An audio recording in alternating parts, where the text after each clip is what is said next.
Hare Krishna. ISKCON Shri ಶ್ರೀರಾಧ Govinda ಮಂದಿರ ಮಂಗಳೂರು ಆಯೋಜಿಸಿದಂತ ಭಕ್ತಿ ಶಾಸ್ತ್ರಿ ತರಗತಿಗೆ ತಮ್ಮೆಲ್ಲರಿಗೂ ಕೂಡ ಸ್ವಾಗತ.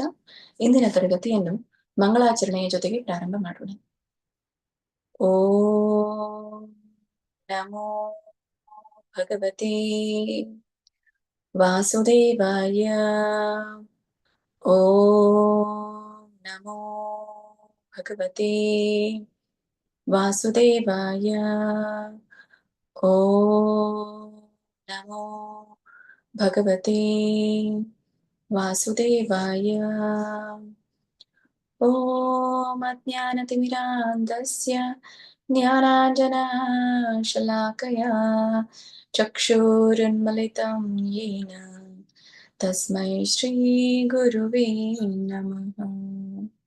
ಶ್ರೀ ಚೈತನ್ಯ ಮನೋಭೀಷ್ಟಂ ಸ್ಥಾಪಿತಂ ಯೇನ ಭೂತಲೇ ಸ್ವಯಂ ರೂಪಃ ಕದಾ ಮಹ್ಯಂ ದದಾತಿ ಸ್ವಪದಾಂತಿಕಂ.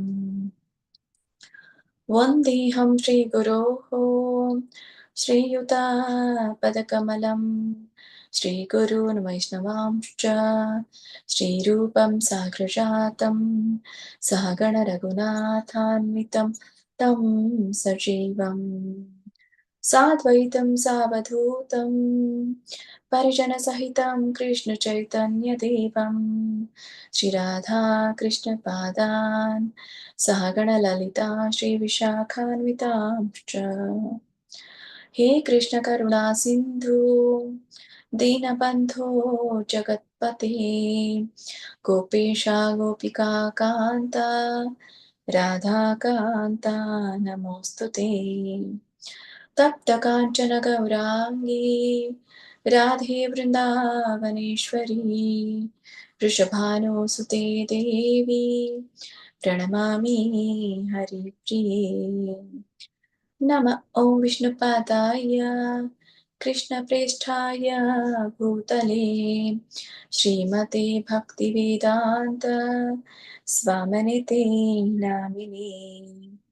ನಮಸ್ತೆ ಸಾರಸ್ವತೆ ದೇವಿ ಗೌರವಾಣಿ ಪ್ರಚಾರಿಣಿ ನಿರ್ವಿಶೇಷ ಶೂನ್ಯವಾದಿ ಪಾಶ್ಚಾತ್ಯ ದೇಶತಾರಿಣಿ. ಜೈ ಶ್ರೀ ಕೃಷ್ಣ ಚೈತನ್ಯ ಪ್ರಭು ನಿತ್ಯಾನಂದ ಶ್ರೀ ಅದ್ವೈತ ಗದಾಧರ ಶ್ರೀವಾಸಾದಿ ಗೌರ ಭಕ್ತ ವೃಂದ. ಹರೇ ಕೃಷ್ಣ ಕೃಷ್ಣ ಕೃಷ್ಣ ಹರೇ ಹರೇ ಹರೇ ರಾಮ ರಾಮ ರಾಮ ಹರೇ ಹರೇ. ಇಸ್ಕಾನ್ ಶ್ರೀ ಶ್ರೀರಾಧ ಗೋವಿಂದ ಕಿ ಜೈ.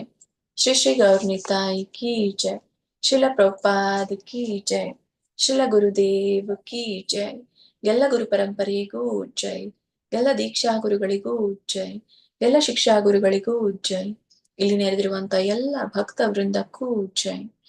ವಾಂಛಾ ಕಲ್ಪತರುಭ್ಯಶ್ಚ ಕೃಪಾ ಸಿಂಧುಭ್ಯ ಏವ ಚ ಪತಿತಾನಾಂ ಪಾವನೇಭ್ಯೋ ವೈಷ್ಣವೇಭ್ಯೋ ನಮೋ ನಮಃ. ಅನಂತ ಕೋಟಿ ವೈಷ್ಣವ ವೃಂದ ಕಿ ಜೈ. ಶ್ರೀಲ ಪ್ರಭುಪಾದ್ ಕಿ ಜೈ. ಶ್ರೀಲ ಗುರುದೇವ್ ಕಿ ಜೈ. ಹರೇ ಕೃಷ್ಣ. ಹರೇ ಕೃಷ್ಣ ಮಾತಾಜಿ. ಹರೇ ಕೃಷ್ಣ ಮಾತಾ. ಹರೇ ಕೃಷ್ಣ ಮಾತಾಜಿ. ಹರೇ ಕೃಷ್ಣ ಮಾತಾಜಿ. ಹರೇ ಕೃಷ್ಣ. ಇವತ್ತಿನ ತರಗತಿಯನ್ನು ಪ್ರಾರಂಭ ಮಾಡೋಕ್ಕಿಂತ ಮುಂಚೆ ಹಿಂದಿನ ತರಗತಿಯಲ್ಲಿ ನಾವು ಯಾವ ವಿಷಯಗಳನ್ನ ತಿಳಿದುಕೊಂಡ್ವಿ ಅನ್ನೋದನ್ನ ನಾವು ನೋಡೋಣ. ಸೊ ಹಿಂದಿನ ತರಗತಿಯಲ್ಲಿ ನಾವು 9, 10 ತರಗತಿ ಅಧ್ಯಾಯ ಭಕ್ತಿರ ಸಾಮರ್ಥ್ಯ ಸಿಂಧು 9 ಮತ್ತೆ 10 ಕುರಿತಾಗಿ ನಾವು ತಿಳಿದುಕೊಂಡ್ವಿ. ಸೊ ಅಲ್ಲಿ ಯಾವೆಲ್ಲ ವಿಷಯಗಳನ್ನ ನಾವು ತಿಳಿದುಕೊಂಡ್ವಿ? ದಾಸ್ಯ ಕುರಿತಾಗಿ, ಅಂದ್ರೆ ನಿಂದನೆಯ ಕುರಿತಾಗಿ, ನಾಮಪರಾಧ ಶಿವಾಪರಾಧವನ್ನ ತಿಳಿದುಕೊಂಡ್ವಿ. ಆಮೇಲೆ ವೈಷ್ಣವ ಅಪರಾಧದ ಕುರಿತಾಗಿ ನಾವು ತಿಳಿದುಕೊಂಡ್ವಿ. ಹೇಗೆ ವೈಷ್ಣವ ಅಪರಾಧ ಅನ್ನುವಂಥದ್ದು ಎಲ್ಲ ಅಪರಾಧಗಳಿಗಿಂತನೂ ಕೂಡ ಮೇಲಾಗಿರುವಂಥದ್ದು. ಸೊ ಅದನ್ನ ಯಾವ ಮೂಲಕ ನಾವು ತಡೆ ಹಿಡಿಯಬಹುದು, ಮತ್ತೆ ಅದನ್ನ ತಡೆ ಹಿಡಿದೇ ಇದ್ರೆ ಹೇಗೆ ನಾವು ಪತನವನ್ನ ಹೊಂದ್ತೀವಿ ಅನ್ನೋದ್ರ ಕುರಿತಾಗಿ ನಾವು ತಿಳಿದುಕೊಂಡ್ವಿ. ಮತ್ತೆ ತಿಲಕ ಮತ್ತೆ ತುಳಸಿ ಮಣಿಗಳನ್ನ ಧರಿಸಿದಿರುವ ಮಹತ್ವ, ಭಗವಂತನಿಗೆ ಧರಿಸಿರುವಂತಹ ಹೂಮಾಲೆಗಳನ್ನ ಒಬ್ಬ ಭಕ್ತ ಧರಿಸಿದಾಗ ಅದರ ಒಂದು ಮಹತ್ವವನ್ನ ನಾವು ತಿಳಿದುಕೊಂಡ್ವಿ. ಮತ್ತೆ ಭಗವಂತನ ಮುಂದೆ ಮತ್ತೆ ಈ ರಥೋತ್ಸವ ಇದ್ದಾಗ ಮತ್ತೆ ಭಗವಂತನ ಆವಿರ್ಭಾವದ ದಿನ ಅಥವಾ ಇತರೆ ಯಾವುದೇ ಒಂದು ಹಬ್ಬ ಹರಿದಿನಗಳಲ್ಲಿ ನಾವು ದೇವರ ಮುಂದೆ ಭಗವಂತನ ಮುಂದೆ ನರ್ತಿಸಿದಾಗ ಆಗುವಂತಹ ಪ್ರಯೋಜನಗಳನ್ನ ನಾವು ತಿಳಿದುಕೊಂಡ್ವಿ. ಸಾಷ್ಟಾಂಗ ನಮಸ್ಕಾರದ ಒಂದು ಮಹತ್ವ, ಈ ಒಂದು ರಥಯಾತ್ರದ ಮುಂದೆ ನಾವು ಭಗವಂತನಿಗೆ ಸ್ವಾಗತವನ್ನ ಕೋರಿದಾಗ ಮತ್ತೆ ದೇವರ ಹಿಂದೆ ಮುಂದೆ ರಥಯಾತ್ರೆಯಲ್ಲಿ ನಾವು ನಡೆದಾಗ ಅದರ ಒಂದು ಪ್ರಯೋಜನವನ್ನ ನಾವು ತಿಳಿದುಕೊಂಡ್ವಿ. ಮತ್ತೆ ಇತರ ತೀರ್ಥ ಸ್ಥಳಗಳಿಗೆ ಅಂದ್ರೆ ವಿಷ್ಣು ದೇಗುಲಗಳಿಗೆ, ಕೃಷ್ಣನ ದೇಗುಲಗಳಿಗೆ, ಇಸ್ಕಾನ್ ಟೆಂಪಲ್ಗಳಿಗೆ ನಾವು ಭೇಟಿಯನ್ನ ನೀಡಿರುವ ಮಹತ್ವವನ್ನ, ಮತ್ತೆ ಈ ಒಂದು ದೇಗುಲಗಳಿಗೆ ಪ್ರದಕ್ಷಿಣೆಯನ್ನ ಹೋಗಿ ಬರುವುದು ಅದರ ಒಂದು ಮಹತ್ವ, ಅರ್ಚನೆಯ ಪೂಜೆ ಅಂತ ಹೇಳ್ತೇವೆ, ಪೂಜೆಯ ಒಂದು ಮಹತ್ವ, ಪ್ರಭುವಿನ ಸೇವೆ, ಭಗವಂತನ ಸೇವೆ, ಮತ್ತೆ ಗಾಯನ ಮಾಡುವಂಥದ್ದು, ಸಂಕೀರ್ತನೆ, ಕೀರ್ತನೆ, ಜಪ, ಶರಣಾಗತಿ ಎನ್ನ ನಾವು ತಿಳಿದುಕೊಂಡ್ವಿ. ಶರಣಾಗತಿಯಲ್ಲಿ ನಾವು 3 ಥರನಾದಂತಹ ಶರಣಾಗತಿಯನ್ನ ನಾವು ತಿಳಿದುಕೊಂಡ್ವಿ. ಯಾವ್ಯಾವ್ದದು? ಸಂಪ್ರಾರ್ಥನಾತ್ಮಕ, ದೈನ್ಯವೋದಿಕ ಮತ್ತು ಲಾಲಸಾಮಯಿ ಅಂತ ಹೇಳಿ. ಸಂಪ್ರಾರ್ಥನಾತ್ಮಿಕ ಅಂತಂದ್ರೆ ಭಾವಾತ್ಮಕವಾಗಿ ನಾವು ಪ್ರಾರ್ಥಿಸುವಂಥದ್ದು. ದೈನಬೋಧಿಕ ಅಂತಂದ್ರೆ ದೈನ್ಯತೆಯಿಂದ ಅಂದ್ರೆ ನಮ್ರತೆಯಿಂದ ನಾವು ಶರಣಾಗುವಂಥದ್ದು. ಮತ್ತೆ ಲಾಲಸಾಮಯಿ ಅಂತಂದ್ರೆ ಯಾವುದೇ ಒಂದು ಸಿದ್ಧಿಯ ಹಂತ ಬಯಸುವಂಥದ್ದು. ಇದಕ್ಕೆ ಇನ್ನೊಂದು ಹೆಸರು ಸ್ವರೂಪ ಸಿದ್ಧಿ ಅಂತೂ ಕೂಡ ಕರೀತಾನೆ. ಸ್ವರೂಪ ಅಂತಂದ್ರೆ ನಮ್ಮ ಆತ್ಮ, ಸ್ವರೂಪ, ನಮ್ಮ ಆತ್ಮದ ಒಂದು ರೂಪ, ಅದಕ್ಕೆ ಇರುವಂತಹ ಒಂದು ಧ್ಯೇಯ ಏನು, ಸೊ ಅದನ್ನ ಪಡಿಲಿಕ್ಕೆ ಸಿದ್ಧಿ ಹಂತವನ್ನ ಬಯಸುವಂಥದ್ದು. ಇಲ್ಲಿ ಹೇಳಿರುವಂಥದ್ದು ಅಷ್ಟಾಂಗ ಯೋಗದ ಅಥವಾ ಯೋಗ ಮಾಡಿ ಅಷ್ಟ ಸಿದ್ಧಿಯನ್ನ ಗಳಿಸಿಕೊಳ್ಳುವುದಲ್ಲ. ಈ ಒಂದು ಸಿದ್ಧಿ ಕೇವಲ ಸ್ವರೂಪ ಸಿದ್ಧಿಗೆ ಮಾತ್ರ ಸಂಬಂಧಪಟ್ಟಿರುವಂಥದ್ದು, ಆತ್ಮದ ಸಿದ್ಧಿಗೆ ಇದು ಸಂಬಂಧಪಟ್ಟಿರುವಂಥದ್ದು ಅಂತ ಹೇಳಿ ಯಾವುದು ಅನ್ನೋದನ್ನ ನಾವು ತಿಳಿದುಕೊಂಡ್ವಿ. ಮತ್ತೆ ಈ ಇದಕ್ಕೆ ಲೌಲ್ಯಂ ಅಂತಂದ್ರೆ ಏನು? ಭಗವಂತನಿಗಾಗಿ ನಾವು ತೋರುವಂತಹ ಒಂದು ಅಳಲು, ಆ ಲೌಲ್ಯಂ ಅಂತ ಅಂದ್ರೆ ಅತ್ಯುತ್ಸಾಹ. ವ್ಯಕ್ತಿ ಬೆಳೆಸಿಕೊಂಡಲ್ಲಿ ಭಗವತ್ ಸಾಮ್ರಾಜ್ಯಕ್ಕೆ ಹೋಗ್ತಾನೆ ಅಂತ ಹೇಳಿ, ಅಂದ್ರೆ ಭಗವಂತನ ಕಾಣ್ಲಿಕ್ಕೆ, ಭಗವಂತನ ಸೇವೆಯನ್ನ ಮಾಡ್ಲಿಕ್ಕೆ ನಾವು ತೋರುವಂತಹ ಅಳುವು, ಆ ಒಂದು ಅದನ್ನ ಬೆಳೆಸ್ಕೊಂಡಾಗ ನಾವು ಕಟ್ಟಕಡೆಯದಾಗಿ ಭಗವತ್ ಸಾಮ್ರಾಜ್ಯವನ್ನ ಕಲಿಸ್ತೀವಿ ಅನ್ನೋದ್ರ ಕುರಿತಾಗಿ ನಾವು ತಿಳಿದುಕೊಂಡ್ವಿ. ಮತ್ತೆ ಹೇಗೆ ಗಮನಾರ್ಹ ಪ್ರಾರ್ಥನೆಗಳ ಪಠಣ, ಇಲ್ಲಿ ಶರಣಾಗತಿ ಅಂತಂದ್ರೆ ನಾವೆಲ್ಲರೂ ಕೂಡ ಶರಣಾಗತರಾಗ್ಲಿಕ್ಕೆ ಪೂರ್ಣ ರೀತಿಯಿಂದ ಇನ್ನು ಕೂಡ ಅರ್ಹರಾಗಿಲ್ಲ. ಆದ್ರೆ ಈ ಷಡ್ಗೋಸ್ವಾಮಿಗಳು ಬರೆದಿರುವಂತಹ, ಸಾಧುಗಳು ಬರೆದಿರುವಂತಹ, ಇತರ ದಾಸರುಗಳು ಬರೆದಿರುವಂತಹ ಪದಗಳನ್ನ ನಾವು ತಿಳಿದುಕೊಂಡು ಆ ಭಜನೆಗಳನ್ನ, ಕೀರ್ತನೆಗಳನ್ನ ಅನುಸರಿಸುವುದರಿಂದ ಮತ್ತೆ ಅವುಗಳನ್ನ ಪದೇ ಪದೇ ಕೇಳುವುದರಿಂದ, ಅವುಗಳನ್ನ ನಾವು ಹೇಳುವುದರಿಂದ ಏನಾಗುತ್ತೆ, ನಮ್ಗೆ ಶರಣಾಗತಿಯ ಭಾವ ಬರಬಹುದು ಅನ್ನೋ ಸಲುವಾಗಿ ನಾವು ಅಂತ ಒಂದು ಶರಣಾಗತಿಯ ಭಾವವನ್ನ ವ್ಯಕ್ತಪಡಿಸ್ಲಿಕ್ಕೆ, ಸೊ ಆ ಪ್ರಾರ್ಥನೆಗಳನ್ನ ನಾವೇ ಬರೀಲಿಕ್ಕೆ ಅಷ್ಟು ಅರ್ಹರಿಲ್ಲ. ಹಾಗಾಗಿ ಅಂತ ಶರಣಾಗತಿಯನ್ನ ಹೊಂದಿದಂತಹ ಸಾಧುಗಳ ಮತ್ತೆ ದಾಸರುಗಳ ಮತ್ತೆ ಗೋಸ್ವಾಮಿಗಳ ನಾವು ಏನು ಪ್ರಾರ್ಥನೆಗಳನ್ನ ಆಲಿಸೋದ್ರಿಂದ ನಾವು ಕೂಡ ಶರಣಾಗತಿಯ ಭಾವವನ್ನ ಪಡೆದುಕೊಳ್ಳಬಹುದು ಅನ್ನೋದರ ಕುರಿತಾಗಿ ನಾವು ತಿಳಿದುಕೊಂಡ್ವಿ. ಮತ್ತೆ ಪ್ರಸಾದ ಸ್ವೀಕಾರ ಮಾಡುವಂಥದ್ದು, ನಾವು ಮನೆಯಲ್ಲಿ ಮಾಡುವಂತಹ ಯಾವುದೇ ಆಹಾರವನ್ನ ಭಗವಂತನಿಗೆ ನೈವೇದ್ಯೀಕರಿಸಿ ಅದನ್ನ ಪ್ರಸಾದ ರೂಪದಲ್ಲಿ ತೆಗೆದುಕೊಂಡಾಗ ಅದರ ಒಂದು ಪುಣ್ಯ ಫಲ ಯಾವುದು ಅನ್ನೋದು ನಮ್ಗೆ ಗೊತ್ತಾಯಿತು. ಮತ್ತೆ ಚರಣಾಮೃತದ ಪಾನ, ಆ ಚರಣಾಮೃತದ ಪಾನ ಭಗವಂತನದೇ ಆಗಿರಬಹುದು ಅಥವಾ ಶ್ರೀಲ ಪ್ರಭುಪಾದರದು ಮತ್ತೆ ತ್ರಿಗುರುಗಳದ್ದು ಆಗಿರಬಹುದು. ಅದರ ಒಂದು ಚರಣಾಮೃತವನ್ನ ಪಾನ ಮಾಡೋದ್ರಿಂದ ಯಾವ ಒಂದು ಭಕ್ತಿಯ ಅರ್ಹತೆಯನ್ನು ಒಬ್ಬ ವ್ಯಕ್ತಿ ಪಡೆಯಬಹುದು ಅನ್ನೋದ್ರ ಕುರಿತಾಗಿ ನಮ್ಗೆ ಗೊತ್ತಾಯಿತು. ಮತ್ತೆ ಧೂಪ, ಪುಷ್ಪಗಳು, ಅರ್ಚಾ ವಿಗ್ರಹದ ಸ್ಪರ್ಶ ಯಾರು ಮಾಡ್ಲಿಕ್ಕೆ ಅರ್ಹರಿದ್ದಾರೆ? ನಾವೆಲ್ಲರೂ ಕೂಡ ಭಗವಂತನ ಪಾದವನ್ನ ಸ್ಪರ್ಶ ಮಾಡ್ಲಿಕ್ಕೆ ಅರ್ಹರಿಲ್ಲ. ಯಾರು ಬ್ರಾಹ್ಮಣ ದೀಕ್ಷೆಯನ್ನ ಪಡೆದಿರ್ತಾರೋ ಅವರು ಮಾತ್ರ ಇದಕ್ಕೆ ಅರ್ಹರಾಗಿರುವಂತವ್ರು ಅನ್ನೋದು ಗೊತ್ತಾಯ್ತು. ಹಾಗೆ ಈ ಒಂದು ಭಗವಂತನ ಪಾದವನ್ನ ಅಂತ ವ್ಯಕ್ತಿ ಸ್ಪರ್ಶ ಮಾಡೋದ್ರಿಂದ ಏನಾಗುತ್ತೆ, ಮತ್ತೆ ಕೇವಲ ನಾವು ವಿಗ್ರಹ ದರ್ಶನವನ್ನ ಮಾಡಿದ್ರೆ ಯಾವ ಒಂದು ಪ್ರಯೋಜನವನ್ನ ಪಡಿಬಹುದು? ಆರತಿ ಮತ್ತಿತರ ಉತ್ಸವಗಳು ಅಂತ ಹೇಳಿ ನಾವು ಇಲ್ಲಿ ತಿಳ್ಕೊಳ್ಬಹುದು. ಆರತಿ ಬೆಳಗು ಹೊತ್ತಿನಲ್ಲಿ ಅಂತಂದ್ರೆ ಈ ಒಟ್ಟಾರೆ 6 ಆರತಿಗಳನ್ನ ನಾವು ಕಾಣ್ತೇವೆ. ಅದರಲ್ಲಿನೂ ಕೂಡ ಮುಖ್ಯವಾಗಿ ಬೆಳಿಗ್ಗೆ ಆಗುವಂತಹ ಆರತಿ, ಅದಕ್ಕೆ ನಾವು ಮಂಗಳಾರತಿ ಅಂತ ಕರಿತೇವೆ. ಸೊ ಆ ಆರತಿಯನ್ನ ಭಗವಂತನ ಮುಂದೆ ಆ ಮುಖಾರವಿಂದದ ಜೊತೆಗೆ ನಾವು ಆ ಮಂಗಳಾರತಿಯನ್ನು ತೆಗೆದುಕೊಂಡಾಗ ಅದರ ಒಂದು ಪ್ರಯೋಜನವನ್ನ ನಮಗೆ ಗೊತ್ತಾಯ್ತು. 10ನೇ ಅಧ್ಯಾಯದಲ್ಲಿ ಶ್ರವಣದ ಮಹತ್ವ, ನಾವು ತಿಳಿದುಕೊಂಡ್ವಿ. ಪ್ರತಿಯೊಬ್ಬ ವ್ಯಕ್ತಿ ಹುಟ್ಟಿದಾಗಿನಿಂದ ಹಿಡಿದು ಕೊನೆಯವರೆಗೂ ಕೂಡ ಯಾವುದೇ ಗ್ರಹಿಕೆಯನ್ನು ಅವನು ಮಾಡಿದ್ರೆ, ಏನೇ ಪರ್ಸೀವ್ ಮಾಡಿದ್ರು ಕೂಡ ಅದು ಕೇವಲ ಶ್ರವಣದ ಮೂಲಕ ಆಗುತ್ತೆ ಅನ್ನೋದು ನಮ್ಗೆ ಗೊತ್ತಾಗುತ್ತೆ. ಮತ್ತೆ ಆ ಒಂದು ಶ್ರವಣದಲ್ಲಿ 3 ತರನಾದಂತಹ ಶ್ರವಣಗಳನ್ನ ನಾವು ಕಾಣ್ತೇವೆ. ಚರಿತಾ ಶ್ರವಣ, ಗುಣ ಶ್ರವಣ ಮತ್ತೆ ವೈಭವ ಶ್ರವಣ. ಇವು 3 ಕೂಡ ಭಗವಂತನ ಗುಣಗಾನಕ್ಕೆ ಸಂಬಂಧಪಟ್ಟಿರುವಂತದ್ದು ಅನ್ನೋದು ಗೊತ್ತಾಗುತ್ತೆ. ಮತ್ತೆ ನಾವು ಪ್ರಭುವಿನ ಕರುಣೆಗಾಗಿ ನಿರೀಕ್ಷಿಸುವಂಥದ್ದು ಅಂತ ಹೇಳಿ. ಸೊ ಯಾವುದೇ ಒಂದು ನಮಗೆ ಕ್ಲೇಶ ಸಂಭವಿಸಿದಾಗ, ಕ್ಲೇಶಗಳ ಪ್ರಭಾವ ನಮ್ಮ ಮೇಲೆ ಆದಾಗ, ನಾವು ಯಾವುದೇ ಒಂದು ಈ ಒಂದು ಜನ್ಮ ಮೃತ್ಯು ಜರ ವ್ಯಾಧಿಗಳಿಗೆ ತುತ್ತಾದಾಗ ಇಲ್ಲಿ ಭಗವಂತನ ಒಂದು ಕರುಣೆಯನ್ನ ನಾವು ನಿರೀಕ್ಷಿಸಬೇಕೇ ವಿನಃ ನಾವು ಇಲ್ಲಿ ಯಾವುದೇ ಭಗವಂತನ ಯಾವುದು ಕರುಣೆಯ ನಿರೀಕ್ಷೆಯ ಗಂಭೀರತೆಯಲ್ಲಿ ನಾವು ಇರಬೇಕು ಅಂತ ಹೇಳಿ ನಿರೀಕ್ಷೆಯನ್ನ ಪಡಿಬೇಕು ಅನ್ನೋದನ್ನ ನಾವು ತಿಳಿದುಕೊಂಡ್ವಿ. ಮತ್ತೆ ಸ್ಮರಣೆಯ ಮಹತ್ವ, ಸ್ಮರಣವನ್ನ ಹೇಗೆ ಮಾಡುವಂಥದ್ದು, ಇದು ನಮ್ಗೆ ಭಗವಂತನೊಂದಿಗೆ ನಂಟವನ್ನ ಅಂದ್ರೆ ಯೋಗವನ್ನ ಕಲ್ಪಿಸ್ಲಿಕ್ಕೆ ಸ್ಮರಣೆ ಅನ್ನುವಂಥದ್ದು ತುಂಬಾ ಮುಖ್ಯವಾಗಿರುವಂತದ್ದು. ಮತ್ತೆ ಧ್ಯಾನಕ್ಕೆ ಇರುವಂತಹ ಮಹತ್ವ ಹೇಗಿದೆ ಅನ್ನೋದನ್ನ ಇಲ್ಲಿ ನಾವು ಈ ಒಂದು ದಕ್ಷಿಣ ಭಾರತದ ಒಬ್ಬ ಬಡ ಬ್ರಾಹ್ಮಣನ ಒಂದು ಕಥೆಯನ್ನು ಕೂಡ ತಿಳಿದುಕೊಂಡ್ವಿ. ಮತ್ತೆ ಅದರಲ್ಲಿರುವಂತಹ ವಿಷಯ, ಸೊ ಯಾವೆಲ್ಲ ವಿಷಯಗಳನ್ನ ನಾವು ಅರಿತುಕೊಂಡ್ವಿ ಆ ಒಂದು ಕಥೆಯಿಂದ. ಮತ್ತೆ ಈ ಧ್ಯಾನದ ಮಹತ್ವ ಆ ಒಂದು ಕಥೆಯಿಂದ ನಮ್ಗೆ ಗೊತ್ತಾಯ್ತು. ಅದರ ಚರ್ಚೆಯನ್ನು ಕೂಡ ನಾವು ಈ ಗುಂಪಿನ ಚಟುವಟಿಕೆಯಲ್ಲಿ ನಾವು ಮಾಡಿದ್ವಿ. ಸೊ ಇನ್ನು ಮುಂದೆ ಇವತ್ತಿನ ತರಗತಿಯಲ್ಲಿ ನಾವು ಯಾವೆಲ್ಲ ವಿಷಯಗಳನ್ನ ತಿಳಿದುಕೊಳ್ತೇವೆ ಅನ್ನೋದನ್ನ ನಾವು ನೋಡೋಣ. ಸೊ ಇವತ್ತಿನ ತರಗತಿಯಲ್ಲಿ 11ನೇ ಅಧ್ಯಾಯದಿಂದ ಭಕ್ತಿ ರಸಾಮೃತ ಸಿಂಧು ವಿನ 11ನೇ ಅಧ್ಯಾಯದಿಂದ 14ನೇ ಅಧ್ಯಾಯದವರೆಗೆ ನಾವು ತಿಳಿದುಕೊಳ್ತೀವಿ.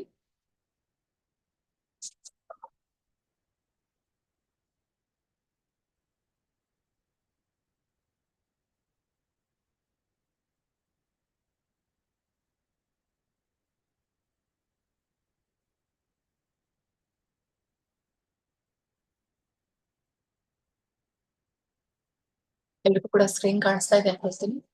ಶ್ರೀ ರಾಧಾ ಗೋವಿಂದ ಕೀ ಜೈ, ಶ್ರೀಲ ಪ್ರಭುಪಾದ ಕೀ ಜೈ. ಹಿಂದಿನ ಪಾಠದ ಅವಲೋಕನ, ದೇವರ ಪೂಜೆಯ ಮಹಿಮೆಗಳ ಕುರಿತು ಚರ್ಚಿಸಲಾಯಿತು.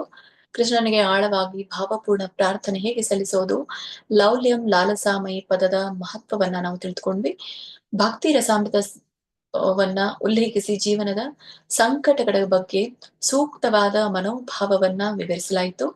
ಅದರ ಜೊತೆಗೆ ದಕ್ಷಿಣ ಭಾರತದ ಬ್ರಾಹ್ಮಣನ ಉದಾಹರಣೆಯಿಂದ ಪಡೆದ ಸಾಮಾನ್ಯ ತತ್ವಗಳನ್ನ ಚರ್ಚಿಸಲಾಯಿತು. ಮತ್ತೆ ತತ್ವಗಳನ್ನ ವೈಯಕ್ತಿಕವಾಗಿ ಹೇಗೆ ನಾವು ನಮ್ಮ ಜೀವನದಲ್ಲಿ ಅಳವಡಿಸಿಕೊಳ್ಳಬಹುದು ಅನ್ನೋದನ್ನು ಕೂಡ ನಾವು ತಿಳಿದುಕೊಂಡ್ವಿ.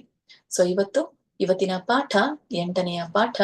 ಅದರ ಹೆಸರು ದಿವ್ಯ ಸೇವೆಯ ವಿವಿಧ ಮಗ್ಗಲುಗಳು ಅನ್ನೋದನ್ನ ನಾವು ತಿಳಿದುಕೊಳ್ತೇವೆ. ಸೊ ಈ ಒಂದು ದಿವ್ಯ ಸೇವೆಯ ವಿವಿಧ ಮಗ್ಗಲುಗಳು ಮತ್ಯಾವುದು? ಯಾಕಂದ್ರೆ ಈಗಾಗಲೇ ನಾವು 6ನೇ ಅಧ್ಯಾಯದಿಂದ ಈ ಒಂದು 10ನೇ ಅಧ್ಯಾಯದವರೆಗೂ ಕೂಡ ನಾವು ವಿವಿಧ ಸೇವೆಯ ಮಗ್ಗಲುಗಳನ್ನೇ ನಾವು ಕಲ್ತಿದ್ದೇವೆ. ಯಾಕಂದ್ರೆ ಇದೆಲ್ಲವೂ ಕೂಡ ವೈದಿ ಸಾಧನಾ ಭಕ್ತಿಯ ವಿಧಾನಗಳನ್ನ ನಾವು ಅಳವಡಿಸ್ಕೊಳ್ತಾ ಇದ್ದೇವೆ. ಯಾಕಂದ್ರೆ ಒಬ್ಬ ವ್ಯಕ್ತಿ ಎಲ್ಲ ಅಂಶಗಳನ್ನ ಒಟ್ಟಾರೆ ಪಾಲಿಸ್ಲಿಕ್ಕೆ ಆಗ್ಲಿಕ್ಕಿಲ್ಲ. ಹಾಗಾದ್ರೆ ಅವನಿಗೆ ಅನುಕೂಲಕ್ಕೆ ತಕ್ಕ ಹಾಗೆ ಯಾವ ಅಂಶಗಳನ್ನ ಅವನು ಪಾಲಿಸಬಹುದು ಅನ್ನೋದನ್ನ ಅವರು ಇದರಿಂದ ಆಯ್ಕೆ ಮಾಡ್ಕೊಳ್ಬಹುದು. ಒಟ್ಟಾರೆ 64 ಅಂಶಗಳನ್ನು ಕೂಡ ಅನುಸರಿಸಿದರೆ ತುಂಬಾ ಒಳ್ಳೆಯದು. ಆದ್ರೂ ಕೂಡ ಎಲ್ಲರಿಗೂ ಕೂಡ ಅನುಸರಿಸಲಿಕ್ಕೆ ಸಾಧ್ಯ ಆಗ್ಲಿಕ್ಕಿಲ್ಲ.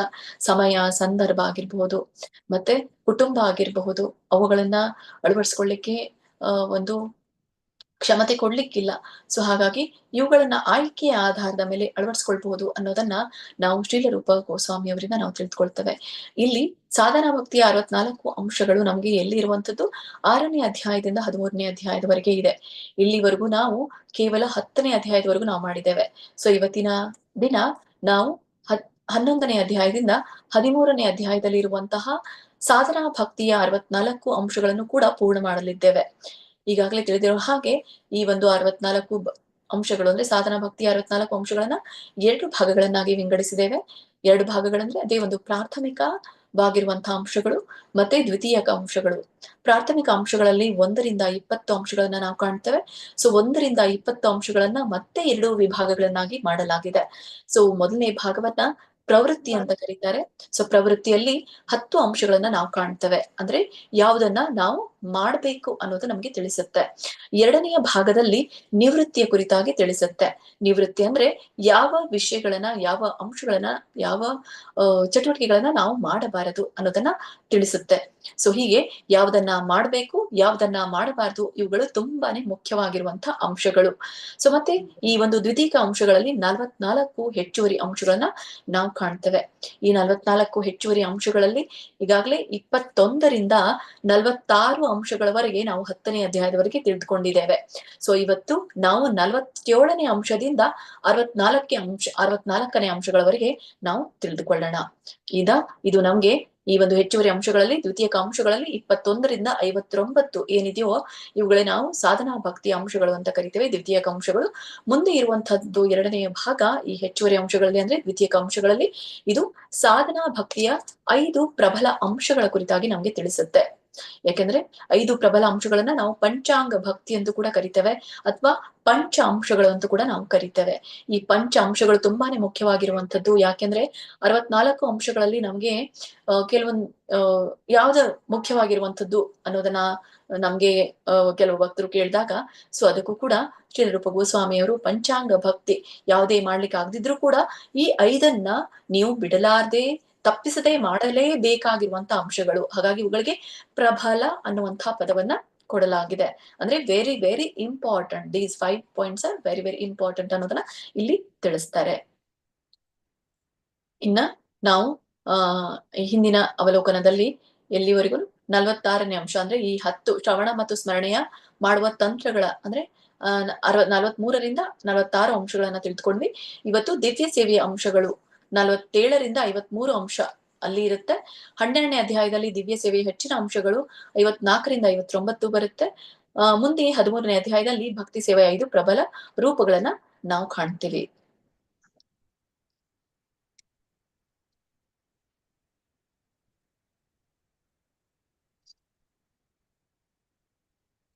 ಯಾರಾದ್ರೂ ಓದ್ತೀರಾ? ಹರೇ ಕೃಷ್ಣ ಮಾತಾಜಿ. ಹರೇ ಕೃಷ್ಣ ಮಾತಾಜಿ. ಓದ್ಲಾ ಮಾತಾಜಿ? ಓದಿ. ಪ್ರಾರಂಭದಲ್ಲೇ ಹೇಳಲಾದಂತೆ ನಮ್ಮೆಲ್ಲ ಇಂದ್ರಿಯಗಳನ್ನು ಭಗವಂತನ ಸೇವೆಯಲ್ಲಿ ತೊಡಗಿಸಬೇಕು ಎಂಬುದನ್ನು ಭಕ್ತಿ ಸೇವೆಯ ನಿಯಂತ್ರಕ ತತ್ವವು ವಿಧಿಸುತ್ತದೆ. ಖಚಿತವಾಗಿ ಹೇಗೆ ಇಂದ್ರಿಯಗಳನ್ನು ಭಗವತ್ ಸೇವೆಯಲ್ಲಿ ತೊಡಗಿಸುವುದು ಎಂಬುದನ್ನು ಮೇಲಿನ 64 ಅಂಶಗಳು ತಿಳಿಸಿಕೊಡುತ್ತವೆ. ಹರೇ ಕೃಷ್ಣ ಮಾತಾಜಿ. ಹರೇ ಕೃಷ್ಣ. ಧನ್ಯವಾದಗಳು. ಈಗಾಗಲೇ ಶ್ರೀ ರೂಪ ಗೋಸ್ವಾಮಿ ಅವರು ತಿಳಿಸಿರೋ ಹಾಗೆ ಅದನ್ನ ಸಂಕ್ಷಿಪ್ತವಾಗಿ ನಮ್ಗೆ ಶ್ರೀಲ ಪ್ರಭುಪಾದ ಅವರು ತಿಳಿಸಿರೋ ಹಾಗೆ ಇಲ್ಲಿ ನಮ್ಮೆಲ್ಲ ಇಂದ್ರಿಯಗಳು, ನಮ್ಮ ದೇಹದಲ್ಲಿ ಯಾವ್ದೆಲ್ಲ ಇಂದ್ರಿಯಗಳಿದೆಯೋ ಭಗವಂತನ ಸೇವೆಯಲ್ಲಿ ನಾವು ತೊಡಗಿಸಬೇಕು ಎಂಬುದನ್ನ ನಮ್ಗೆ ಈ ಭಕ್ತಿ ಸೇವೆಯ ನಿಯಂತ್ರಕ ತತ್ವಗಳು ತಿಳಿಸುತ್ತೆ. ಸೊ ಯಾಕೆ ಎಲ್ಲ ನಿಯಂತ್ರಕ ತತ್ವಗಳಿದೆ ಅಂತಂದ್ರೆ ನಮ್ಮ ದೇಹದ ಅಂಗಾಂಗಗಳನ್ನ ನಾವು ಭಗವಂತನ ಸೇವೆಯಲ್ಲಿ ತೊಡಗಿಸ್ಕೊಳ್ಬೇಕು ಅನ್ನೋದಕ್ಕೇನೆ ನಿಯಂತ್ರಕ ತತ್ವಗಳಿದೆ. ಸೊ ಹೀಗಾಗಿ ಖಚಿತವಾಗಿ ಹೇಗೆ ಇಂದ್ರಿಯಗಳನ್ನ ಭಗವತ್ ಸೇವೆಯಲ್ಲಿ ತೊಡಗಿಸ್ಕೊಳ್ಬೇಕು, ಯಾವ ತರನಾಗಿ ತೊಡಗಿಸ್ಕೊಳ್ಬೇಕು, ನಿಯಂತ್ರಕ ತತ್ವಗಳು ಅನ್ನೋದನ್ನ ನಮ್ಗೆ ಗೊತ್ತು. ಹಾಗಾದ್ರೆ ಆ ನಿಯಂತ್ರಕ ತತ್ವಗಳು ಯಾವ ರೀತಿಯಾಗಿದೆ, ಆ ನಿಯಂತ್ರಕ ತತ್ವಗಳನ್ನ ಭಗವತ್ ಸೇವೆಯಲ್ಲಿ ಯಾವ ತರನಾಗಿ ತೊಡಗಿಸ್ಕೊಳ್ಬೇಕು ಅನ್ನುವಂತ ಅಂಶಗಳೇ ನಮ್ಗೆ ಈ 64 ಅಂಶಗಳು ತಿಳಿಸುತ್ತೆ ಅನ್ನೋದನ್ನ ಶ್ರೀಲ ಪ್ರಭುಪಾದರು ನಮ್ಗೆ ತಿಳಿಸ್ತಾರೆ.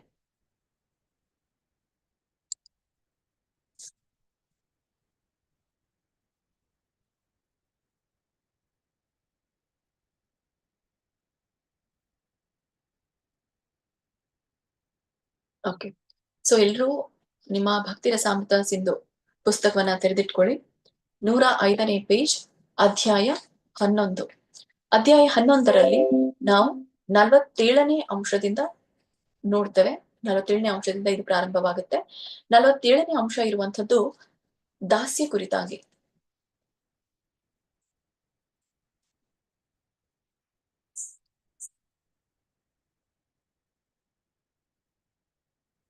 ನಲವತ್ತೇಳನೇ ಅಂಶ ಇರುವಂತದ್ದು ದಾಸ್ಯದ ಕುರಿತಾಗಿ. ಈ ಒಂದು 11ನೇ ಅಧ್ಯಾಯದ ಹೆಸರು ದಿವ್ಯ ಸೇವೆಯ ವಿವಿಧ ಮಗ್ಗಲುಗಳು ಅಂತ ನಾವು ಕಾಣ್ತೇವೆ. ಸೊ ಈ ದಾಸ್ಯಂನಲ್ಲಿ ದಾಸ್ಯ ಅಂತಂದ್ರೆ ಏನು? ಸೊ ಭಗವಂತನ ಸೇವೆ, ವಿವಿಧ ಬಗೆಯಲ್ಲಿ ಪ್ರಭುವಿನ ಸೇವೆ ಮಾಡುವುದೇ ದಾಸ್ಯ ಅಂತ ಕರೆಯಲಾಗುತ್ತೆ. ಹೀಗೆ ಶ್ರೀ ರೂಪ ಗೋಸ್ವಾಮಿ ಅವರು, ವೈಷ್ಣವರು ಕೂಡ ಇದರ ಅಭಿಪ್ರಾಯವನ್ನ ಪಡ್ತಾರೆ. ಹೀಗೆ ಇಲ್ಲಿ 2 ತರನಾದಂತಹ ದಾಸ್ಯಗಳನ್ನ ನಾವು ಕಾಣ್ತೇವೆ. ಮೊದಲೇದು ಕರ್ಮಾರ್ಪಣಂ, ಮತ್ತೆ ಇನ್ನೊಂದು ಕೈಂಕರ್ಯಂ ಅಂತ ಹೇಳಿ ಕರೆಯಲಾಗುತ್ತೆ.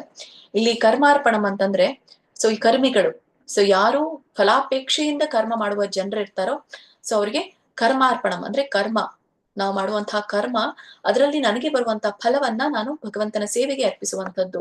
ಸೊ ಉದಾಹರಣೆಗೆ ಒಬ್ಬ ವ್ಯಕ್ತಿಯ ಫ್ಯಾಕ್ಟರಿ ಇದೆ, ಸೊ ಆ ಕಾರ್ಖಾನೆಯಿಂದ ಬರುವಂತಹ ಲಾಭದಲ್ಲಿ ಇಂತಿಷ್ಟು ಅಂತ ಭಗವಂತನಿಗಾಗಿ ತೆಗೆದಿಡುವಂಥದ್ದು, ತನಗೋಸ್ಕರ ಕೂಡ ತೆಗೆದಿಡುವಂಥದ್ದು. ಇದಕ್ಕೆ ಕರ್ಮದ ಅರ್ಪಣೆ ಅಂತ ಕರೆಯಲಾಗತ್ತೆ. ಸೊ ಇದು ಕೂಡ ಒಂದು ದಾಸ್ಯದ ಭಾವವನ್ನ ತೋರಿಸುತ್ತೆ. ಸೊ ಇನ್ನು ಇರುವಂತದ್ದು ಯಾವುದು, ಕೈಂಕರ್ಯಂ ಅನ್ನುವಂಥದ್ದು. ಸೊ ಕೈಂಕರ್ಯಂ ಅಂತಂದ್ರೆ ಏನು ಅಂದ್ರೆ ಯಾವುದೇ ಆಪೇಕ್ಷೆಗಳನ್ನ ಇಟ್ಕೊಳ್ದೆ, ಈಗ ಕರ್ಮಾರ್ಪಣವನಲ್ಲಿ ಮೊದಲೇ ಒಂದು ದಾಸ್ಯದಲ್ಲಿ ಕರ್ಮದ ಅರ್ಪಣೆ ಅಂದ್ರೆ ಸ್ವಲ್ಪ ಭಗವಂತನಿಗೆ ಸ್ವಲ್ಪ ನನಗೆ ಅನ್ನುವಂತಹ ಒಂದು ಕರ್ಮದ ಫಲದ ಆಪೇಕ್ಷೆ ಅವನಿಗಿದೆ. ಆದ್ರೆ ಈ ಕೈಂಕರ್ಯಂನಲ್ಲಿ ಏನಿದೆ, ಯಾವುದೇ ಫಲಗಳ ಆಪೇಕ್ಷೆನ ಇಟ್ಕೊಳ್ದೆ ಈ ದೈವ ಪ್ರೇಮಾಧಾರಿತ ಅಂತ ಹೇಳ್ತಾರೆ, ಅಂದ್ರೆ ಭಗವಂತನ ಪ್ರೇಮ ಆಧರಿಸಿ ತನ್ನ ಒಂದು ಸ್ವಂತ ಪ್ರೇರಣೆಯಿಂದ ಸೇವೆ ಮಾಡುವುದೇ ಕೈಂಕರ್ಯಂ ಅಂತ ಕರೆಯಲಾಗತ್ತೆ. ಸೊ ಇದು ಅವನೇ ಒಬ್ಬ ಶುದ್ಧ ಭಕ್ತ ಅಂತ ಕರೆಯಲಾಗುತ್ತೆ ಅನ್ನೋದನ್ನ ಇಲ್ಲಿ ತಿಳಿಸ್ತಾ, ಇದು ಕೈಂಕರ್ಯಂ ಅನ್ನುವಂತಹ ದಾಸ್ಯ ಭಾವವನ್ನ ಇಲ್ಲಿ ತಿಳಿಸಲಾಗುತ್ತೆ. ಸೊ ಇದರ ಕುರಿತಾಗಿ ನಾವು ಸ್ಕಾಂದ ಪುರಾಣದಲ್ಲಿ ತಿಳ್ಕೊಳ್ಬಹುದು ಈ ಒಂದು ಕರ್ಮಾರ್ಪಣ ಮತ್ತೆ ಕೈಂಕರ್ಯಂ ಅನ್ನುವುದ್ರ ಕುರಿತಾಗಿ. ಹೀಗೆ ಈ ಧರ್ಮಾಚರಣೆ ವಿಧಿಗಳಲ್ಲಿ ನಿರತರಾದ ಜನರು ಅಂದ್ರೆ ಹೇಗೆ, ಈಗ ನಾನು ಕರ್ಮಾರ್ಪಣ ಅಂತ ಹೇಳಿದೆ, ಸೊ ಕರ್ಮಾರ್ಪಣೆಯಲ್ಲಿ ವರ್ಣಾಶ್ರಮ ಧರ್ಮದಲ್ಲಿರುವಂತಹ ವರ್ಣದಲ್ಲಿರುವಂತಹ ಜನರು ಪಾಲಿಸುವಂತಹ ವಿಧಗಳನ್ನ ನಾವು ಕಾಣ್ತೇವೆ. ಅಂದ್ರೆ ಇಲ್ಲಿ 4 ಸಾಮಾಜಿಕ ವರ್ಣಗಳನ್ನ ನಾವು ಕಾಣ್ತೇವೆ. ಸೊ ಅದು ಯಾವ್ದು ಅನ್ನೋದು ನಿಮ್ಗೆ ಗೊತ್ತು. ಆಮೇಲೆ 4 ಆಶ್ರಮಗಳನ್ನು ಕೂಡ ನಾವು ಕಾಣ್ತೇವೆ. ಸೊ ಇವರನ್ನ ಭಕ್ತರೆಂದು ಪರಿಗಣಿಸಲಾಗುತ್ತೆ ಅಂತ ಹೇಳಿ ಸ್ಕಾಂದ ಪುರಾಣದಲ್ಲಿ ಕೂಡ ಹೇಳಲಾಗಿದೆ. ಸೊ ಯಾವ ತರನಾಗಿ ಅಂತಂದ್ರೆ, ಈಗ ಒಬ್ಬ ವ್ಯಕ್ತಿ ಸ್ವಯಂ ಪ್ರಭಾವದಿಂದ ಅಥವಾ ಸ್ವಯಂ ಪ್ರೇರಣೆಯಿಂದ ಅವನಿಗೆ ಭಕ್ತಿ ಮಾಡ್ಲಿಕ್ಕಾಗದೆ ಇದ್ದಾಗ ಈ ಭಗವಂತ ಹೇಳಿರುವಂತಹ ವರ್ಣಾಶ್ರಮ ಧರ್ಮವನ್ನ ಪಾಲಿಸುವುದರ ಮೂಲಕ ಏನ್ ಮಾಡಬಹುದು, ಅವನು ಭಕ್ತಿಗೆ ಬರಬಹುದು ಅಂತ ಹೇಳಿ. ಸೊ ಇದು ಒಂದು ನಿಯಂತ್ರಕ ತತ್ವಕ್ಕೆ ಒಳಗೊಂಡಿರುವಂತದ್ದು ಈ ವರ್ಣಾಶ್ರಮ. ಸೊ ಒಂದು ವೇಳೆ ಅವನಿಗೆ ಸ್ವಯಂ ಪ್ರೇರಿತವಾದಂತಹ ಭಕ್ತಿ ಭಾವ ಜಾಗೃತ ಆದಾಗ ಸೊ ಅವನು ಏನ್ ಮಾಡ್ತಾನೆ, ಮುಂದೆ ಈ ವರ್ಣ ಆಶ್ರಮವೂ ಕೂಡ ಅವನಿಗೆ ಅವಶ್ಯಕತೆ ಇರೋದಿಲ್ಲ ಅನ್ನೋದನ್ನ ನಾವು ಇದರಲ್ಲಿ ಒಂದು ಸ್ಲೈಡ್ ಅಲ್ಲಿ ತಿಳ್ಕೊಳ್ಬಹುದು. ಶೇರ್ ಮಾಡ್ತೇನೆ ಇದನ್ನ.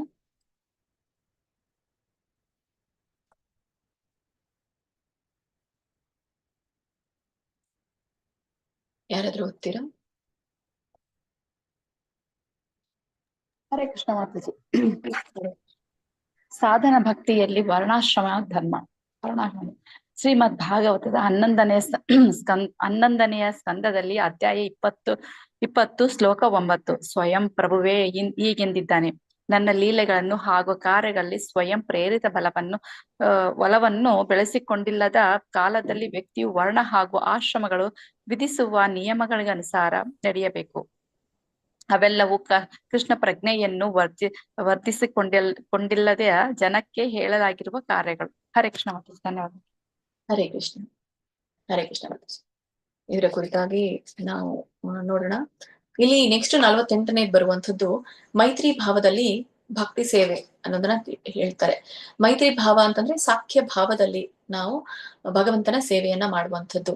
ಈಗಾಗ್ಲೇ ನಾವು ತಿಳಿದಿರೋ ಹಾಗೆ ಈ ಭಗವಂತನ ಜೊತೆಗೆ ನಾವು ಯೋಗವನ್ನ ಕಲ್ಪಿಸಿಕೊಳ್ಳಿಕ್ಕೆ, ಸಂಬಂಧವನ್ನ ಕಲ್ಪಿಸಿಕೊಳ್ಳಿಕ್ಕೆ 5 ಬಗೆಯ ಮುಖ್ಯವಾದಂತಹ ಸೇವೆಗಳನ್ನ ಹೇಳಿದ್ದಾರೆ. ನಾವು ಯಾವ ಭಾವದಲ್ಲಿ ಯಾವ ಒಂದು ಸಂಬಂಧವನ್ನ ಕಲ್ಪಿಸಿಕೊಂಡು ನಾವು ಮಾಡ್ಬೇಕು ಅನ್ನೋದನ್ನ. ಸೊ ಅವು ಅದರಲ್ಲಿ ಇರುವಂತದ್ದು ಮೈತ್ರಿ ಭಾವನು ಕೂಡ ಒಂದು. ಇಲ್ಲಿ ಮೈತ್ರಿ ಭಾವದಲ್ಲಿ 2 ಗುಂಪುಗಳನ್ನ ನಾವು ಕಾಣ್ತೇವೆ. ಸೊ ಆ 2 ಗುಂಪ ಯಾವ್ದು ಅಂತಂದ್ರೆ, ಮೊದಲನೇದು ವಿಶ್ವಾಸದಿಂದಿರುವಂತಹ ಗುಂಪು, ಎರಡನೇದು ಮಿತ್ರ ವೃತ್ತಿ ಅಂತ ಹೇಳಿ ಕರೆಯಲಾಗುತ್ತೆ. ಇಲ್ಲಿ ವಿಶ್ವಾಸದಿಂದ ಇರುವಂತದ್ದು ಅಂತಂದ್ರೆ ಈ ಭಗವಂತನ ಅಂತರಂಗದ ಸೇವಕನಾಗಿರುವುದು ಅಂತ ಹೇಳಿ ಕರೀತಾರೆ. ಸೊ ಮಿತ್ರ ವೃತ್ತಿ ಅಂತಂದ್ರೆ ಭಕ್ತನು ಭಗವಂತನ ಹಿತಚಿಂತಕನಾಗಿರುವಂಥದ್ದು ಎರಡನೆಯದಾಗಿರುತ್ತೆ. ಸೊ ವಿಶ್ವಾಸದಲ್ಲಿ ಭಗವಂತನ ಅಂತರಂಗದ ಸೇವಕ, ಭಕ್ತನು ಭಗವಂತನ ಹಿತಚಿಂತಕನಾಗಿರುವಂಥದ್ದು ಎರಡನೆಯ ಮಿತ್ರ ವೃತ್ತಿಯನ್ನ ತೋರಿಸುತ್ತೆ.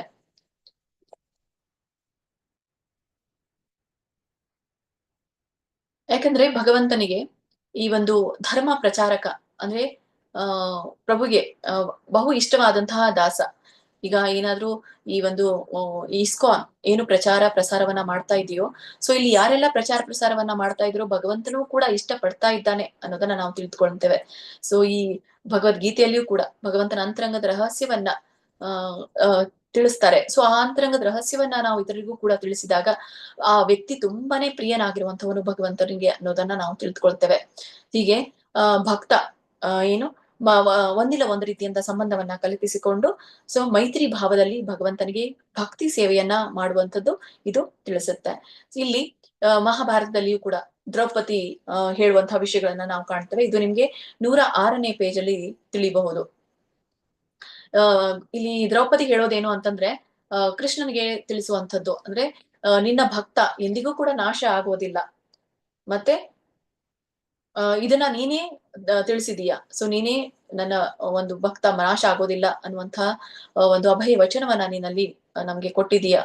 ಮತ್ತೆ ಎಲ್ಲ ಬಗೆಯ ಸಂಕಷ್ಟ ಸಂದರ್ಭಗಳಲ್ಲಿಯೂ ಕೂಡ ನಿನ್ನ ಒಂದು ಪ್ರತಿಜ್ಞೆನ ನಾವು ಸ್ಮರಿಸ್ಕೊಳ್ಬೇಕು ಅನ್ನೋದನ್ನ ನಾವು ತಿಳ್ಕೊಳ್ಬೇಕು.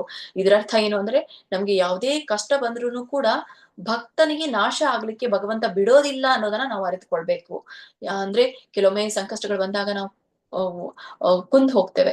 ಸೊ ಹಾಗೆ ಬಂದಾಗ ನಾವು ಈ ಭಗವಂತನೇ ಕೊಟ್ಟಿರುವಂತಹ ವಚನವನ್ನ ನಾವು ನೆನ್ಪಿಟ್ಕೊಳ್ಬೇಕು ಅನ್ನೋದನ್ನ ನಮ್ಗೆ ಇಲ್ಲಿ ದ್ರೌಪದಿ ತಿಳಿಸ್ತಾರೆ.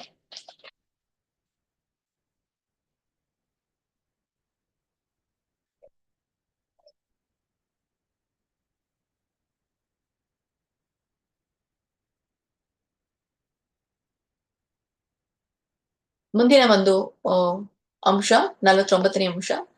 ಸೊ ಎಲ್ಲವನ್ನು ಪ್ರಭುವಿಗೆ ಅರ್ಪಿಸಿ ಬಿಡುವುದು ಅಂತ ಹೇಳಿ. ಸೊ ಎಲ್ಲವನ್ನು ಪ್ರಭುಗೆ ಅರ್ಪಿಸಿ ಬಿಡುವುದರ ಅರ್ಥ ಆತ್ಮ ನಿವೇದನೆ ಅಂತ ಕರೆಯಲಾಗುತ್ತೆ. ಈ ಆತ್ಮ ನಿವೇದನೆಯಲ್ಲಿ ಮತ್ತೆ 2 ತರನಾದಂತಹ ಆತ್ಮ ನಿವೇದನೆಯನ್ನ ನಾವು ನೋಡ್ತೇವೆ. ಒಂದು ಶರಣಾಪತ್ತಿ, ಮತ್ತೆ ಇನ್ನೊಂದು ಆತ್ಮ ನಿವೇದನೆ ಕುರಿತಾಗಿ ನಾವು ತಿಳಿದುಕೊಳ್ತೇವೆ. ಸೊ ಶರಣಾಗತಿ ಅಂತಂದಾಗ ನಮ್ಗೆ ನೆನಪಿಗೆ ಬರೋದು ಯಾರು ಹೇಳ್ತೀರಾ? ಆತ್ಮ ನಿವೇದನೆಗೆ ಉದಾಹರಣೆ ಬಲಿ ಮಹಾರಾಜ. ಬಲಿ ಮಹಾರಾಜ. ಅಂಬರೀಷ ಮಹಾರಾಜ ಮಾತಾಜಿ. ಎಸ್, ಇನ್ನೊಬ್ರು ನಮ್ಗೆ ನೆನಪಿಗೆ ಬರೋದು ಅಂಬರೀಷ್ ಮಹಾರಾಜರು ಕೂಡ. ಹಾಗಾದ್ರೆ ಇವರ ಮಧ್ಯೆ ಇರುವಂತಹ ವ್ಯತ್ಯಾಸ ಏನು? ಈ ಒಂದು ಶರಣಾಪತ್ತಿ ಮತ್ತೆ ಆತ್ಮ ನಿವೇದನೆಯ ಮಧ್ಯೆ ಇರುವಂತಹ ವ್ಯತ್ಯಾಸ ಏನು? ಆತ್ಮ ನಿವೇದನೆ ಅಂತಂದ್ರೆ ಏನು? ಈ ಆತ್ಮ ಅಂತಂದಾಗ ಕೇವಲ ನನ್ನ ಆತ್ಮ ಮಾತ್ರ ನಾನು ನಿವೇದನೆ ಮಾಡಿದೀನಿ ಭಗವಂತನಿಗೆ ಅಂತ ಅಲ್ಲ.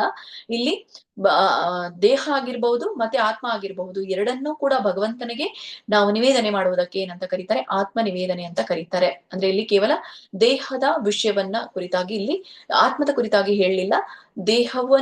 ದೇಹವನ್ನು ಕೂಡ ದೇಹದಿಂದ ಅಂದ್ರೆ ಕಾಯ ವಾಚ ಮನಸ ಏನೆಲ್ಲ ನಾವು ಅರ್ಪಣೆಯನ್ನ ಮಾಡ್ತೀವೋ ಸೊ ಅದು ಆತ್ಮ ನಿವೇದನೆಗೆ ಸಂಬಂಧಪಟ್ಟಿರುವಂತದ್ದು ಅನ್ನೋದನ್ನ ನಾವು ಕಾಣ್ತೇವೆ.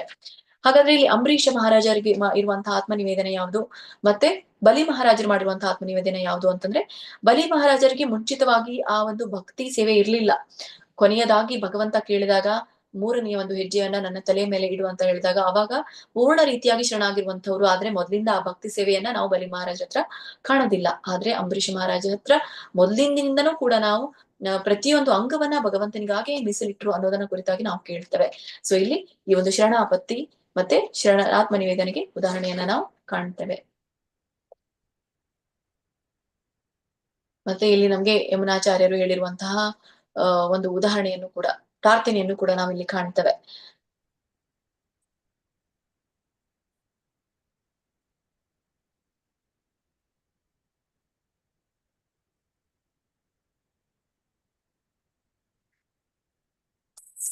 ಹೀಗೆ ಹೇಗೆ ಯಮುನಾಚಾರ್ಯರು ಪ್ರಾರ್ಥನೆಯನ್ನ ಮಾಡ್ತಾರೆ ಅಂತಂದ್ರೆ, ಸೊ ನಾನು ಏನು ತ್ರಿಗುಣಗಳ ಫಲದ ರೂಪದಲ್ಲಿ ನನ್ನ ದೇಹವನ್ನು ನಾನು ಧರಿಸಿ ಬಂದಿದ್ದೀನೋ ಸೊ ಇದೆಲ್ಲವನ್ನು ಕೂಡ ನಾನು ನಿನಗೆ ಅರ್ಪಿಸ್ತೇನೆ ಅಂತ ಹೇಳಿ ಅವರು ಭಗವಂತನಿಗೆ ಹೇಳ್ತಾ ಇದ್ದಾರೆ.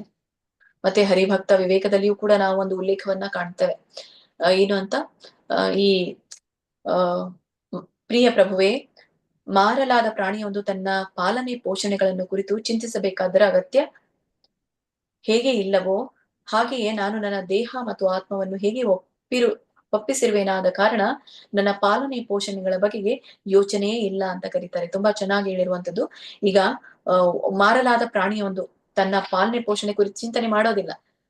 ಈಗ ಒಂದು ಪ್ರಾಣಿ ಮಾರಾಗ್ತಾ ಇದೆ ಅಂತಂದ್ರೆ ಈಗ ನನ್ನ ಪಾಲನೆ ಯಾರು ಮಾಡ್ತಾರೆ, ಪೋಷಣೆ ಯಾರು ಮಾಡ್ತಾರೆ ಅಂತ ಯೋಚನೆ ಮಾಡೋ ಅವಶ್ಯಕತೆ ಇಲ್ಲ. ಹಾಗೇನೆ ನನ್ನ ದೇಹವನ್ನ ಭಗವಂತ ಕೊಟ್ಟು ಇಲ್ಲಿ ಕಳಿಸಿದ್ದಾನೆ ಅಂತಂದ್ರೆ ಭಗವಂತ ಅದರ ಪಾಲನೆ ಮಾಡ್ತಾನೋ ಇಲ್ವೋ ಅನ್ನುವಂತ ಕುರಿತು ಚಿಂತನೆ ಮಾಡುವ ಅವಶ್ಯಕತೆ ನಮ್ಗೆ ಇಲ್ಲ. ಹಾಗಾಗಿ ವ್ಯಕ್ತಿಯು ತನ್ನ ಅಥವಾ ತನ್ನ ಕುಟುಂಬಗಳ ಪಾಲನೆ ಪೋಷಣೆಗಳ ಬಗೆಗೆ ಚಿಂತೆ ಇಟ್ಟುಕೊಳ್ಳಬಾರದು. ಈಗ ಕೆಲವೊಬ್ರು ತನ್ನ ಕುಟುಂಬವನ್ನ ಹೇಗೆ ನಾನು ನಿರ್ವಹಿಸ್ಲಿ, ಹೇಗೆ ರಕ್ಷಣೆಯನ್ನ ಮಾಡೋದು ಅನ್ನೋದ್ರ ಕುರಿತಾಗಿ ಚಿಂತೆಯಲ್ಲಿ ಇರ್ತಾರೆ. ಹಾಗೆ ಈ ಭಗವಂತ ಕೊಟ್ಟಂತ ದೇಹವನ್ನ ಹೇಗೆ ನಾನು ಪಾಲಿಸಬೇಕು ಅನ್ನೋದ್ರ ಕುರಿತಾಗಿ ನಿನ್ ಚಿಂತೆ ಮಾಡೋ ಅವಶ್ಯಕತೆ ಇಲ್ಲ. ಭಗವಂತ ಜೀವನವನ್ನ ಕೊಟ್ಟಿದ್ದಾನೆ ಅಂತಂದ್ರೆ ಪಾಲನೆಯೂ ಕೂಡ ಅವನು ಮಾಡ್ತಾನೆ ಅನ್ನೋದನ್ನ ನಾವು ತಿಳ್ಕೊಳ್ಬೇಕು. ಕಾಯ ಮನಸ ವ್ಯಕ್ತಿ ಶರಣಾಗತನಾಗಿರುವುದು ದಿಟ್ಟವೇ. ಅದಲ್ಲಿ ಪ್ರಭು ಸೇವೆಯಲ್ಲಿ ಮಗ್ನನಾಗಿರುವುದಷ್ಟೇ ಅವನ ಕಾಳಜಿಯಾಗಿರ್ಬೇಕು. ಕಾಯ ವಾಚ ಮನಸ ಶರಣಾಗತನಾದ್ರೂ ಕೂಡ ಏನಾಗ್ಬೇಕು, ನಾವು ಭಗವಂತನ ಸೇವೆಯಲ್ಲಿ ನಾವು ಮಗ್ನರಾಗಿರ್ಬೇಕು ಅನ್ನೋದನ್ನ ತಿಳಿಸ್ತಾರೆ. ಸೊ ಹೀಗೆ ಈ ಒಂದು ಭಾಗದಲ್ಲಿ ನಾವು ತಿಳ್ಕೊಂಡಿರುವಂತದ್ದು ಏನು ಅಂತಂದ್ರೆ, ನಮ್ಗೆ ಮೈತ್ರಿ ಭಾವದ ರೀತಿಯಲ್ಲಿ ಮತ್ತೆ ಈ ಶರಣಾಗತಿ ಅಂದ್ರೆ ನಿವೇದನೆ, ಆತ್ಮ ನಿವೇದನೆ, ಇವೆರಡೂ ಕೂಡ ತುಂಬಾನೇ ಕಠಿಣಕರವಾಗಿರುವಂತದ್ದು ಅನ್ನೋದನ್ನ ನಮ್ಗೆ ಇಲ್ಲಿ ತಿಳಿಸ್ತಾರೆ. ಸೊ ಎರಡು ಪ್ರಕ್ರಿಯೆಗಳು ತುಂಬಾ ಕಠಿಣಕರ ಅಂತ ಶರಣರೂಪ ಗೋಸ್ವಾಮಿಯವರು ನಮ್ಗೆ ಇದರಲ್ಲಿ ತಿಳಿಸ್ತಾರೆ. ಮತ್ತೆ 50ನೇ ಅಂಶವನ್ನ ನೋಡಿದಾಗ ಅಚ್ಚುಮೆಚ್ಚಾದ ವಸ್ತುವಿನ ಅರ್ಪಣೆಯನ್ನ ಮಾಡುವಂಥದ್ದು. ಅಚ್ಚುಮೆಚ್ಚಾದ ವಸ್ತು ಅಂತಂದ್ರೆ ಯಾವುದು? ಇದನ್ನು ಕೂಡ ಶ್ರೀಮದ್ ಭಾಗವತದ 11ನೇ ಸ್ಕಂದದ 11ನೇ ಅಧ್ಯಾಯದ 41ನೇ ಶ್ಲೋಕದಲ್ಲಿ ನಾವು ಕಾಣ್ತೇವೆ.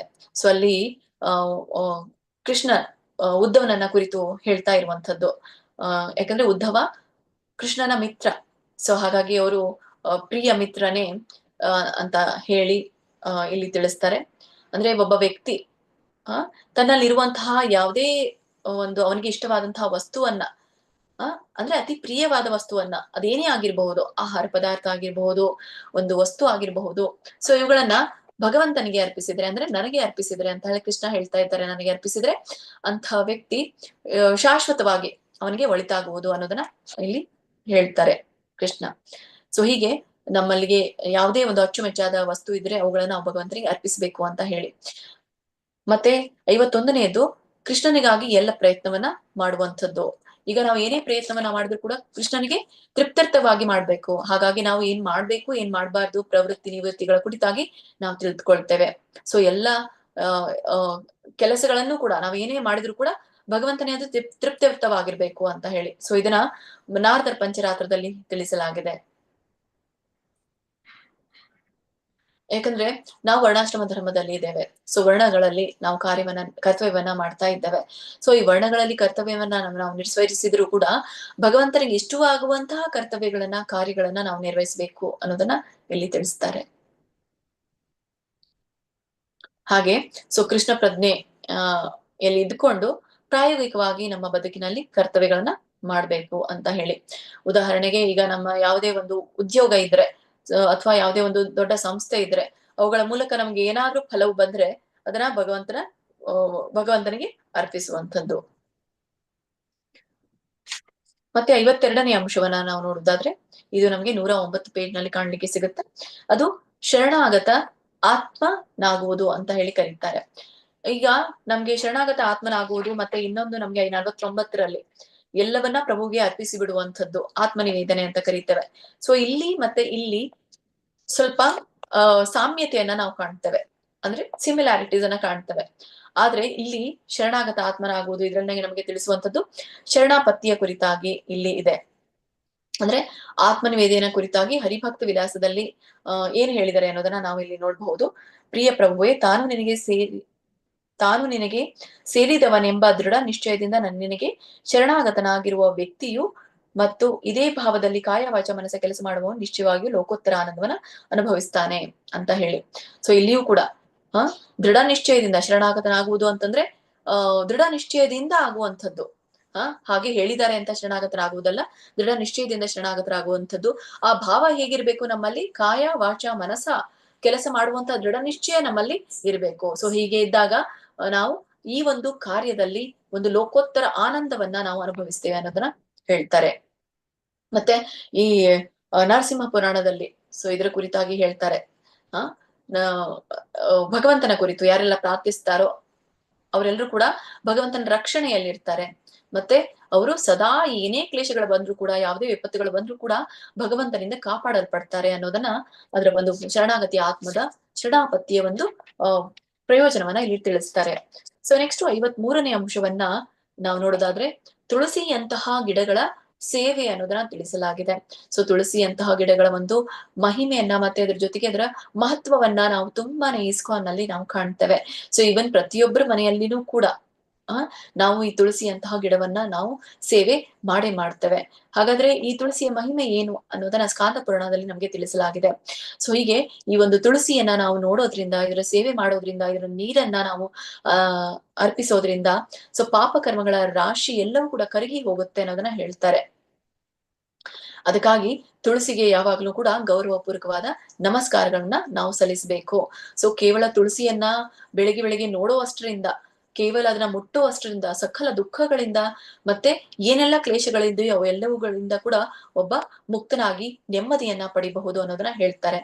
ಮತ್ತೆ ಜೊತೆಗೆ ಈ ಈ ತುಳಸಿ ದಳಗಳನ್ನ ನಾವು ಭಗವಂತನಿಗೆ ಭಗವಂತನ ಪಾದಗಳಿಗೆ ಸಮರ್ಪಿಸಿದಾಗ ದೈವ ಪ್ರೇಮವನ್ನ ನಾವು ಪೂರ್ಣವಾಗಿ ಪಡಿಬಹುದು ಅನ್ನೋದ್ರ ಭರವಸೆಯನ್ನು ಕೂಡ ನಮ್ಗೆ ಕೊಡ್ತಾರೆ. ಹಾಗಾಗಿ ಪ್ರತಿಯೊಬ್ರು ಕೂಡ ದಿನಾಲು ಕೃಷ್ಣನ ಪಾದಾರವಿಂದಗಳಿಗೆ ತುಳಸಿ ದಳಕ್ಕೆ ಶ್ರೀಗಂಧದ ಲೇಪನವನ್ನ ಮಾಡಿ ನಾವು ಅರ್ಪಿಸೋದೇ ಆದ್ರೆ ಈ ಭಗವಂತನಿಗೆ ಮುಖ್ಯವಾಗಿ ಬೇಕಾಗಿರುವಂತದ್ದು, ನಮ್ಮ ಕಡೆಯಿಂದ ಬೇಕಾಗಿರುವಂತದ್ದು ಭಗವತ್ ಪ್ರೇಮ. ಆ ಭಗವತ್ ಪ್ರೇಮ ಭಗವಂತನ ಬೇಗನೆ ನಮ್ಗೆ ಕೊಡ್ತಾನೆ ಅನ್ನೋದನ್ನ ನಾವು ತಿಳ್ಕೊಳ್ಬಹುದು. ಮತ್ತೆ ಈ ಈಗಾಗಲೇ ನಾವು ತಿಳ್ಕೊಂಡಿರುವಂತದ್ದು ತುಳಸಿ ಗಿಡದ ಮಹಿಮೆ ಭಾರತ ದೇಶದಲ್ಲಿ ಅಷ್ಟೇ ಇದೆ ಅಂತ ಇಲ್ಲ. ಪಾಶ್ಚಾತ್ಯ ದೇಶಗಳಲ್ಲಿಯೂ ಕೂಡ ಎಲ್ಲಿ ಬೆಳೆಯೋದಿಲ್ವೋ, ಯಾಕಂದ್ರೆ ಅದಕ್ಕೆ ಸ್ವಲ್ಪ ಬಿಸಿಲು ಬೇಕು, ಎಲ್ಲಿ ಬೆಳೆಯೋದಿಲ್ವೋ ಅಂತ ಜಾಗದಲ್ಲಿಯೂ ಕೂಡ ಭಕ್ತರು ತುಂಬಾ ಕಾಳಜಿಯಿಂದ ಈ ಒಂದು ಗಿಡವನ್ನ ನೆಡುವಂತಹ ವ್ಯವಸ್ಥೆಯನ್ನು ಕೂಡ ಮಾಡ್ತಾರೆ. ಹೀಗೆ ನಾವು ಈ ಒಂದು ಗಿಡ ಬೆಳೆಯುವಂತಹ ರೀತಿಯಿಂದ ನಾವು ಕಾಳಜಿಯನ್ನ ಕೂಡ ವಹಿಸ್ಕೊಳ್ಬೇಕಾಗತ್ತೆ. ಹೀಗೆ ಇದರ ಒಂದು ಮಹಿಮೆನ ನಮ್ಗೆ ತಿಳಿಸಲಾಗತ್ತೆ. ಮತ್ತೆ ಸ್ಕಾಂದ ಪುರಾಣದಲ್ಲಿಯೂ ಕೂಡ ಹೀಗೆ ಹೇಳ್ತಾರೆ. ಸೊ ಎಲ್ಲ ದೃಷ್ಟಿಗಳಿಂದಲೂ ತುಳಸಿಯ ಮಂಗಳಕರವಾದದ್ದು ಅಂತ.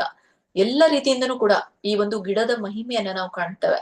ಸೊ ಬೇರೆ ಯಾವ್ದ್ರ ಮಹಿಮೆ ಇರಬಹುದು, ಆದ್ರೂ ಕೂಡ ಇದರ ಮಹತ್ವ ತುಂಬಾನೇ ನಮ್ಗೆ ತಿಳಿಸ್ತಾರೆ. ಅದನ್ನ ನೋಡುವಷ್ಟರಿಂದ ಮುಟ್ಟುವಷ್ಟರಿಂದ ಅಂದ್ರೆ ಸ್ಕಾಂದ ಪುರಾಣದಲ್ಲಿ, ಮತ್ತೆ ಇದ್ರ ಕುರಿತು ಪ್ರಾರ್ಥಿಸುವುದರಿಂದ, ನಮಸ್ಕರಿಸುವುದರಿಂದ, ಅಥವಾ ಇದ್ರ ಕುರಿತು ಶ್ರವಣವನ್ನ ಮಾಡುವುದರಿಂದ ಅಥವಾ ನೆಡುವುದರಿಂದ ಮಂಗಳಕರವಾಗುತ್ತೆ ಅನ್ನೋದನ್ನ ಹೇಳ್ತಾರೆ. ಸೊ ಇಲ್ಲಿ ಹೇಳಿರೋ ಬಗೆಯಲ್ಲಿ ತುಳಸಿ ಗಿಡದ ಸಮರ್ಪಕ ಸಾಧಿಸುವ ಯಾವುದೇ ವ್ಯಕ್ತಿಯು ವೈಕುಂಠ ಲೋಕದ ಶಾಶ್ವತ ವಾಸಿಯಾಗ್ತಾನೆ ಅನ್ನೋದನ್ನ ಹೇಳ್ತಾರೆ.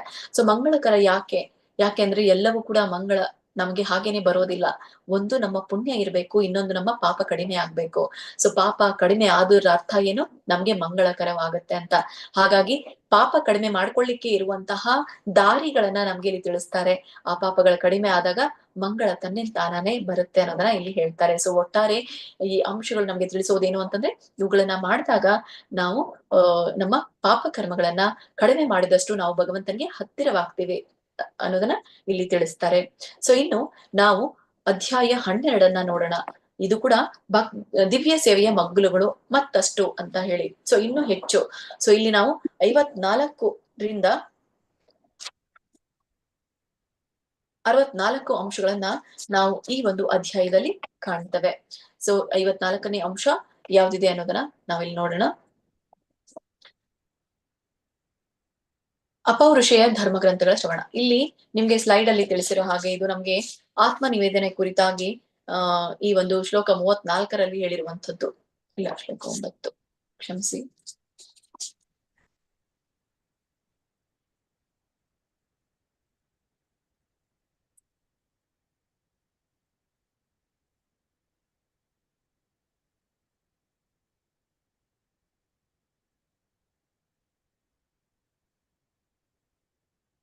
ಓಕೆ.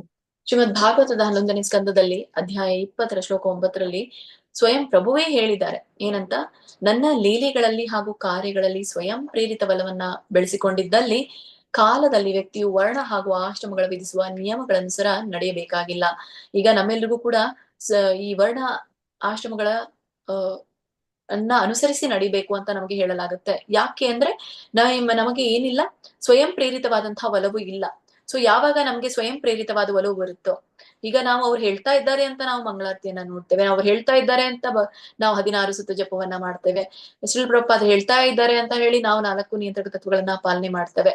ಸೊ ಒಂದ್ಸಲಿ ನಮ್ಗೆ ಯಾವಾಗ ನನ್ನಷ್ಟಕ್ಕೆ ನಾನೇ ತಿಳಿದುಕೊಂಡು ಇವುಗಳನ್ನ ಕಟ್ಟುನಿಟ್ಟಾಗಿ ಪಾಲನೆಯನ್ನ ಮಾಡಿದಾಗ ಅದು ಒಂದು ರೀತಿಯಾದಂತಹ ಸ್ವಯಂ ಒಲವು ಅಂತ ಕರೆಯಲಾಗುತ್ತೆ. ಸೊ ಯಾವಾಗ ನಮ್ಗೆ ಸ್ವಯಂ ಒಲವು ಬರುತ್ತೋ ಆವಾಗ ನಮ್ಗೆ ವರ್ಣ ಮತ್ತು ಆಶ್ರಮಗಳಲ್ಲಿ ಏನೆಲ್ಲ ಕಟ್ಟುನಿಟ್ಟಾದ ವಿಧಿ ನಿಯಮಗಳಿದೆಯೋ ಅವುಗಳ ಪ್ರಕಾರ ನಡಿಬೇಕಾಗಿಲ್ಲ. ಅಂದ್ರೆ ಅವುಗಳನ್ನ ಅನುಸರಿಸೋ ಅವಶ್ಯಕತೆ ಇಲ್ಲ. ಯಾಕೆಂದ್ರೆ ನಮ್ಗೆ ಆ ಕಟ್ಟುನಿಟ್ಟು ಸ್ವಯಂ ಪ್ರೇರಿತವಾಗಿ ಬಂದಿರುವಂತದ್ದು ಅಂತ.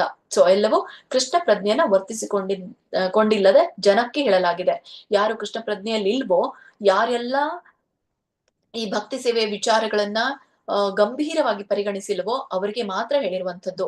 ಈಗ ಉದಾಹರಣೆಗೆ ನಾವು ಮಗುವಿಗೆ ಅದು ಚಿಕ್ಕ ಮಗು ಇದ್ದಾಗ ಸ್ಕೂಲಿಗೆ ಹೋಗುವಾಗ ನಾವು ಅದಕ್ಕೆ ಹೋಮ್ವರ್ಕ್ ಮಾಡೋದಾಗ್ಲಿ ಅಥವಾ ಕ್ಲಾಸ್ ನಲ್ಲಿ ಕುರಿತಾದಂತ ವಿಷಯಗಳನ್ನ ನಾವು ಅದನ್ನ ಹಿಡಿದು ಅವುಗಳಿಗೆ ಮಾಡ್ಲಿಕ್ಕೆ ನಾವು ಹೇಳ್ತೇವೆ. ಸೊ ಅದಕ್ಕೆ ಇಷ್ಟ ಇರೋದಿಲ್ಲ, ಆಟ ಆಡ್ಲಿಕ್ಕೆ ಹೆಚ್ಚಾಗಿ ಆಸಕ್ತಿಯನ್ನ ತೋರಿಸುತ್ತೆ.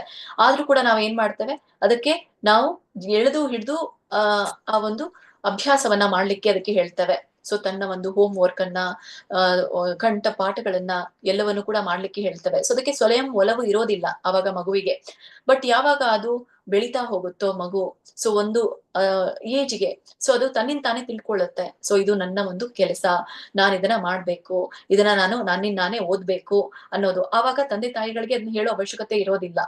ಹಾಗೇನೆ ಇಲ್ಲಿನೂ ಕೂಡ ಹೀಗೆ ಸ್ವಯಂ ಪ್ರೇರಣೆ ಒಲವು ಯಾವಾಗ ನಮ್ಗೆ ಬರುತ್ತೋ ಆವಾಗ ವರ್ಣಾಶ್ರಮಗಳ ಕಟ್ಟುನಿಟ್ಟಾಗಿ ವರ್ಣಾಶ್ರಮ ವಿಧಿ ನಿಯಮಗಳ ಪ್ರಕಾರ ನಡೆಯೋ ಅವಶ್ಯಕತೆ ಇಲ್ಲ. ಅವುಗಳು ಕೇವಲ ಪ್ರಾರಂಭಿಕ ಭಕ್ತನಿಗೆ ಮತ್ತೆ ಕೃಷ್ಣ ಪ್ರಜ್ಞೆಯನ್ನ ವರ್ತಿಸ್ಕೊಳ್ಳಿಕ್ಕೆ ಇರುವಂತಹ ಅಂಶಗಳು ಮಾತ್ರ ಅನ್ನೋದನ್ನ ನಾವಿಲ್ಲಿ ನೋಡ್ತೇವೆ.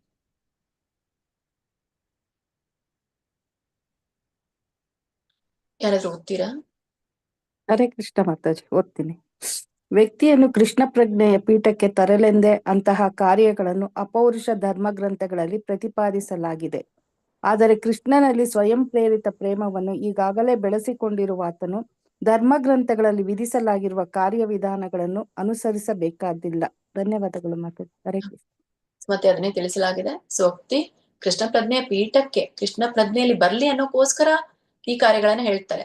ಸೊ ಎಲ್ಲಿ ಅಪೌರುಷೇಯ ಧರ್ಮ ಗ್ರಂಥಗಳಲ್ಲಿ ಇದನ್ನ ಪ್ರತಿಪಾದಿಸಲಾಗಿದೆ. ಆದ್ರೆ ಕೃಷ್ಣನಲ್ಲಿ ಸ್ವಯಂ ಪ್ರೇರಿತ ಪ್ರೇಮವನ್ನ ಈಗಾಗಲೇ ಬೆಳೆಸಿಕೊಂಡಿರುವಾತ ಧರ್ಮ ಗ್ರಂಥಗಳಲ್ಲಿ ವಿಧಿಸಲಾಗಿರುವಂತಹ ಕಾರ್ಯವಿಧಾನಗಳನ್ನ ಅನುಸರಿಸಬೇಕಾಗಿಲ್ಲ ಅನ್ನೋದನ್ನ ಹೇಳ್ತಾರೆ. ಇದನ್ನೆಲ್ಲ ಯಾರು ಮುಂದುವರಿದು ಭಕ್ತರು ಮಾತ್ರ ಸ್ವಯಂ ಪ್ರೇರಿತವಾದ ಒಲವನ್ನ ಪಡೆದಿರ್ತಾರೆ. ಸೊ ಕನಿಷ್ಠ ಭಕ್ತರಾಗಿರ್ಬೋದು, ಪ್ರಾರಂಭಿಕ ಭಕ್ತರಾಗಿರ್ಬೋದು, ಇದರ ಮೇಲೆ ಅವರು ಒಲವು ಇರೋದಿಲ್ಲ. ಆದಷ್ಟು ನಮಗೆ ಸ್ವಯಂ ಪ್ರೇರಿತ ಒಲವು ಬರೋವರೆಗೂ ಕೂಡ ನಾವು ವರ್ಣಾಶ್ರಮ ಧರ್ಮವನ್ನ ಪಾಲಿಸಬೇಕು. ಅಲ್ಲಿ ಹೇಳಿರುವಂತಹ ನಿಯಮಗಳನ್ನ, ವಿಧಿಸಲಾಗಿರುವಂತಹ ಕಾರ್ಯವಿಧಾನಗಳನ್ನ ನಾವು ಅನುಸರಿಸಬೇಕು. ಓದಿ ಯಾರಾದ್ರು?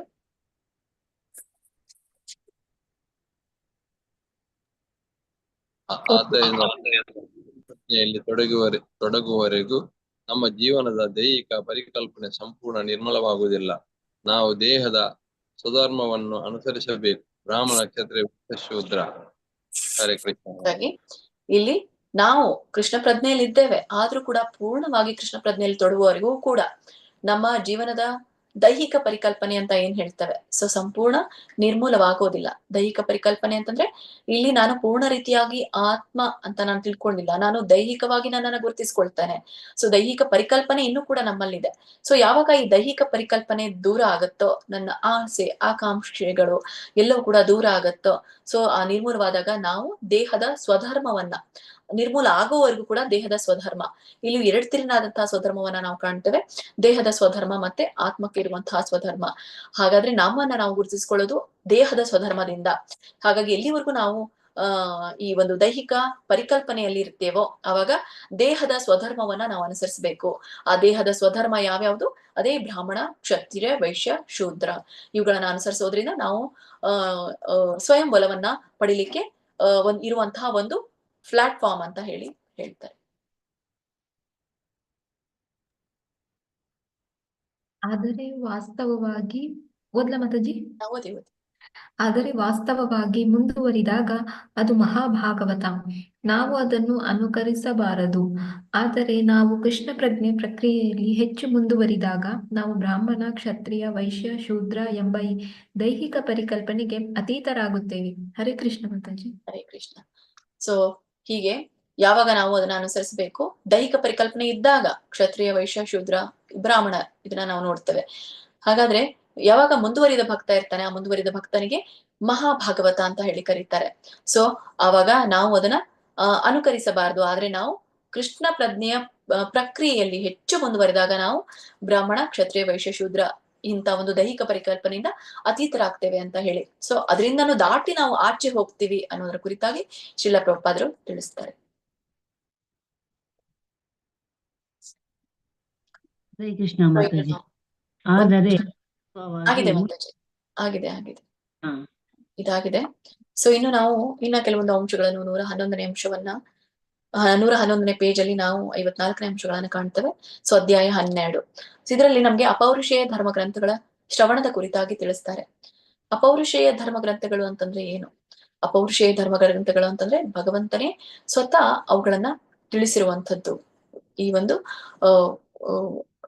ಜನರ ದೈಹಿಕ ಉದ್ಧಾರಕ್ಕಾಗಿ ಅಂತ ಹೇಳ್ಬಹುದು.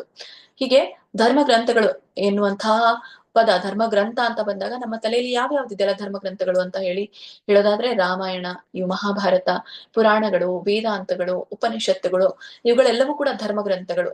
ಸೊ ಇವುಗಳನ್ನ ಯಾರು ಇದರ ಜಾಡನ್ನೇ ಅನುಸರಿಸಿ ಬರೆದ ಯಾವುದೇ ಗ್ರಂಥವನ್ನ ಸೂಚಿಸುತ್ತದೆಯೋ ಅದರ ಕುರಿತಾಗಿ ಇಲ್ಲಿ ಶ್ರೀಲ ಮಧ್ವಾಚಾರ್ಯರು ವ್ಯಾಖ್ಯಾನವನ್ನ ಮಾಡ್ತಾರೆ. ಇದರ ಕುರಿತಾಗಿ ಏನು ಅಂತಂದ್ರೆ ಈ ಸ್ಕಾಂದ ಪುರಾಣದಲ್ಲಿ ಇದ್ರ ಕುರಿತಾಗಿ ಹೇಳ್ತಾರೆ. ಸೊ ವೈಷ್ಣವರ ಭಕ್ತಿ ಸೇವಾ ಪದ್ಧತಿಯನ್ನು ನಿರೂಪಿಸುವ ಧಾರ್ಮಿಕ ಸಾಹಿತ್ಯ ಕೃತಿಗಳ ಪಠನೆಯಲ್ಲಿ ನಿರಂತರವಾಗಿ ಮಗ್ನನಾದ ವ್ಯಕ್ತಿಯು ಸದಾ ಮಹಿಮಾನ್ವಿತನಾಗಿರ್ತಾನೆ ಅಂತ. ಅಂದ್ರೆ ಇಲ್ಲಿ ಧರ್ಮ ಗ್ರಂಥಗಳ ಶ್ರವಣದ ಕುರಿತಾಗಿ ನಮ್ಗೆ ತಿಳಿಸ್ತಾ ಇದ್ದಾರೆ. ಈ ಧರ್ಮ ಗ್ರಂಥಗಳಲ್ಲಿ ಈ ಸ್ಕಾಂದ ಪುರಾಣದಲ್ಲಿ ಏನ್ ಹೇಳ್ತಾ ಇದ್ದಾರೆ ಅಂದ್ರೆ, ಒಬ್ಬ ವೈಷ್ಣವ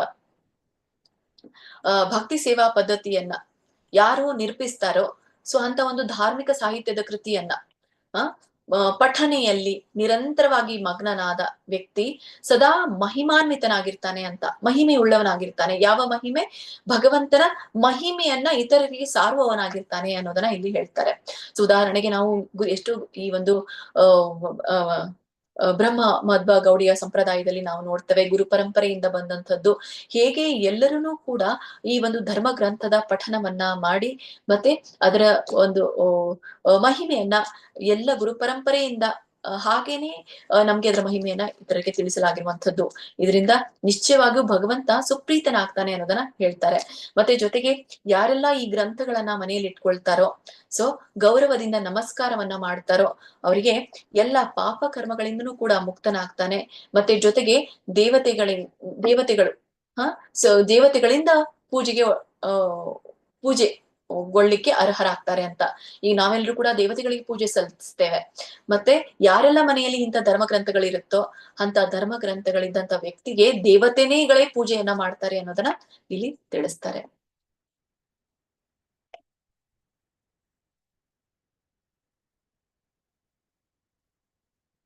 ಹಾಗೆ ಈ ಒಂದು 4ನೇ ಪ್ಯಾರಾಗ್ರಾಫ್ ಅಲ್ಲಿ ನಮ್ಗೆ ಶ್ರೀಮದ್ ಭಾಗವತದ 12ನೇ ಸ್ಕಂದದಲ್ಲಿ ಶ್ರೀಮದ್ ಭಾಗವತದ ಪಠಣದ ಮಹತ್ವವನ್ನ ಇಲ್ಲಿ ತಿಳಿಸ್ತಾರೆ.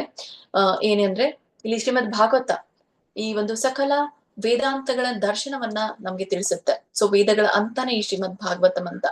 ಸೊ ಒಂದಿಲ್ಲ ಒಂದು ರೀತಿಯಿಂದ ನಾವು ಈ ಒಂದು ಶ್ರೀಮದ್ ಭಾಗವತದ ಪಠಣವನ್ನ ಮಾಡಿದಾಗ ಒಬ್ಬ ವ್ಯಕ್ತಿ ಏನಾಗ್ತಾನೆ, ಸೊ ಈ ಒಂದು ಪಠನೆಗೆ ಮನಸೋಲ್ತಾನೆ.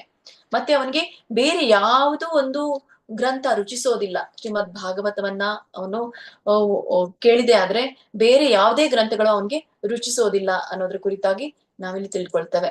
ಅಂದ್ರೆ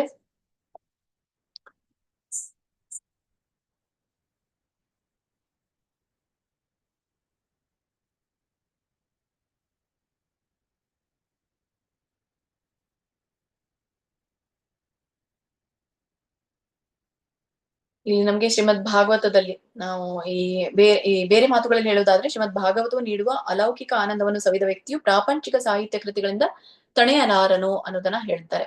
ಈಗ ಶ್ರೀಮದ್ ಭಾಗವತದಲ್ಲಿ ಇನ್ನೊಂದು ನಿಗಮ ಕಲ್ಪತರೋರ್ಗಲಿತಂ ಫಲಂ ಶುಕಮುಖಾದ್ ಅಮೃತ ದ್ರವ ಸಂಯುತಂ ಪಿಬತ ಭಾಗವತಂ ರಸಂ ಆಲಯಂ ಮುಹುರಹೋ ರಸಿಕಾ ಭುವಿ ಭಾವುಕಾಹ ಅಂತ ಹೇಳಿ. ಅಂದ್ರೆ ಇಲ್ಲಿ ವೈದಿಕ ಸಾಹಿತ್ಯ ಅಂದ್ರೆ ಈ ಒಂದು ಶ್ರೀಮದ್ ಭಾಗವತ ಅನ್ನುವಂಥದ್ದು ಪಕ್ವವಾದಂತಹ ಫಲ ಆಗಿದೆ. ಸೊ ಇದನ್ನ ಸವಿಯಿರಿ ಅನ್ನೋದನ್ನ ನಮ್ಗೆ ಆಸ್ವಾದಿಸಿರಿ ಅನ್ನೋದನ್ನ ಹೇಳ್ತಾ ಇದ್ದಾರೆ. ಯಾಕೆ ಅಂತಂದ್ರೆ ಶುಕದೇವ ಗೋಸ್ವಾಮಿ ಅವರ ತುಟಿಗಳಿಂದ ಇದು ಹೊರಹೊಮ್ಮಿದೆ ಅನ್ನೋದನ್ನ. ಈಗ ಹೇಗೆ ಒಂದು ಮಾಗಿದ ಹಣ್ಣು, ಮಾವಿನ ಹಣ್ಣು ಎಷ್ಟೊಂದು ರುಚಿಕರವಾಗಿರುತ್ತೆ ಅಂತಂದ್ರೆ, ಸೊ ಅದು ಅಮೃತವನ್ನ ಸವಿದಷ್ಟು, ಅಮೃತದ ರಸವನ್ನ ಸವಿದಷ್ಟು ಖುಷಿಯನ್ನ ನಮ್ಗೆ ಕೊಡುತ್ತೆ. ಹೇಗೆ ಈ ಒಂದು ಗಿಳಿ ಯಾವುದೇ ಹಣ್ಣನ್ನು ಅದು ಕಚ್ಚೋದಿಲ್ಲ. ಸೊ ಕೇವಲ ಮಾಗಿದ ಹಣ್ಣನ್ನ ಮಾತ್ರ, ರುಚಿಕರ ಆದಂತಹ ಹಣ್ಣವನ್ನ ಮಾತ್ರ ಅದು ಕುಕ್ಕುತ್ತೆ. ಹಾಗೆ ಇಲ್ಲಿ ಶುಕಮುನಿಗಳು ಅಂತ ಒಂದು ಶ್ರೀಮದ್ ಭಾಗವತವ ಮಾಗಿದ ಹಣ್ಣಾಗಿದೆ, ಅದನ್ನ ಅವರು ತಮ್ಮ ಮುಖದಿಂದ, ತುಟಿಗಳಿಂದ ಅದನ್ನ ತಿಳಿಸಿದ್ದಾರೆ ಎಲ್ರಿಗೂ ಕೂಡ. ಸೊ ಅವರು ಸವಿದಂತ ಆ ರುಚಿಯನ್ನ ನೀವು ಕೂಡ ಸವಿಯಿರಿ ಅನ್ನೋದನ್ನ ಇಲ್ಲಿ ತಿಳಿಸ್ತಾರೆ. ಶ್ರೀಮದ್ ಭಾಗವು ನೀಡುವ ಅಲೌಕಿಕ ಆನಂದವನ್ನ ಸವಿಯುವ ವ್ಯಕ್ತಿಯು ಪ್ರಾಪಂಚಿಕ ಸಾಹಿತ್ಯದ ಕೃತಿಯಿಂದ ತಣಿಯಲಾರ. ಎಷ್ಟು ಕೇಳಿದ್ರು ಕೂಡ ಮತ್ತೆ ಇದನ್ನ ಕೇಳುವಷ್ಟು ಆಸೆ ನಮ್ಮಲ್ಲಿ ಮೂಡುತ್ತೆ ಅನ್ನೋದ್ರ ಕುರಿತಾಗಿ ಇಲ್ಲಿ ಹೇಳ್ತಾರೆ. ಆಮೇಲೆ ನೆಕ್ಸ್ಟ್ ಇರುವಂತದ್ದು 55 ನಾವು ಕಾಣುವಂಥದ್ದು ಮಥುರಾ ವಾಸದ ಕುರಿತಾಗಿ ಇಲ್ಲಿ ಹೇಳ್ತಾ ಇದ್ದಾರೆ. ಸೊ ಮಥುರಾ ವಾಸ ಅಂತಂದ್ರೆ ಇಲ್ಲಿ ನಾವು ಎಲ್ಲರೂ ಹೋಗಿ ಮಥುರೆಯಲ್ಲಿ ವಾಸವಾಗೋದು ಅಂತ ಅಲ್ಲ. ಇಲ್ಲಿ ನಾವು ಇದ್ದ ಒಂದು ಜಾಗದಲ್ಲಿನೇ ವೃಂದಾವನವನ್ನಾಗಿ ಮಾಡ್ಬೇಕು ಅನ್ನೋದನ್ನ ಚಲಪ್ರಪಾದದಿಂದ ನಾವು ತಿಳಿದುಕೊಂಡೇವೆ. ಮಧುರಾ ವಾಸ ಅಂತಂದ್ರೆ ನಾವು ಈ ಕೆಲವೊಂದು ಯಾತ್ರೆಗಳನ್ನ ನಾವು ಕೈಕೊಳ್ಬೇಕು, ಮತ್ತೆ ಅಲ್ಲಿ ನಾವು ಭಗವಂತನ ಲೀಲೆಗಳನ್ನ ಸವಿದು ಬರಬೇಕು ಅನ್ನೋದ್ರ ಕುರಿತಾಗಿ ಇಲ್ಲಿ ಹೇಳ್ತಾರೆ. ಈ ಮಧುರಾ ಪಟ್ಟಣದಲ್ಲಿ ವಾಸ ಮಾಡುವುದನ್ನ ವರಾಹ ಪುರಾಣಗಳಲ್ಲಿ ಕೂಡ ತುಂಬಾನೇ ಇದರ ಮಹತ್ವವನ್ನ ತಿಳಿಸಲಾಗಿದೆ. ಏನು ಅಂದ್ರೆ ಇಲ್ಲಿ ವರಾಹನ ಭೂಲೋಕದ ಜನರನ್ನು ಉದ್ದೇಶಿಸಿ ಹೀಗೆನ್ನುತ್ತಾನೆ: ಮಥುರಾ ಪಟ್ಟಣ ಒಂದರ ವಿನ ಬೇರೆಯ ಸ್ಥಳಗಳಲ್ಲಿ ತಾಳುವ ವ್ಯಕ್ತಿ ಭ್ರಾಮಕ ಶಕ್ತಿಯ ಬಂದಿಯಾಗುವುದು ನಿಶ್ಚಯ ಅಂತ ಹೇಳಿ. ಈಗ ಈ ಕೆಲವೊಂದು ಯಾತ್ರಾ ಸ್ಥಳಗಳಿರುತ್ತೆ, ಭಗವದ್ ಧಾಮಗಳು ಅಂತ ಹೇಳ್ತೇವೆ ಭೂಲೋಕದಲ್ಲಿ ಇರುವಂತದ್ದು. ಆ ಧಾಮಗಳನ್ನ ಹೊರತುಪಡಿಸಿ ಬೇರೆ ಧಾಮಗಳಲ್ಲಿ ಒಲವನ್ನ ತೋರಿಸುವಂತಹ ವ್ಯಕ್ತಿ ಭ್ರಮೆಗೆ ಒಳಪಡ್ತಾನೆ ಅಂತ ಹೇಳಿ. ಅಂದ್ರೆ ಅವನ ಮೇಲೆ ಮಾಯೆಯ ಛಾಯೆ ಹೆಚ್ಚಾಗಿರುತ್ತೆ ಅನ್ನೋದನ್ನ ತಿಳಿಸ್ತಾರೆ. ಹೀಗಾಗಿ ತ್ರಿಲೋಕಗಳಲ್ಲಿ ಸಕಲ ಯಾತ್ರಾ ಸ್ಥಳಗಳಿಗೆ ಭೇಟಿ ಕೊಡುವುದರಿಂದ ಬರುವಷ್ಟೇ ಫಲ ಈ ಒಂದು ಮಥುರಾ ಪಟ್ಟಣದಲ್ಲಿ ಹೆಜ್ಜೆ ಇಡುವುದರಿಂದ ಬರುತ್ತೆ ಅನ್ನೋದನ್ನ ಹೇಳ್ತಾರೆ. ಈಗ 3 ಲೋಕಗಳು ಯಾವ್ದು ಅನ್ನೋದನ್ನ ನಾವು ನೋಡ್ತೇವೆ: ಊರ್ಧ್ವಲೋಕ, ಮತ್ತೆ ಅಧೋಲೋಕ, ಮಧ್ಯದಲ್ಲಿರುವಂತದ್ದು ಭೂರ್ಲೋಕ. ಸೊ ಈ 3 ಲೋಕಗಳಲ್ಲಿ ಏನು ಸಕಲ ಯಾತ್ರೆ 3 ಲೋಕಗಳಿಂದ ಏನು ನಾವು ಯಾತ್ರೆ ಮಾಡೋದ್ರಿಂದ ನಮ್ಗೆ ಸಿಗುತ್ತೋ ಕೇವಲ ನಾವು ಮಥುರಾ ಪಟ್ಟಣದಲ್ಲಿ ಹೆಜ್ಜೆ ಇಡುವುದರಿಂದ ಮಾತ್ರ ಸಿಗುತ್ತೆ ಅಂತ ಹೇಳಿ ಇದು ನಮಗೆ ಬ್ರಹ್ಮಾಂಡ ಪುರಾಣದಲ್ಲಿ ತಿಳಿಸಲಾಗಿದೆ.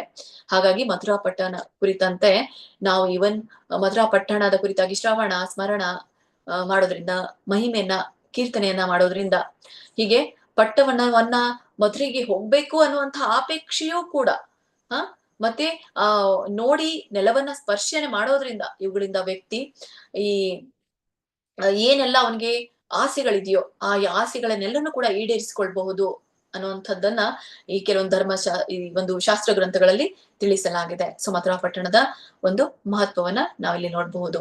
ಸೊ ನೆಕ್ಸ್ಟ್ 56ನೇದಿರುವಂತದ್ದು ಭಕ್ತರ ಸೇವೆ ಅಂತ. ಅಂದ್ರೆ ಭಗವತ್ ಸೇವೆಗಿಂತ ಈ ಭಕ್ತರ ಸೇವೆ ತುಂಬಾನೇ ಮುಖ್ಯವಾಗಿರುವುದನ್ನ ನಾವಿಲ್ಲಿ ಕಾಣ್ತೇವೆ. ಅಂದ್ರೆ ಇಲ್ಲಿ ವೈಷ್ಣವರ ಅಥವಾ ಭಕ್ತರ ಸೇವೆ, 112ನೇ ಪೇಜಲ್ಲಿ ನೀವು ನೋಡ್ಬಹುದು. ವೈಷ್ಣವರ ಅಥವಾ ಭಕ್ತರ ಸೇವೆ ಮಾಡುವುದನ್ನು ಕುರಿತಂತೆ ಪದ್ಮ ಪುರಾಣದಲ್ಲಿ ಒಂದು ಬಹು ಸುಂದರವಾದ ಮಾತಿದೆ.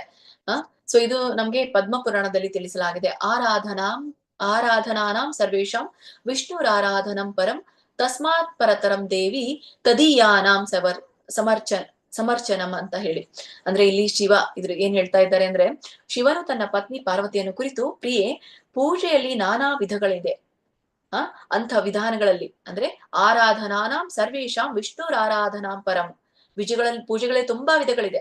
ಅದರಲ್ಲಿಯೂ ಕೂಡ ಯಾವ ಪೂಜೆ ಶ್ರೇಷ್ಠ ಅಂತಂದ್ರೆ ಅದೇ ವಿಷ್ಣುವಿನ ಪೂಜೆ ತುಂಬಾನೇ ಶ್ರೇಷ್ಠವಾಗಿರುವಂತದ್ದು ಅನ್ನೋದನ್ನ ಹೇಳ್ತಾರೆ.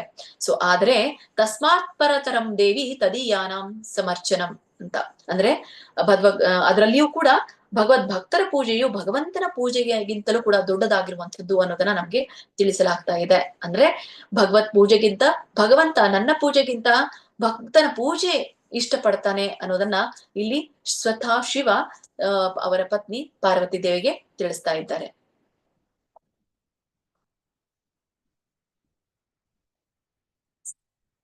ಮತ್ತೆ ಇಲ್ಲಿ ಶ್ರೀಮದ್ ಭಾಗವತದ ಒಂದು 3ನೇ ಸ್ಕಂದದಲ್ಲಿ 7ನೇ ಅಧ್ಯಾಯದಲ್ಲಿ 19ನೇ ಶ್ಲೋಕದಲ್ಲಿ ಕೂಡ ನಮ್ಗೆ ತಿಳಿಸಲಾಗ್ತಾ ಇದೆ.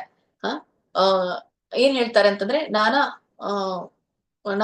ಅಂದ್ರೆ ಅವರು ಭಕ್ತನಾಗೋಕ್ಕಿಂತ ನಾನು ಭಕ್ತನಾಗೋ ತರ ನನ್ಗೆ ಕರುಣಿಸುವಂತ, ಸೊ ಪ್ರಾಮಾಣಿಕ ದಾಸನಾಗುವಂತ ಆಗ್ಲಿ. ಯಾಕೆಂದ್ರೆ ಭಕ್ತ ಸೇವೆ ಮಾಡೋದ್ರಿಂದ ಏನಾಗುತ್ತೆ, ಭಗವಂತನ ಪಾದಗಳಿಗೆ ಭಕ್ತಿ ಸೇವೆಯನ್ನ ಸಲ್ಲಿಸಿದ ಅಷ್ಟು ಭಾಗ್ಯ ಒದಗುತ್ತೆ ಅನ್ನೋದನ್ನ ಹೇಳ್ತಾರೆ.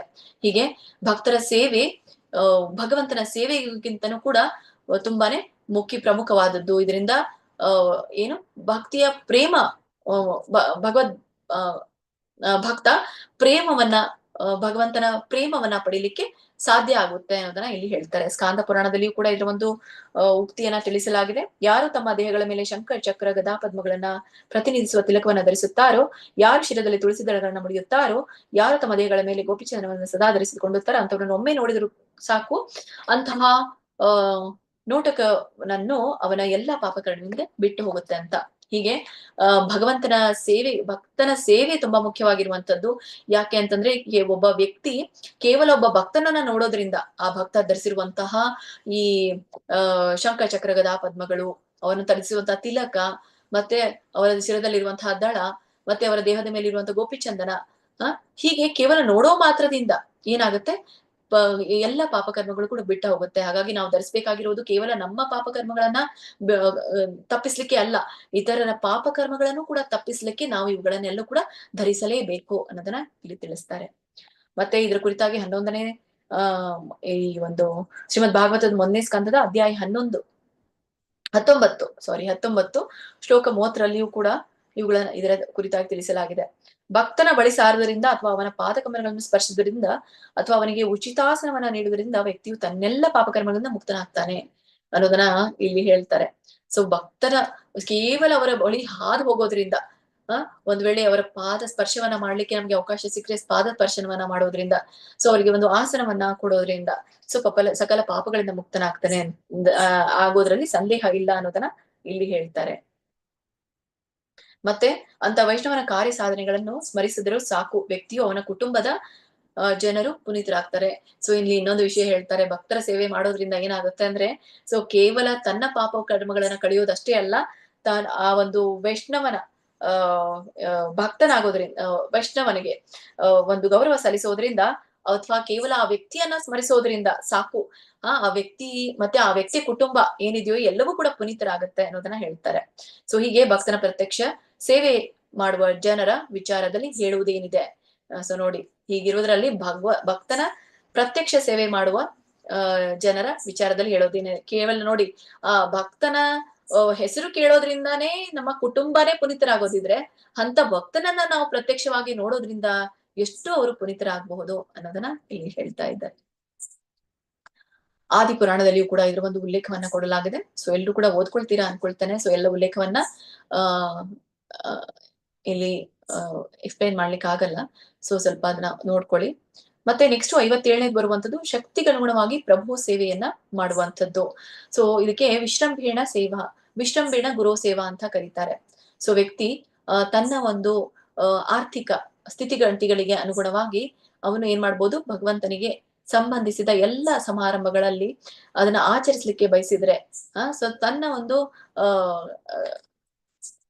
ಸಾಮರ್ಥ್ಯಕ್ಕೆ ಅನುಗುಣವಾಗಿ ಅವನು ಏನ್ ಮಾಡ್ಬಹುದು, ಪ್ರಭು ಸೇವೆಯನ್ನ ಮಾಡಬಹುದು ಅಂತ ಹೇಳಿ. ಸೊ ವಿವಿಧ ಹಬ್ಬ ಹರಿದಿನಗಳಲ್ಲಿ ಸಾಧ್ಯವಾಗುವ ರೀತಿಯಲ್ಲಿ ಅವನು ಆಚರಿಸಬೇಕು. ಮನೆಯಲ್ಲಿ ಇರ್ಲಿ ಅಥವಾ ಅವನು ಟೆಂಪಲ್ಗೆ ಹೋದಾಗ, ಸೊ ಅಂತ ಆಚರಣೆಗೆ ತನ್ನ ಕೈಯಿಂದ ಆಗುವಷ್ಟು ಸಹಾಯವನ್ನ ಭಗವಂತನಿಗೆ ಮಾಡ್ಬೇಕು. ಸೊ ಇಲ್ಲಿ ಮುಖ್ಯವಾಗಿ ಹೇಳಿರುವಂತದ್ದು ಆರ್ಥಿಕ ಸೇವೆಯ ಕುರಿತಾಗಿ ಇಲ್ಲಿ ಹೇಳ್ತಾರೆ. ಇದಕ್ಕೆ ಲಕ್ಷ್ಮೀ ಸೇವೆ ಅಂತ ಕೂಡ ಹೇಳ್ಬಹುದು.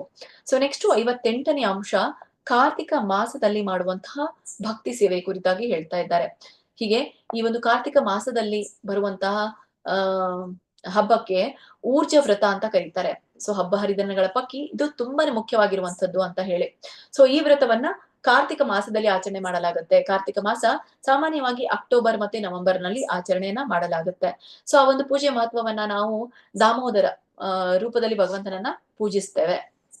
ಮತ್ತೆ ವಿವಿಧ ಬಗೆಯ ಕಾರ್ಯಕ್ರಮಗಳನ್ನ ನಾವು ಮಾಡ್ತೇವೆ, ವ್ರತವನ್ನ ನಾವು ಪಾಲಿಸ್ತೇವೆ. ಮತ್ತೆ ವಿಶೇಷವಾಗಿ ವೃಂದಾವನದಲ್ಲಿ ಇದನ್ನ ಆಚರಿಸಲಾಗುತ್ತೆ, ಮತ್ತೆ ಎಲ್ಲ ಕಡೆಗೂ ಕೂಡ ಆಚರಿಸ್ತಾರೆ. ಇದು ಒಂದು ಕತೆ ಏನು ಅಂತಂದ್ರೆ, ಯಶೋದೆ ಕೃಷ್ಣನನ್ನ ಹಗ್ಗದಿಂದ ಬಿಗಿದು ಕಟ್ಟಿರುವಂತದ್ದು, ಅದಕ್ಕಾಗಿ ದಾಮ ಉದರ ಅಂತ ಹೇಳಿ ಕರೀತಾರೆ. ಹೀಗೆ ದಾಮೋದರ ಅನ್ನುವಂತ ಹೆಸರನ್ನ ಇಲ್ಲಿ ಸೂಚಿಸಲಾಗಿದೆ. ಸೊ ಭಗವಾನ್ ದಾಮೋದರ ಅವನ ಭಕ್ತರಿಗೆ ಬಲ ಪ್ರಿಯನಾಗಿರುವಂತೆ ದಾಮೋದರ ಅಥವಾ ಕಾರ್ತಿಕ ಅನ್ನುವಂತಹ ಮಾಸ ತುಂಬಾನೇ ಭಕ್ತರಿಗೂ ಕೂಡ ಪ್ರಿಯವಾಗಿರುವಂತದ್ದು, ಮತ್ತೆ ಭಗವಂತನಿಗೂ ಕೂಡ ಬಲು ಪ್ರಿಯವಾಗಿರುವಂತದ್ದನ್ನ ನಾವು ಕಾಣ್ತೇವೆ. ಹೀಗೆ ಕಾರ್ತಿಕ ಮಾಸದಲ್ಲಿ ಬರುವಂತಹ ಈ ಊರ್ಜ ವ್ರತದ ಸಮಯದಲ್ಲಿ ಭಕ್ತಿ ಸೇವೆಯನ್ನು ಮಥುರಾದಲ್ಲಿ ಮಾಡುವುದು ವಿಶೇಷವಾಗಿ ಒತ್ತಿ ಹೇಳಲಾಗಿದೆ. ಸೊ ಇಂತಹ ಒಂದು ವ್ರತವನ್ನ ಮಥುರೆಯಲ್ಲಿ ಮಾಡ್ಬೇಕು ಅಂತ ಹೇಳ್ತಾರೆ. ಸೊ ಸಾಧ್ಯವಾಗದೇ ಇದ್ದಲ್ಲಿ ನಾವು ಎಲ್ಲೇ ಇದ್ರೂ ಕೂಡ ಈ ಒಂದು ದಾಮೋದರ ವ್ರತವನ್ನ ಮಾಡಬಹುದು.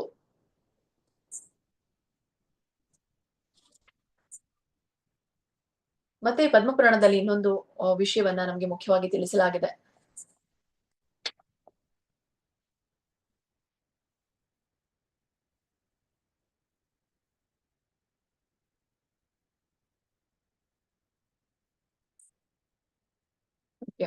ಪದ್ಮಪುರಾಣದಲ್ಲಿ ಏನ್ ಹೇಳಿದ್ದಾರೆ ಅಂತಂದ್ರೆ ಭಗವಂತನು ಏನ್ ಮಾಡ್ತಾನೆ, ಭಕ್ತನಿಗೆ ಈ 5 ತರನಾದಂತ ಮುಕ್ತಿಯನ್ನ ಕೊಡ್ಬಹುದು. ಮತ್ತೆ ಭೌತಿಕವಾಗಿ ಯಾವ್ದೆಲ್ಲ ಸುಖವನ್ನ ಬಯಸ್ತಾನೋ ವ್ಯಕ್ತಿ, ಆ ಸುಖವನ್ನು ಕೂಡ ಭಗವಂತ ನೀಡಬಹುದು. ಆದ್ರೆ ಮಥುರಾ ಪಟ್ಟಣದಲ್ಲಿ ವಿಶೇಷವಾಗಿ ಏನು ಈ ಕಾರ್ತಿಕ ಮಾಸದಂದು ಅಕ್ಟೋಬರ್ ನವೆಂಬರ್ದಂದು ನಾವು ಈ ದಾಮೋದರ ವ್ರತವನ್ನ ಆಚರಿಸಿದರೆ ಈ ಮಾಸದಲ್ಲಿ ಸ್ವಲ್ಪ ಕಾಲ ಭಕ್ತಿ ಸೇವೆ ಮಾಡಿದರೆ ಸಾಕು. ಭಗವಂತನಲ್ಲಿ ಈ ಶುದ್ಧ ಭಕ್ತಿ ಸೇವೆ ಆ ಭಗವಂತನಲ್ಲಿ ನಾನು ಕೇವಲ ಶುದ್ಧ ಭಕ್ತಿ ಸೇವೆ ಅಷ್ಟೇ ಸಲ್ಲಿಸಬೇಕು ಅನ್ನುವಂತಹ ಭಕ್ತರ ಆಪೇಕ್ಷೆ ಆಗುಳಿಯುತ್ತೆ. ಅಂದ್ರೆ ನಮ್ಗೆ ಐಹಿಕ ವ್ಯಾಮೋಹ ಕೂಡ ಇರೋದಿಲ್ಲ, ಮತ್ತೆ ಈ ಮೋಕ್ಷಗಳ ಆಸೆಯು ಕೂಡ ನಮ್ಮಲ್ಲಿ ಇರೋದಿಲ್ಲ ಅನ್ನೋದನ್ನ ಇಲ್ಲಿ ತಿಳಿಸ್ತಾರೆ ಸ್ಕಾಂದ ಪುರಾಣದಲ್ಲಿ.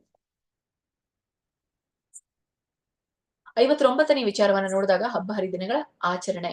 ಇಲ್ಲಿ ಮುಖ್ಯವಾಗಿ ಹಬ್ಬ ಹರಿದಿನ ಅಂತಂದ್ರೆ ಭಗವಂತನ ಆವಿರ್ಭಾವದ ದಿನ, ಅದೇ ಹುಟ್ಟು ಹಬ್ಬದ ದಿನ, ಜನ್ಮಾಷ್ಟಮಿ ಅಂತ ಕರೀತೇವೆ. ಸೊ ಈ ಕಾರ್ಯಗಳ ಸಂಬಂಧಿಸಿದ ಆಚರಣೆಯನ್ನ ಈ ಒಂದು ಭವಿಷ್ಯ ಪುರಾಣದಲ್ಲಿ ಕೂಡ ಹೇಳಲಾಗಿದೆ.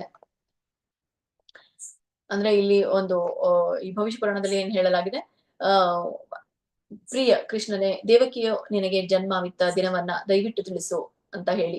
ಸೊ ಇಲ್ಲಿ ತಿಳಿಸು ಅಂತಂದ್ರೆ ಭಗವಂತ ಮೊದಲಿನಿಂದ ಇದ್ದವನು, ಈ ದಿನ ತಿಳಿಸಿ ಅಂತಂದ್ರೆ ಇಲ್ಲಿ ಮುಖ್ಯವಾಗಿ ಭಕ್ತರಿಗೆ ಇದನ್ನ ತಿಳಿಸ್ಲಿಕ್ಕೆ ಹೇಳಿರುವಂತದ್ದು. ಈ ವಿಷಯವನ್ನ ನೀನು ಕರುಣೆ ಇಟ್ಟು ನಮ್ಗೆ ತಿಳಿಸಿದೆಯಾದ್ರೆ ಆ ದಿನ ನಾವು ದೊಡ್ಡ ಹಬ್ಬವನ್ನಾಗಿ ಆಚರಿಸ್ತೇವೆ ಅಂತ ಹೇಳಿ. ಹೀಗೆ ನಾನು ನಿನಗೆ ಶರಣಾಗತ ಆತ್ಮನಾಗಬಹುದು. ನಾವು ಆಚರಿಸುವ ಹಬ್ಬ ಹರಿದಿನಗಳ ಮೂಲಕ ನಿನ್ನನ್ನ ಸಂತೃಪ್ತಗೊಳಿಸುವುದೇ ನಮ್ಮ ಬದುಕಿನ ಗುರಿಯಾಗಿರಬೇಕು ಗುರಿಯಾಗಿದೆ ಅನ್ನೋದನ್ನ ಇಲ್ಲಿ ಹೇಳ್ತಾರೆ.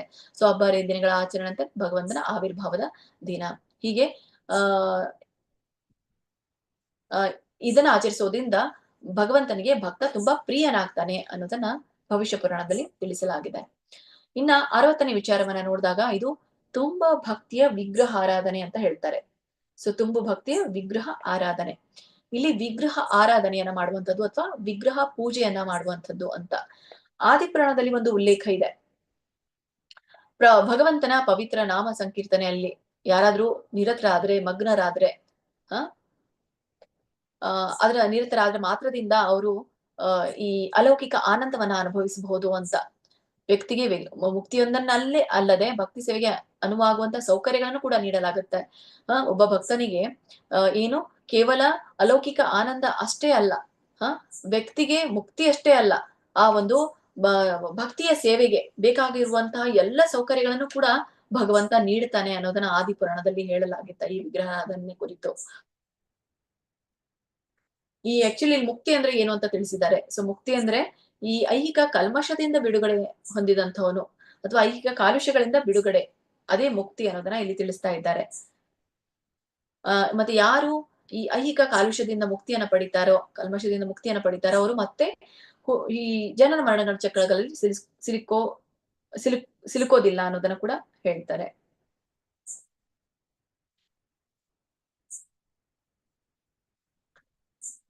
ಮತ್ತೆ ಇನ್ನೊಂದು 61ನೇ ವಿಚಾರ, ಭಕ್ತರ ಗೋಷ್ಠಿಯಲ್ಲಿ ಭಾಗವತ ವಾಚನ ಅದ್ರ ಕುರಿತಾಗಿ. ಸೊ ಭಕ್ತರ ಇದು 61ನೇ ಅಂಶ, ಭಕ್ತರ ಗೋಷ್ಠಿಯಲ್ಲಿ ಭಾಗವತ ವಾಚನ.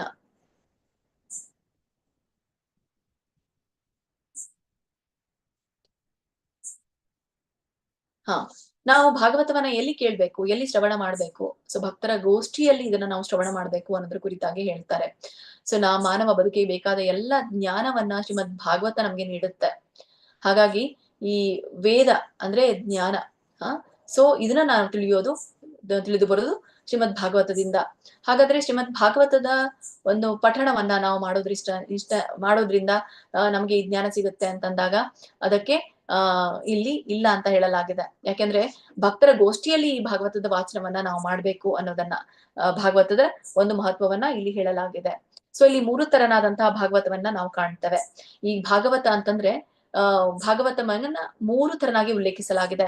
ಸೊ ಭಾಗವತ ಅಂತಂದ್ರೆ ದೇವೋತ್ತಮ ಪರಮ ಪುರುಷನಿಗೂ ಕೂಡ ಭಾಗವತ ಅಂತ ಕರೀತಾರೆ, ಮತ್ತೆ ಭಗವದ್ ಭಕ್ತರಿಗೂ ಕೂಡ ಭಾಗವತ ಅಂತ ಕರೀತಾರೆ, ಮತ್ತೆ ಗ್ರಂಥಕ್ಕೂ ಕೂಡ ಭಾಗವತ ಅಂತ ಕರೀತಾರೆ. ಹೀಗೆ ಭಗವದ್ ಭಕ್ತರಿಗೆ ಮತ್ತೆ ಭಗವಂತನಿಗೆ ಮತ್ತೆ ಗ್ರಂಥಗಳಿಗೆ ನಾವು ಭಾಗವತ ಅನ್ನುವಂತಹ ಪದದಿಂದ ಉಲ್ಲೇಖಿಸಬಹುದು ಅಂತ ಹೇಳಿ. ಹೀಗೆ ದೇವೋತ್ತಮ ಪರಮ ಪುರುಷನ ಭಕ್ತಿ ಸೇವೆಗೆ ಸಂಬಂಧಪಟ್ಟ ಗ್ರಂಥವನ್ನು ಕೂಡ ಭಾಗವತ ಅಂತ ಕರೀತಾರೆ. ಶ್ರೀಮದ್ ಭಾಗವತದ ನಿಜವಾದ ರುಚಿಯನ್ನ ಸವಿಬೇಕಾದ್ರೆ ಭಾಗವತಂ ಎನ್ನುವಂತಹ ವ್ಯಕ್ತಿಯಿಂದ ನಾವು ಸವಿಬೇಕು ಅಂತ ಹೇಳಿ. ಹಾಗಾದ್ರೆ ಯಾರಿಂದ ನಾವು ಕೇಳ್ಬೇಕು? ಯಾಕೆ ಪರೀಕ್ಷಿತ ಮಹಾರಾಜರು ಶುಕಮುನಿಗಳಿಂದಾನೇ ಕೇಳಿದ್ರು? ಯಾಕಂದ್ರೆ ಆ ಒಂದು ಏನು ರುಚಿ ಅವರಿಗೆ ಸವಿಲಿಕ್ಕೆ ಇಚ್ಛೆ ಇದೆಯೋ ಕೇವಲ ಅಂತ ಒಂದು ಗೋಷ್ಠಿಯಲ್ಲಿ ಭಾಗವತರಿಂದ ಕೇಳಿದಾಗ ಮಾತ್ರ ಅಂತ ಒಂದು ಸವಿ ನಮಗೂ ಕೂಡ ಸವಿಲಿಕ್ಕೆ ಸಾಧ್ಯ ಆಗತ್ತೆ. ಹಾಗಾಗಿ ಅಂತವರ ಭಾಗವತ ಅನ್ನುವಂತಹ ವ್ಯಕ್ತಿಯ ಉಪದೇಶದಿಂದ ನಾವು ಭಾಗವತಮನ್ನ ವಾಚನವನ್ನ ಮಾಡ್ಬೇಕು ಅನ್ನೋದ್ರ ಮಹಿಮೆಯನ್ನ ಇಲ್ಲಿ ತಿಳಿಸಲಾಗುತ್ತೆ. ಈಗ ಸೌನಕದಿ ಇವರು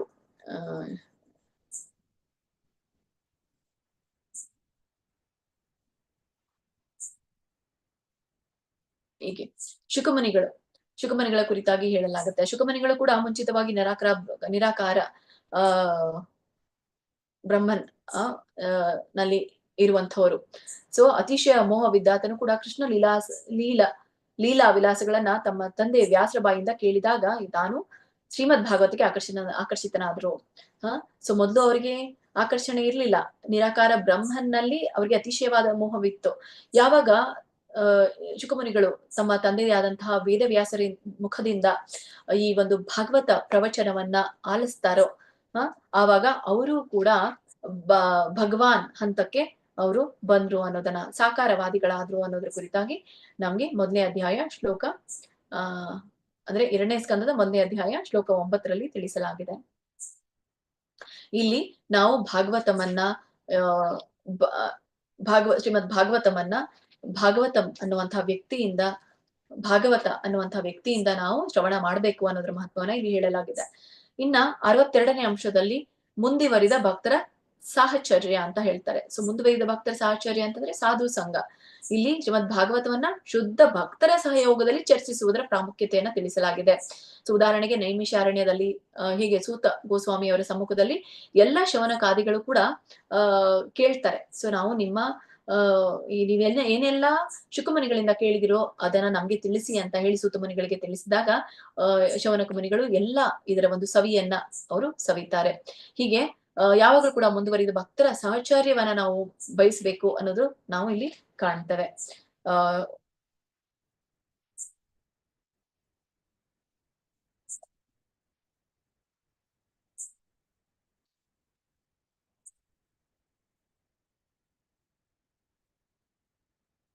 ಇಲ್ಲಿ ನಿಮ್ಗೆ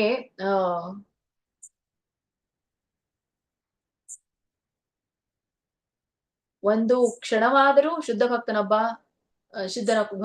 ಸಂಘದಲ್ಲಿರುವ ಭಾಗ್ಯ ಒಬ್ಬ ವ್ಯಕ್ತಿಗಿದ್ದಲ್ಲಿ ಆ ಒಂದು ಗಳಿಗೆಯ ಮೌಲ್ಯವನ್ನು ಸ್ವರ್ಗೀಯ ಗ್ರಹಲೋಕಗಳಿಗೆ ಕೊಂಡೊಯ್ಯಬಲ್ಲ ಪುಣ್ಯ ಕಾರ್ಯಗಳಿಗಾಗಿ ಅಥವಾ ಐಕ ಬದುಕಿನ ಯಾತನೆಗಳಿಂದ ಮುಕ್ತಿ ದೊರಕಿಸುವ ಏರ್ಪಾಡಿಗಾಗಲಿ ಹೋಲಿಸಲು ಬರುವುದಿಲ್ಲ ಅನ್ನೋದ್ರ ಕುರಿತಾಗಿ ಇಲ್ಲಿ ಹೇಳ್ತಾರೆ. ಸೊ ಇಲ್ಲಿ ಹೇಳೋದೇನು ಅಂತಂದ್ರೆ ಇದು ನಮ್ಗೆ ಮಧ್ಯಲೀಲೆ ಚೈತನ್ಯ ಚರಿತಾಮೃತ ಮಧ್ಯಲೀಲೆ 22ನೇ ಅಧ್ಯಾಯದ 54ನೇ ಶ್ಲೋಕಗಳಲ್ಲಿ ಕೂಡ ನೋಡ್ಲಿಕ್ಕೆ ಸಿಗುತ್ತೆ. ಮತ್ತೆ ಶ್ರೀಮದ್ ಭಾಗವತದಲ್ಲಿಯೂ ಕೂಡ ಇದೆ. ತುಲಾಯಂ ಲವೇನಾಪಿ ನ ಸ್ವರ್ಗಂ ನಾ ಪುನರ್ಭಾವಂ ಭಗವತ್ ಸಂಘಸ್ಯ ಮರ್ತ್ಯಾನಂ ಕಿಂ ಉತಾಶಿಷಃ ಅಂತ ಹೇಳಿ. ಅಂದ್ರೆ ಭಗವಂತನ ಭಕ್ತನೊಂದಿಗಿನ ಒಂದು ಕ್ಷಣದ ಸಹವಾಸದ ಮೌಲ್ಯವನ್ನ ಈ ಸ್ವರ್ಗೀಯ ಗ್ರಹಗಳ ಸಾಧನೆ ಅಥವಾ ವಸ್ತುವಿನಿಂದ ಮುಕ್ತಿಗೆ ಹೋಲಿಸಲಾಗಿದೆ ಅಂತ. ಅಂದ್ರೆ ಮೇಲಿನ ಲೋಕಗಳಿಗೆ ಹೋಗೋದು, ಮುಕ್ತಿಯನ್ನ ಬಯಸೋದು, ಇವುಗಳಿಗೆ ಈ ಒಂದು ಭಗವಂತನ ಭಕ್ತರ ಒಂದು ಕ್ಷಣವನ್ನ ಕಂಪೇರ್ ಮಾಡಲಾಗಿದೆ. ಹೀಗೆ ಒಬ್ಬ ವ್ಯಕ್ತಿ ಸೊ ಒಂದು ಕ್ಷಣವಾದ್ರೂ ಕೂಡ ಭಗವದ್ ಭಕ್ತನ ಸಂಘವನ್ನ ಪಡಿಬೇಕು ಅನ್ನೋದ್ರ ಕುರಿತಾಗಿ ಹೇಳ್ತಾರೆ. ಸೊ ಅದಕ್ಕಿಂತನೂ ಕೂಡ ಮುಖ್ಯವಾಗಿರುವಂತದ್ದು ನಮ್ಗೆ ಇಲ್ಲಿ ತಿಳಿಸಿರುವಂತದ್ದು ಯಾರು ಪ್ರಹ್ಲಾದಗೆ ಹರಿಭಕ್ತಿ ಸುಬೋಧನೆಯಲ್ಲಿ ನಮಗೆ ಇದು ಕಾಣ್ಲಿಕ್ಕೆ ಸಿಗುತ್ತೆ. ಹಿರಣ್ಯಕಶಿಪು ಪ್ರಹ್ಲಾದನ ಉದ್ದೇಶಿಸಿ ಹೀಗೆ ಹೇಳ್ತಾ ಇದ್ದಾರೆ. ಸೊ ಒಬ್ಬ ಭಕ್ತ ಸ್ಫಟಿಕ ಮಣಿ ಇದ್ದಂತೆ ಅಂತ. ಸೊ ಸ್ಫಟಿಕ ಮಣಿ ಏನ್ ಮಾಡುತ್ತೆ, ಎಲ್ಲವನ್ನು ಕೂಡ ಅದು ಆಕರ್ಷಿಸುವಂಥದ್ದು ಸ್ಫಟಿಕ ಮಣಿ. ಸೊ ಎದುರಿಗಿಟ್ಟು ಎಲ್ಲ ವಸ್ತುವನ್ನ ಅದು ಪ್ರತಿಬಿಂಬಿಸುತ್ತೆ ಅಂತ ಹೇಳಿ. ಸೊ ಇದೇ ರೀತಿ ನಾವು ಈ ಭಗವದ್ ಭಕ್ತರ ಸವಾಸ ಮಾಡಿದಾಗ ನಮ್ಮ ಹೃದಯಗಳು ಕೂಡ ಸ್ಫಟಿಕ ಸದೃಶವಾಗುತ್ತೆ ಅಂತ ಹೇಳಿ. ಸೊ ನಾವುಗಳು ಕೂಡ ಅವರ ಪ್ರತಿಬಿಂಬವನ್ನ ಪಡಿಲಿಕ್ಕೆ ಸಾಧ್ಯ ಆಗತ್ತೆ ಅನ್ನೋದನ್ನ ಇಲ್ಲಿ ನಮ್ಗೆ ಯಾರು ಹಿರಣ್ಯಕಶಿಪು ತಿಳಿಸಿರೋದು ನಮ್ಗೆ ಗೊತ್ತಾಗತ್ತೆ. ಮತ್ತೆ ಇನ್ನೊಂದು ಉದಾಹರಣೆಯನ್ನ ಇಲ್ಲಿ ಕೊಡಲಾಗಿದೆ ಸಾದೃಶ್ಯ ರೂಪದಲ್ಲಿ. ಹೇಗೆ ಈ ಪುರುಷರ ಒಬ್ಬ ವೀರ್ಯವಂತನಾಗಿದ್ದಲ್ಲಿ ಸೊ ಅವನ ಪಾಲಿಗೆ ಒಬ್ಬರ ಹೆಂಗಸು ರೋಗಿಷ್ಠೆ ಎಲ್ಲದಿದ್ದರೆ ಅಂತಹ ಹೆಣ್ಣು ಗಂಡುಗಳ ಕೂಟದಿಂದ ಸಂತಾನ ಬೇರ್ಪಡುತ್ತದೆ ಅಂತ. ಸೊ ಆರೋಗ್ಯವಂತನಾದ ಪುರುಷ, ಆರೋಗ್ಯವಂತಳಾದಂತಹ ಒಂದ್ ಮಹಿಳೆ ಇದ್ರೆ ಸೊ ಅವ್ರಿಗೆ ಆರೋಗ್ಯವಂತವಾದಂತಹ ಸಂತಾನ ಉತ್ಪತ್ತಿ ಆಗತ್ತೆ ಅಂತ ಹೇಳಿ. ಸೊ ಇದೇ ರೀತಿ ನಾವು ಕೂಡ ಶುದ್ಧ ಭಕ್ತರಾಗ್ಬೇಕು ಅಂತಂದ್ರೆ ಆ ಒಂದು ಶುದ್ಧ ಭಕ್ತನ ಸಂಘ ನಮ್ಗೆ ಬೇಕು ಅಂತ ಹೇಳಿ. ಸೊ ಇದರಿಂದ ಶುದ್ಧ ಭಕ್ತನಾಗ್ಲಿಕ್ಕೆ ಸಾಧ್ಯ ಆಗತ್ತೆ. ಇದೇ ರೀತಿ ಆಧ್ಯಾತ್ಮಿಕ ಜ್ಞಾನವನ್ನು ಪಡೆಯುವ ಆತನು ಮತ್ತು ಜ್ಞಾನವನ್ನು ನೀಡುವ ಆತನು ಇಬ್ಬರು ಪ್ರಾಮಾಣಿಕ ಮತ್ತು ಅಧಿಕೃತರಾಗಿದ್ದಲ್ಲಿ ಸತ್ಫಲವೇ ಸಿಗುತ್ತೆ. ಹೀಗೆ ಒಂದು ಪ್ರಾಮಾಣಿಕತೆ ಕುರಿತಾಗಿದೆ ಹೇಳಲಾಗಿದೆ. ಆಧ್ಯಾತ್ಮಿಕ ಜ್ಞಾನವನ್ನ ಪಡೆಯಬೇಕಾದಲ್ಲಿ ನಮ್ಗೆ ಏನ್ ಬೇಕು, ಇಬ್ರು ಕೂಡ ಪ್ರಾಮಾಣಿಕ ಆಗಿರ್ಬೇಕು. ಸೊ ಒಬ್ಬ ಶುದ್ಧ ಭಕ್ತ, ಯಾರು ಭಕ್ತ ಮುಂದುವರೆದ ಭಕ್ತ, ಮತ್ತೆ ಇನ್ನೊಬ್ರು ಯಾರು ಸಂಘವನ್ನ ಬಯಸ್ತಾರೋ ಭಕ್ತರ ಸಂಘ ಅವನು. ಈ ಪ್ರಾಮಾಣಿಕತೆ ನಮ್ಮಲ್ಲಿ ಇದ್ದಾಗ ಸೊ ಈ ಒಂದು ಭಕ್ತರ ಸಂಘದ ಸತ್ಫಲ ನಮಗೇನ್ ಸಿಗುತ್ತೋ ಅವೆಲ್ಲವೂ ಕೂಡ ಲಭ್ಯವಾಗುತ್ತೆ. ಪ್ರಾಮಾಣಿಕವಾಗದೇ ಇದ್ರೆ ಆ ಯಾವುದೇ ಸತ್ಫಲಗಳು ನಮ್ಗೆ ಒದಗೋದಿಲ್ಲ ಅನ್ನೋದರ ಕುರಿತಾಗಿ ಇಲ್ಲಿ ಹೇಳ್ತಾರೆ. ಸೊ ಮುಂದೆ ಇರುವಂತಹ ಅಂಶ 63ನೇ ಅಂಶ, ಅದೇ ಪ್ರಭು ನಾಮ ಸಂಕೀರ್ತನೆಯ ಅಂಶ ಕುರಿತಾಗಿ ಹೇಳ್ತಾ ಇದ್ದೆ. ಪ್ರಭು ನಾಮ ಸಂಕೀರ್ತನೆ ಅಥವಾ ಜಪ ಯಾವುದು ನಾವು ಮಾಡ್ತೇವೆ ಅಂತಂದ್ರೆ ಹರೇ ಕೃಷ್ಣ ಕೃಷ್ಣ ಕೃಷ್ಣ ಹರೇ ಹರೇ, ಹರೇ ರಾಮ ರಾಮ ರಾಮ ಹರೇ ಹರೇ. ಸೊ ಜಪಿಸುವುದರ ಮಹತ್ವವನ್ನ ಶ್ರೀಮದ್ ಭಾಗವತದ 2ನೇ ಸ್ಕಂದದಲ್ಲಿ ಸೊ 1ನೇ ಅಧ್ಯಾಯದ ಶ್ಲೋಕ 11ರಲ್ಲಿ ಹೇಳಲಾಗಿದೆ ಅನ್ನೋದನ್ನ ಹೇಳ್ತಾರೆ.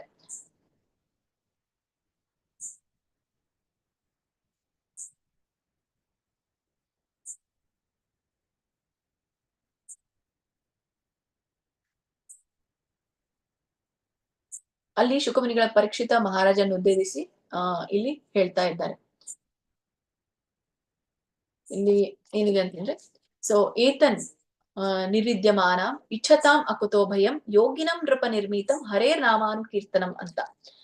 ಇಲ್ಲಿ ಅವರು ಹೇಳೋದೇನು ಅಂತಂದ್ರೆ ಇಲ್ಲಿ ಓ ರಾಜನೇ, ಪ್ರಿಯ ದೊರೆಯೇ, ಹರೇ ಕೃಷ್ಣ ಮಹಾಮಂತ್ರವದಲ್ಲಿ ಸ್ವಪ್ರೇರಣೆಯ ಒಲವು ತಾಳಿರುವ ವ್ಯಕ್ತಿಯು ಅತ್ಯುನ್ನತ ಸಿದ್ಧಿಯ ಸೋಪಾನವನ್ನ ಗಳಿಸಿದ್ದಾನೆಂದು ತಿಳಿಯಬೇಕು ಅಂತ ಹೇಳ್ತಾರೆ. ಸೊ ಯಾವ ವ್ಯಕ್ತಿ ಸ್ವಯಂ ಪ್ರೇರಣೆಯಿಂದ ಹರೇ ಕೃಷ್ಣ ಮಹಾಮಂತ್ರವನ್ನ ಜಪವನ್ನ ಮಾಡ್ತಾನೋ ಸೊ ಅವನು ಅತ್ಯುನ್ನತ ಸಿದ್ಧಿಯನ್ನ ಪಡೆದ ಹಾಗೆ ಅಂತ ಇಲ್ಲಿ ತಿಳಿಸ್ತಾರೆ.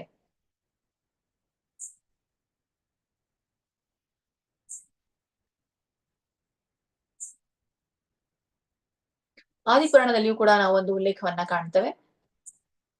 ಇದು ನಿಮ್ಗೆ 117ನೇ ಪೇಜ್ ಒಂದು 3ನೇ ಪ್ಯಾರಾಗ್ರಾಫ್ ಅಲ್ಲಿ ಕಾಣ್ಲಿಕ್ಕೆ ಸಿಗುತ್ತೆ. ಇಲ್ಲಿ ಆದಿಪುರಾಣದಲ್ಲಿ ಏನ್ ಹೇಳ್ತಾರೆ ಅಂತಂದ್ರೆ ಭಗವಂತ ಅರ್ಜುನನಿಗೆ ಹೇಳ್ತಾ ಇದ್ದಾರೆ. ಸೊ ಯಾರು ಭಗವಂತನ ದಿವ್ಯ ನಾಮ ಸಂಕೀರ್ತನೆಯಲ್ಲಿ ತೊಡಗಿರ್ತಾರೋ ಆ ವ್ಯಕ್ತಿ ಸದಾ ನನ್ನೊಂದಿಗೆ ಈ ಒಂದು ಸಾಮೀಪ್ಯವನ್ನ ಪಡಿತಾನೆ ಅಂತ ಹೇಳಿ. ಸೊ ನನ್ನ ಸಹವಾಸವನ್ನ ಮಾಡ್ತಾ ಇದ್ದಾನೆ ಅಂತ ಅರ್ಥ ಅಂತ. ಸೊ ಇದರ ಅರ್ಥ ಏನು, ಈ ಭಗವಂತನ ನಾಮಕ್ಕೂ ಮತ್ತೆ ಭಗವಂತನಿಗೂ ಯಾವುದೇ ವ್ಯತ್ಯಾಸ ಇಲ್ಲ ಅನ್ನೋದನ್ನ ನಾವು ಕಾಣ್ತೇವೆ.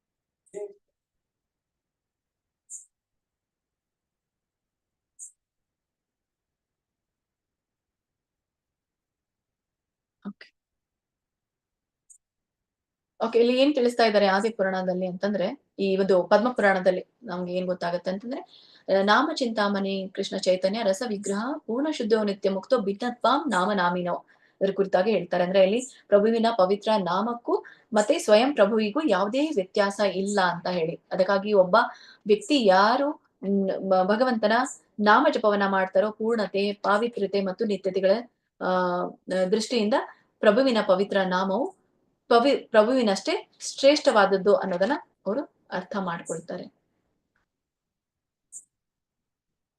ಮತ್ತೆ ಯಾರೆಲ್ಲ ಭಕ್ತರಿದ್ದಾರೋ ಅವರು ತಮ್ಮ ಹೃದಯದಲ್ಲಿ ಇರುವಂತಹ ಕಲ್ಮಶವನ್ನ ತೊಳೆದು ಹಾಕ್ಬೇಕು ಅಂತಂದ್ರೆ ಅವರು ಅಪರಾಧವಿಲ್ಲದೆ ಹರೇ ಕೃಷ್ಣ ಮಹಾಮಂತ್ರವನ್ನ ಜಪಿಸ್ಬೇಕು ಅಂತ ಹೇಳಿ ಚೈತನ್ಯ ಮಹಾಪ್ರಭುಗಳು ಪ್ರತಿಪಾದಿಸಿದ್ದಾರೆ. ಸೊ ಇದು ಹೃದಯದ ಮಲಿನತೆಯನ್ನ ಪರಿಶುದ್ಧಗೊಳಿಸ್ಲಿಕ್ಕೆ ಸಹಾಯವನ್ನ ಮಾಡುತ್ತೆ, ಮತ್ತೆ ಅಶುದ್ಧತೆಯನ್ನ ಹೊಡೆದೋಡಿಸುತ್ತೆ. ಹಾಗಾದ್ರೆ ನಾವು ನಾಮಜಪವನ್ನ ಹೇಗೆ ಮಾಡ್ಬೇಕು? ಅಪರಾಧವಿಲ್ಲದೆ ನಾವು ಈ ನಾಮಜಪವನ್ನ ಮಾಡ್ಬೇಕು.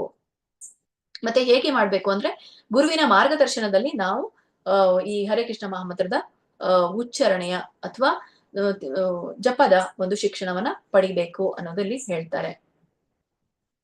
ಸೊ ಅದರಿಂದ ಗುರುವಿನ ಒಂದು ಮಾರ್ಗದರ್ಶನದಿಂದ ನಾವು ಪವಿತ್ರ ನಾಮಗಳ ದಿವ್ಯ ಗುಣಗಳನ್ನ ಅರ್ಥ ಮಾಡ್ಕೊಳ್ಬಹುದು, ಮತ್ತೆ ಅಪರಾಧ ರಹಿತವಾಗಿ ನಾಮವನ್ನ ಜಪಿಸ್ಲಿಕ್ಕೆ ಸಾಧ್ಯ ಆಗುತ್ತೆ. ಮತ್ತೆ 64ನೇದಿರುವಂತದ್ದು ಮಥುರಾ ವಾಸದ ಕುರಿತಾಗಿ. ಇಲ್ಲಿ ಮಥುರಾ ಅಥವಾ ದ್ವಾರಕಾ ಪಟ್ಟಣಗಳಂತಹ ಪವಿತ್ರ ಕ್ಷೇತ್ರಗಳ ವಾಸ ಮಾಡೋದ್ರ ಮಹತ್ವವನ್ನ ನಮ್ಗೆ ಪದ್ಮ ಪುರಾಣದಲ್ಲಿ ತಿಳಿಸಲಾಗಿದೆ. ಸೊ ಯಾವ್ದೆಲ್ಲ ಈ ವಿವಿಧ ಯಾತ್ರಾ ಸ್ಥಳಗಳಿದೆಯೋ ಅವುಗಳನ್ನ ನಾವು ಯಾತ್ರೆ ಮಾಡೋದ್ರಿಂದ ಐಹಿಕ ಬಂಧನದಿಂದ ವಿಮೋಚನನ್ನ ಪಡಿಲಿಕ್ಕೆ ಸಾಧ್ಯ ಆಗುತ್ತೆ. ಮತ್ತೆ ಐಹಿಕ ವಿಮೋಚನೆ ಪಡೆದು ಅತ್ಯುನ್ನತ ಸಿದ್ಧಿಯನ್ನು ಕೂಡ ನಾವು ಪಡ್ಕೊಳ್ಬಹುದು. ಮತ್ತೆ ಯಾರು ಈ ಮುಕ್ತಿಯ ಸ್ಥಿತಿಯನ್ನ ಪಡಿತಾರೋ ಆವಾಗ ಮಾತ್ರ ಅವನು ಭಗವಂತನ ಭಕ್ತಿ ಸೇವೆಯಲ್ಲಿ ನಿರತನಾಗಲಿಕ್ಕೆ ಸಾಧ್ಯ ಆಗುತ್ತೆ. ಅಂತ ಒಂದು ಸ್ಥಿತಿಯನ್ನ ಬ್ರಹ್ಮಭೂತ ಸ್ಥಿತಿ ಅಂತ ಕೂಡ ಕರೀತಾರೆ. ಆ ಬ್ರಹ್ಮಭೂತ ಸ್ಥಿತಿ ಬಂದಾಗ ಅವನು ಭಗವಂತನ ದಿವ್ಯ ಪ್ರೇಮವನ್ನ ಪಡೆಯಲಿಕ್ಕೆ ಸಾಧ್ಯ ಆಗುತ್ತೆ. ಮತ್ತೆ ಇನ್ನೊಂದು ಈ ಮಥುರಾ ಕ್ಷೇತ್ರದಲ್ಲಿ ಸೊ ಒಂದು ಕ್ಷಣ ವಾಸ ಮಾಡಿದ್ರೂ ಕೂಡ ಪ್ರಭುವಿನ ದಿವ್ಯ ಪ್ರೇಮ ಸೇವೆ ಮಾಡ್ಲಿಕ್ಕೆ ಸುಲಭವಾಗಿ ಸೇವೆ ಅವನು ಮಾಡಬಹುದು. ಸೊ ಸುಲಭವಾಗಿ ಅವನು ಗಳಿಸಬಹುದು, ಅಂದ್ರೆ ಪ್ರಭುವಿನ ಸೇವೆ ಮಾಡ್ಲಿಕ್ಕೆ ಆಸೆಯನ್ನು ಅವನು ಗಳಿಸ್ಕೊಳ್ಬಹುದು ಅನ್ನೋದನ್ನ ಇಲ್ಲಿ ಹೇಳ್ತಾರೆ. ಸೊ ಮತ್ತೆ ಪದ್ಮ ಪುರಾಣದಲ್ಲಿಯೂ ಕೂಡ ಇದ್ರ ಮಹತ್ವವನ್ನ ಹೇಳಲಾಗಿದೆ. ಏನು ಅಂತ, ಈ ಮಥುರಾ ಪಟ್ಟಣದ ನೆಲವನ್ನ ಯಾರು ಪೂಜಿಸೋದಿಲ್ಲ ಅನ್ನೋದನ್ನ ಇಲ್ಲಿ ಕೇಳ್ತಾ ಇದ್ದಾರೆ. ಪೂಜಿಸಿ ಲೊಲ್ಲ ವ್ಯಕ್ತಿ ಯಾರು? ಮಥುರಾ ಪಟ್ಟಣವು ಕಾಮ್ಯ ಕರ್ಮಿಗಳ ಆಸೆ ಅಪೇಕ್ಷೆಗಳನ್ನ ಪೂರೈಸುತ್ತದೆ. ಪರಬ್ರಹ್ಮನಲ್ಲಿ ಒಂದಾಗಬೇಕೆನ್ನುವ ಮುಕ್ತಿವಾದಿಗಳ ಬಯಕೆಯನ್ನು ಈಡೇರಿಸಿಕೊಡುತ್ತದೆ. ಭಕ್ತಿ ಸೇವೆಯಲ್ಲಿ ಮಗ್ನರಾಗಿರಲು ಬಯಸುವ ಭಕ್ತರ ಬಯಕೆಯನ್ನು ಮಧುರಾ ಪಟ್ಟಣ ನಿಶ್ಚಯವಾಗಿ ನೆರವೇರಿಸಿಕೊಡುತ್ತದೆ. ಯಾರು ಬೇಡ ಅಂತಾರೆ ಮಧುರಾ ಪಟ್ಟಣ? ಎಲ್ಲರೂ ಕೂಡ ಬೇಕಂತಾರೆ. ಯಾಕೆ? ಕಾಮ್ಯ ಕರ್ಮಗಳಿಗೂ ಕೂಡ ಅವರ ಕರ್ಮಗಳ ಫಲದ ಆಸೆ ಇರುತ್ತೆ, ಅವ್ರಿಗೂ ಕೂಡ ಒದಗುತ್ತೆ. ಯಾರು ಮುಕ್ತಿ ಅಂತ ಬಯಸ್ತಾರೋ ಅವ್ರಿಗೂ ಕೂಡ ಸಿಗುತ್ತೆ. ಪರಬ್ರಹ್ಮನಲ್ಲಿ ಒಂದಾಗ್ಬೇಕಂತ ಯಾರು ಬಯಸ್ತಾರೋ ಮುಕ್ತಿವಾದಿಗಳು ಬಯಕೆಯನ್ನು ಈಡೇರಿಸಿಕೊಡುತ್ತದೆ. ಸೊ ಭಕ್ತಿ ಸೇವೆಯಲ್ಲಿ ಮಗ್ನರಾಗಿರಲು ಬಯಸುವ ಭಕ್ತರ ಬಯಕೆಯನ್ನು ಕೂಡ ಈಡೇರಿಸುತ್ತೆ. ಅಂದ್ರೆ ಯಾರಿಗೆಲ್ಲ ಮಾಯಾವಾದಿಗಳು, ಈ ನಿರಾಕಾರವಾದಿಗಳು ಯಾರ್ದೆಲ್ಲ ಆಸೆಗಳಿದೆಯೋ ಅದೆಲ್ಲ ಕೂಡ ಈ ಮಧುರಾ ಪಟ್ಟಣ ನೆರವೇರಿಸುತ್ತೆ ಅನ್ನೋದ್ರ ಕುರಿತಾಗಿ ನಾವು ಪದ್ಮ ಪುರಾಣದಲ್ಲಿ ಕಾಣ್ತೇವೆ. ಸೊ ಹೀಗೆ ಈ ಒಬ್ಬ ವ್ಯಕ್ತಿ ಒಂದು ದಿನದ ಅವಧಿಗೆ ಮಧುರಾ ಪಟ್ಟಣದಲ್ಲಿ ವಾಸಿಸಿದರೂ ಸಾಕು, ಅವನಲ್ಲಿ ದೇವೋತ್ತಮ ಪರಮಪುರುಷನ ದಿವ್ಯ ಪ್ರೇಮ ಮನೋಧರ್ಮವು ಉದಯಿಸುತ್ತದೆ ಎಂಬುದರಲ್ಲಿ ಆಶ್ಚರ್ಯವೇ ಇಲ್ಲ. ಈ ಮಥುರಾ ಪಟ್ಟಣ ಭಗವಂತನ ಸಾಮ್ರಾಜ್ಯವಾದ ವೈಕುಂಠ ಧಾಮಕ್ಕಿಂತಲೂ ಹೆಚ್ಚಿನ ಮಹಿಮೆಯುಳ್ಳದ್ದಾಗಿದೆ. ಈಗ ಭಗವತ್ ಸಾಮ್ರಾಜ್ಯದ ಅಂದ್ರೆ ಯಾವುದು? ಮುಖ್ಯವಾಗಿ ವೈಕುಂಠ. ಆ ವೈಕುಂಠಕ್ಕಿಂತಲೂ ಹೆಚ್ಚಿನ ಮಹಿಮೆ ಈ ಮಥುರಾ ವಾಸದಲ್ಲಿ ಇದೆ ಅನ್ನೋದ್ರ ಕುರಿತಾಗಿ ಇಲ್ಲಿ ನಮ್ಗೆ ಹೇಳ್ತಾರೆ. ಸೊ ಇವೆಲ್ಲವೂ ಕೂಡ ಭಕ್ತಿ ಸೇವೆಯ 5 ಪ್ರಬಲ ವಿಧಗಳನ್ನ ನಾವು ಕಾಣ್ತೇವೆ. ಸೊ ಯಾವ್ದೆಲ್ಲ ಅದು 5 ಪ್ರಬಲ ವಿಧಗಳು?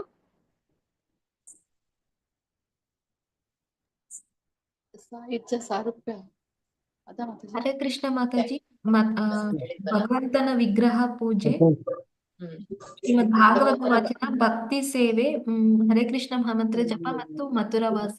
ಮಥುರಾವಾಸ, ಪ್ರಭುವಿನ ಶ್ರೀ ವಿಗ್ರಹ ಆರಾಧನೆ, ಶ್ರೀಮದ್ ಭಾಗವತದ ವಾಚನ, ಭಕ್ತಿ ಸೇವೆ ಮತ್ತು ಹರೇ ಕೃಷ್ಣ ಮಹಾಮಂತ್ರದ ಜಪ. ಸೊ ಇವು 5 ಕೂಡ ಪ್ರಬಲವಾಗಿರುವಂತದ್ದು. ಪ್ರತಿಯೊಬ್ಬರು ಈ 64 ಮಾಡ್ಲಿಕ್ಕೆ ಆಗದಿದ್ರು ಕೂಡ 64ರಲ್ಲಿ ಇರುವಂತಹ 5 ಪ್ರಬಲ ಅಂಶಗಳು ಇದು ನಿಮ್ಗೆ 13ನೇ ಅಧ್ಯಾಯದಲ್ಲಿ ಕಾಣ್ಲಿಕ್ಕೆ ಸಿಗುತ್ತೆ. ಸೊ ಪ್ರತಿಯೊಬ್ಬರು ಈ 5 ಪ್ರಬಲ ಅಂಶಗಳನ್ನ ಪಾಲನೆ ಮಾಡಲೇಬೇಕು ಅಂತ ಹೇಳಿ ಶಿಲರೂಪ ಗೋಸ್ವಾಮಿ ಮತ್ತೆ ಶಿಲ ಪ್ರಭುಪಾದರು ನಮ್ಗೆ ತಿಳಿಸ್ತಾರೆ.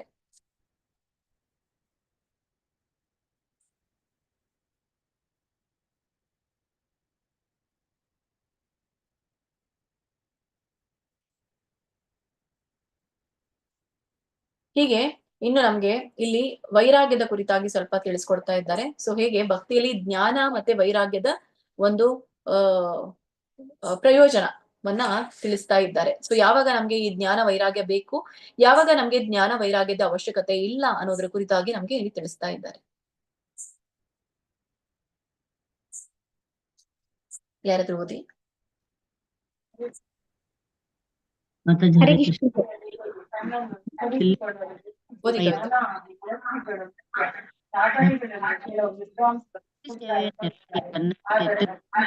ಕೇಳಿಸ್ತಾ ಇಲ್ಲ ಮಾತಾಜಿ. ಹಾಗೂ ವಿರಕ್ತಿಗಳು ಮುಖ್ಯ ಸಾಧನೆಗಳೆಂದು ಕೆಲವು ವಿದ್ವಾಂಸರು ಅಭಿಪ್ರಾಯ ಪಡುತ್ತಾರೆ, ಆದರೆ ಅದು ದಿಟವಲ್ಲ. ಹರೇ ಕೃಷ್ಣ, ಧನ್ಯವಾದಗಳು. ಓಕೆ.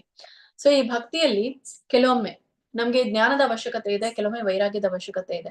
ಯಾವಾಗ ಅದರ ಅವಶ್ಯಕತೆ ಇದೆ, ಯಾವಾಗ ಅದರ ಅವಶ್ಯಕತೆ ಇಲ್ಲ, ಮತ್ತೆ ಯಾವ ತರನಾದಂತಹ ವೈರಾಗ್ಯ ನಮ್ಗೆ ಇರಬೇಕು ಅನ್ನೋದ್ರ ಕುರಿತಾಗೂ ಕೂಡ ನಮ್ಗೆ ತಿಳಿಸ್ತಾ ಇದ್ದಾರೆ. ಯಾಕಂದ್ರೆ ಭಕ್ತಿ ಸೇವೆಯ ನೆಲೆಯಲ್ಲಿ ನನ್ನನ್ನ ನಾನು ಎತ್ತಿಸ್ಕೊಳ್ಬೇಕು ಅಂತಂದ್ರೆ ಸೊ ವ್ಯಕ್ತಿಗೆ ಜ್ಞಾನ ವಿರಕ್ತಿಗಳು ಮುಖ್ಯ ಅನ್ನೋದನ್ನ ಹೇಳ್ತಾರೆ. ಸೊ ಇದು ಕೇವಲ ವಿದ್ವಾಂಸರ ಅಭಿಪ್ರಾಯ, ಆದ್ರೆ ಅದು ಯಾವಾಗ ಬೇಕು ಯಾವಾಗ ಬೇಡ ಅನ್ನೋದ್ರ ಕುರಿತಾಗಿ ನಮ್ಗೆ ಶ್ರೀಲ ಪ್ರಭುಪಾದರು ತಿಳಿಸ್ತಾರೆ. ಹೀಗೆ ಓದಿ. ನೆಕ್ಸ್ಟ್ ಯಾರು ಓದಿಲ್ವೋ ಅವ್ರು ಓದಿ. ಹರೇ ಕೃಷ್ಣ ಮಾತಾಜಿ.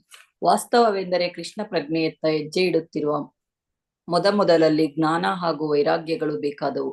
ಆದರೆ ಕೊನೆಗೆ ಅವುಗಳನ್ನು ಬೇಕಾಗುವುದು ಏಕೆಂದರೆ ಭಕ್ತಿ ಸೇವೆಯು ಅದನ್ನು ಕುರಿತ ಒಲವು ಹಾಗೂ ಅಪೇಕ್ಷೆಯೊಂದನ್ನಲ್ಲದೆ ಬೇರೆ ಏನನ್ನು ಅವಲಂಬಿಸಿಲ್ಲ. ಭಕ್ತಿ ಸೇವೆಗೆ ಪ್ರಾಮಾಣಿಕೆಯೊಂದರ ಹೊರತಾಗಿ ಬೇರೇನು ಬೇಕಾಗಿಲ್ಲ.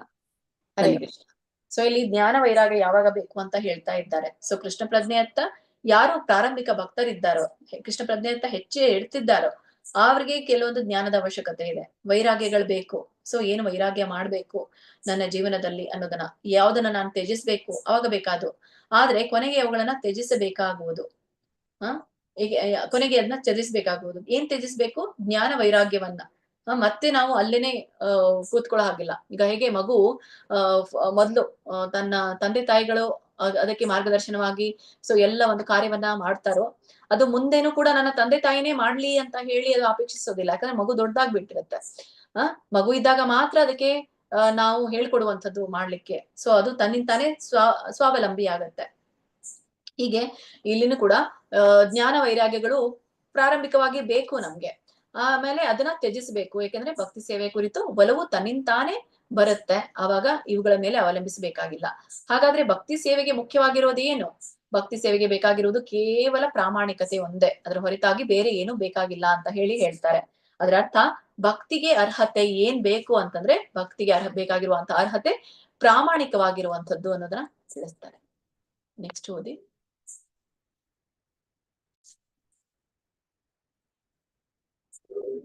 ಹರೇ ಕೃಷ್ಣ ಮಾತಾಜಿ. ಊಹಾತ್ಮಕ ಚಿಂತನೆ ಹಾಗೂ ಯೋಗಾಭ್ಯಾಸದಿಂದಂತಹ ಕೃತಕ ವಿಧಾನಗಳು ಐಹಿಕ ಕಾಲುಷ್ಯಗಳಿಂದ ಬಿಡುಗಡೆ ದೊರಕಿಸಿಕೊಡಲು ಸಹಾಯಕವಾಗಬಹುದು. ಆದರೆ ಅವು ವ್ಯಕ್ತಿಯ ಹೃದಯವನ್ನು ಹೆಚ್ಚು ಹೆಚ್ಚು ಕಟ್ಟುವಾಗಿಸುತ್ತದೆ. ಭಕ್ತಿ ಸೇವೆಯಲ್ಲಿ ಮುನ್ನಡೆಯಲು ಆ ಒಂದು ನೆರವಾಗುವುದಿಲ್ಲ. ಹರೇ ಕೃಷ್ಣ ಮಾತಾಜಿ, ಧನ್ಯವಾದಗಳು. ಹಾಗಾದ್ರೆ ಇಲ್ಲಿ ವೈರಾಗ್ಯ ಅನ್ನುವಂಥದ್ದು ಯಾವುದು ಅಂತಂದ್ರೆ, ಈಗ ನಾವು ಎಷ್ಟೊಂದು ಋಷಿ ಮುನಿಗಳನ್ನ ಸಾಧುಗಳನ್ನ ನಾವು ನೋಡ್ತೇವೆ, ಆ ಒಂದು ಕಠಿಣತೆಯನ್ನ ನಾವು ಕಾಣ್ತೇವೆ. ಯಾಕಂದ್ರೆ ತುಂಬಾನೇ ಅವರು ಆತ್ಮಕ ಚಿಂತನೆ ಹಾಗೂ ಯೋಗಾಭ್ಯಾಸದಂತ ಕೃತಕ ವಿಧಾನಗಳಿಂದ ಈ ಐಹಿಕ ಕಲ್ಮಶಗಳಿಂದ ಬಿಡುಗಡೆ ಪಡೀಲಿಕ್ಕೆ ಪ್ರಯತ್ನವನ್ನ ಮಾಡ್ತಾರೆ. ಸೊ ಅವೆಲ್ಲ ಕೂಡ ಪ್ರಯತ್ನ ಸಹಾಯ ಆಗಬಹುದು ಅವ್ರಿಗೆ, ಆದ್ರೆ ಅವು ವ್ಯಕ್ತಿಯ ಹೃದಯವನ್ನ ಹೆಚ್ಚು ಹೆಚ್ಚು ಕಟುವಾಗಿಸುತ್ತೆ ಅಂತ. ಯಾಕಂದ್ರೆ ಎಲ್ಲವನ್ನ ತೊರೆದು ಅವ್ರ ಕಾಡಿಗೆ ಹೋದಾಗ ಅವರಿಗೆ ಎಲ್ಲ ಕಟ್ಟುನಿಟ್ಟಾದ ಆಚರಣೆಯನ್ನ ಮಾಡಿ ಅವರ ಹೃದಯವು ಕೂಡ ಕಟುವಾಗಿರುತ್ತೆ, ಕಠಿಣವಾಗಿರುತ್ತೆ. ಹಾಗಾದ್ರೆ ಇಲ್ಲಿ ನಮ್ಗೆ ಹೇಳೋದು ಭಕ್ತಿಯಲ್ಲಿ ಭಗವಂತನ ಪ್ರೇಮ ಪಡಿಬೇಕು ಅಂತಂದ್ರೆ ನಮ್ಮ ಒಂದು ಭಾವ ಮೃದು ಆಗ್ಬೇಕು ಅಂತ ಹೇಳಿ. ಹಾಗಾಗಿ ಭಾವ ಪ್ರೇಮಕ್ಕೆ ಮುಂಚೆ ಇರುವಂತಹ ಹಂತಾನೆ ಭಾವ, ಆ ಭಾವ ಮೃದುವತ್ವ ನಮಗೆ ಬೇಕು ಅಂತ ಹೇಳಿ. ಹಾಗಾಗಿ ಇಂಥ ಒಂದು ಏನು ವೈರಾಗ್ಯವನ್ನ ಮಾಡ್ತಾರೋ, ಕಟುವಾಗಿ ಯೋಗಾಭ್ಯಾಸವನ್ನ ಮಾಡಿ ಕಠಿಣತೆಯನ್ನ ಪಡಿತಾರೋ, ಸೊ ಅವರು ಭಕ್ತಿ ಸೇವೆಯಲ್ಲಿ ಮುನ್ನಡೆಯಲು ನೆರವಾಗೋದಿಲ್ಲ ಅನ್ನೋದ್ರ ಕುರಿತಾಗಿ ಇಲ್ಲಿ ಹೇಳ್ತಾರೆ. ಹಾಗೆ ಈ ಯುಕ್ತ ವೈರಾಗ್ಯದಲ್ಲಿ 2 ವೈರಾಗ್ಯವನ್ನ ನಾವು ಕಾಣ್ತೇವೆ. ಸೊ ಒಂದು ಇದು ವೈರಾಗ್ಯದಲ್ಲಿ 2 ವಿಧವನ್ನ ನಾವು ಕಾಣ್ತೇವೆ. ಸೊ ಒಂದು ಯುಕ್ತ ವೈರಾಗ್ಯ, ಇನ್ನೊಂದು ಫಲ್ಗು ವೈರಾಗ್ಯ. ಈ ಯುಕ್ತ ವೈರಾಗ್ಯ ಅನ್ನೋದ್ರ ಕುರಿತಾಗಿ ನಮ್ಗೆ ಶ್ರೀಲ ಪ್ರಭುಪಾದರು ತಿಳಿಸ್ತಾರೆ. ಯಾರಾದ್ರೂ ಓದಿ. ಹರೇ ಕೃಷ್ಣ ಮಾತಾಜಿ. ಯುಕ್ತ ವೈರಾಗ್ಯ ಆದ್ದರಿಂದ ವ್ಯಕ್ತಿಯು ಐಹಿಕ ಸುಖ ಭೋಗಗಳಲ್ಲಿ ಮೋಹವಿಡಬಾರದೆಂದು ಹಾಗೂ ಕೃಷ್ಣನಿಗೆ ಸಂಬಂಧಿಸಿದಂತೆ ಭೋಗಾರ್ಯವಾದ ಎಲ್ಲವನ್ನು ಅನುಭವಿಸಬೇಕೆಂದು ಶ್ರೀಲರೂಪ ಗೋಸ್ವಾಮಿಯವರು ಪ್ರತಿಪಾದಿಸುತ್ತಾರೆ. ಸೊ ಯುಕ್ತ ವೈರಾಗ್ಯ ಅಂತಂದ್ರೆ ಬುದ್ಧಿಯಿಂದ ನಾವು ವೈರಾಗ್ಯವನ್ನ ಮಾಡುವಂಥದ್ದು ಅಂತ. ಹೀಗೆ ಈಗ ಭೌತಿಕ ಜಗತ್ತಿನಲ್ಲಿ ನಮ್ಗೆ ಎಷ್ಟೆಲ್ಲಾ ಸೌಕರ್ಯಗಳಿದೆಯೋ, ಕೆಲವೊಮ್ಮೆ ವಾಹನಗಳಾಗಿರ್ಬಹುದು, ಈ ಆಧುನಿಕತೆ ಆಗಿರ್ಬಹುದು, ತಂತ್ರಜ್ಞಾನ ಆಗಿರ್ಬಹುದು, ಟೆಕ್ನಾಲಜಿ, ಈ ತಂತ್ರಜ್ಞಾನ, ಇವೆಲ್ಲವೂ ಕೂಡ ಹೊಸತು, ನಮ್ಗೆ ನಾವೀನ್ಯತೆ ಆವಿಷ್ಕಾರಗಳು ಬಂದೇ ಬರ್ತಾ ಇದೆ. ಸೊ ಇವುಗಳಿಗೆ ಕೃಷ್ಣನಿಗೆ ಸಂಬಂಧಪಟ್ಟ ಹಾಗೆ ನಾನು ಅವುಗಳನ್ನ ಬಳಸ್ತಾ ಇದ್ದೇನೆ. ಯಾಕಂದ್ರೆ ಇವೆಲ್ಲವೂ ಕೂಡ ಭೌತಿಕ ವಸ್ತುಗಳು. ಈ ಭೌತಿಕ ವಸ್ತುಗಳಾದ್ರೂ ಕೂಡ ನಾನು ಕೃಷ್ಣನ ಸಂಬಂಧಕ್ಕೆ ಅವುಗಳನ್ನ ಬಳಸಿದಾಗ ಇದು ಒಂದು ಯುಕ್ತ ವೈರಾಗ್ಯ ಅಂತ ಕರೆಸ್ಕೊಳ್ಳುತ್ತೆ. ಸೊ ಒಂದ್ ವೇಳೆ ನಾನು ಅವುಗಳನ್ನ, ಇದು ನನ್ಗೆ ಬೇಡ ಯಾಕಂದ್ರೆ ನಾನು ಭಕ್ತಿಯಲ್ಲಿದ್ದೇನೆ, ಸೊ ಇದು ಭಕ್ತರು ಮಾಡುವಂತಹ ಕಾರ್ಯ ಅಲ್ಲ ಅಂತ ನಾನು ಅವುಗಳನ್ನ ಬಿಟ್ಬಿಟ್ಟಾಗ ಅದು ಒಂದು ಫಲ್ಗು ವೈರಾಗ್ಯ, ಅದು ಒಂದು ಏನು ದಡ್ಡ ಮಾಡುವಂತಹ ವೈರಾಗ್ಯ ಅನ್ನೋದನ್ನ ಶ್ರೀಲ ಪ್ರಭುಪಾದರು ತಿಳಿಸ್ತಾರೆ. ಅಂದ್ರೆ ಇಲ್ಲಿ ಈ ಭೋಗಾರವಾದ ಎಲ್ಲವನ್ನೂ ಅನುಭವಿಸಬೇಕೆಂದು ಶ್ರೀಲ ರೂಪ ಗೋಸ್ವಾಮಿಯವರು ಪ್ರತಿಪಾದಿಸುತ್ತಾರೆ. ಓದಿ. ಹರೇ ಕೃಷ್ಣ ಮತಲಿ. ಹರೇ ಕೃಷ್ಣ ಮತಲಿ. ಯುಕ್ತ ವೈರಾಗ್ಯ ಭಗವತ್ ಸೇವೆಯಲ್ಲಿ ಬಳಸಬಹುದಾದ ಯಾವುದನ್ನೂ ವ್ಯಕ್ತಿಯು ತ್ಯಜಿಸಬಾರದು. ಇದೇ ಭಕ್ತಿ ಸೇವೆಯ ರಹಸ್ಯ. ಕೃಷ್ಣ ಪ್ರಜ್ಞೆ ಹಾಗೂ ಭಕ್ತಿ ಸೇವೆಯ ಮುನ್ನಡೆಗೆ ಬಳಸಬಹುದಾದ ಪ್ರತಿಯೊಂದನ್ನು ಸ್ವೀಕರಿಸಬೇಕು. ಹರೇ ಕೃಷ್ಣ ಮತ. ಹರೇ ಕೃಷ್ಣ. ಈ ಭಕ್ತಿ ಸೇವೆಯಲ್ಲಿ ಬಳಸಬಹುದಾದ ಯಾವುದನ್ನು ವ್ಯಕ್ತಿ ತ್ಯಜಿಸಬಾರ್ದು. ಈಗ ಭಕ್ತಿ ಸೇವೆಗೆ ನನ್ಗೆ ಅನುಕೂಲಕರ ಆಗ್ತಾ ಇದೆ ನೋಡಿ, ಈಗೆಲ್ಲ ನಾವು ಆನ್ಲೈನ್ ನಲ್ಲಿ ತರಗತಿನ ಕೇಳ್ತಾ ಇದ್ದೇವೆ. ನನ್ಗೆ ಆನ್ಲೈನ್ ಬೇಡ, ನನ್ಗೆ ಮೊಬೈಲ್ ಬೇಡ, ನನ್ಗೆ ಕಂಪ್ಯೂಟರ್ ಬೇಡ ಅಂತ ನಾವು ಕುಳಿತಿದ್ರೆ ಅದು ಒಂದು ಫಲ್ಗು ವೈರಾಗ್ಯ ಆಗ್ತಿತ್ತು. ಆದ್ರೆ ನಾವು ಬುದ್ಧಿಯಿಂದ ನಾವು ಏನ್ ಮಾಡ್ತಾ ಇದ್ದೇವೆ, ಭಗವಂತನ ಗೆ ಸಂಬಂಧಿಸಿದ ಕಾರ್ಯಗಳಿಗೇನೆ ನಾವ್ ಏನ್ ಮಾಡ್ತಾ ಇದ್ದೇವೆ, ಅವುಗಳನ್ನ ಬಳಸ್ತಾ ಇದ್ದೇವೆ. ಸೊ ಇದೇ ಭಕ್ತಿ ಸೇವೆಯ ರಹಸ್ಯ ಅಂತ ಹೇಳಿ. ಸೊ ಹೀಗೆ ಭಗವತ್ ಸೇವೆಯಲ್ಲಿ ಬಳಸಬಹುದಾದ ಯಾವುದನ್ನೂ ಕೂಡ ವ್ಯಕ್ತಿ ತ್ಯಜಿಸಬಾರದು, ವೈರಾಗ್ಯ ಮಾಡಬಾರದು. ಸೊ ಇದೇ ಭಕ್ತಿ ಸೇವೆಯ ರಹಸ್ಯ. ಸೊ ಕೃಷ್ಣ ಪ್ರಜ್ಞೆ ಹಾಗೂ ಭಕ್ತಿ ಸೇವೆಯ ಮುನ್ನಡೆಗೆ ಬಳಸಬಹುದಾದಂತ ಪ್ರತಿಯೊಂದನ್ನು ಕೂಡ ನಾವು ಸ್ವೀಕರಿಸಬೇಕು.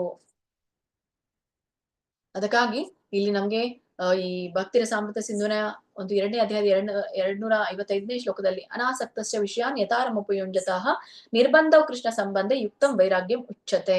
ಸೊ ಒಬ್ಬ ಯಾವುದಕ್ಕೂ ಲಿಪ್ತನಾಗದೆ, ಅಂಟ್ಕೊಳ್ದೆ, ಅದೇ ಸಮಯದಲ್ಲಿ ಎಲ್ಲವನ್ನು ಕೃಷ್ಣ ಸಂಬಂಧ ಕಲ್ಪಿಸಲು ಸ್ವೀಕರಿಸಿದ್ದೇ ಆದ್ರೆ ಅವನು ಜಾಣತನದಲ್ಲಿ ಮಾಡಿರುವಂತಹ ವೈರಾಗ್ಯ. ಸೊ ಇದು ಒಂದು ಸಾಮ್ಯತೆ ಮೇಲೆ ಸರಿಯಾಗಿ ನೆಲೆಗೊಂಡ ಹಾಗೆ ಅನ್ನೋದನ್ನ ಹೇಳ್ತಾರೆ. ಓದಿ ಮಾತಾಜಿ. ಯಾರಾದ್ರು ಪ್ರಭುಜಿಗಳು ಯಾರಾದ್ರೂ ಇದ್ರೆ ಓದಿ. ಹರೇ ಕೃಷ್ಣ ಮಾತಾಜಿ. ಹರೇ ಕೃಷ್ಣ ಮಾತಾಜಿ. ಐಹಿಕವಾದದ್ದನ್ನು ತಪ್ಪಿಸಿಕೊಳ್ಳ ಬಯಸುವ ನಿರಾಕಾರವಾದಿಗಳು ಬಗೆ ಬಗೆಯ ತಪೋವೃತಗಳನ್ನು ಆಚರಿಸಬಹುದು ಆದರೆ ಭಗವತ್ ಸೇವೆ ತತ್ಪರರಾಗಿರುವ ಅವಕಾಶವನ್ನು ಅವರು ಕಳೆದುಕೊಳ್ಳುತ್ತಾರೆ. ಹಾಗಾಗಿ ಸಿದ್ಧಿ ಪಡೆಯಲು ಅವರು ವಿರಕ್ತಿಯೂ ಸಾಕಾಗುವುದಿಲ್ಲ. ಹರೇ ಕೃಷ್ಣ ಮಾತಾಜಿ. ಧನ್ಯವಾದ. ಹರೇ ಕೃಷ್ಣ. ಸೊ ಯುಕ್ತ ವೈರಾಗ್ಯದಲ್ಲಿ ಐಹಿಕವಾದದನ್ನ ತಪ್ಪಿಸಿಕೊಳ್ಳ ಬಯಸುವ ನಿರಾಕಾರವಾದಿಗಳು ಬಗೆ ಬಗೆಯ ತಪೋವ್ರತಗಳನ್ನ ಆಚರಿಸಬಹುದು, ಆದ್ರೆ ಭಗವತ್ ಸೇವೆಯ ತತ್ಪರನಾಗಿರುವ ಅವಕಾಶಗಳು ಅವರು ಕಳೆದುಕೊಳ್ಳುತ್ತಾರೆ. ಹಾಗಾಗಿ ಸಿದ್ಧಿ ಪಡೆಯಲು ಅವರು ವಿರಕ್ತಿ ಸಾಕಾಗೋದಿಲ್ಲ.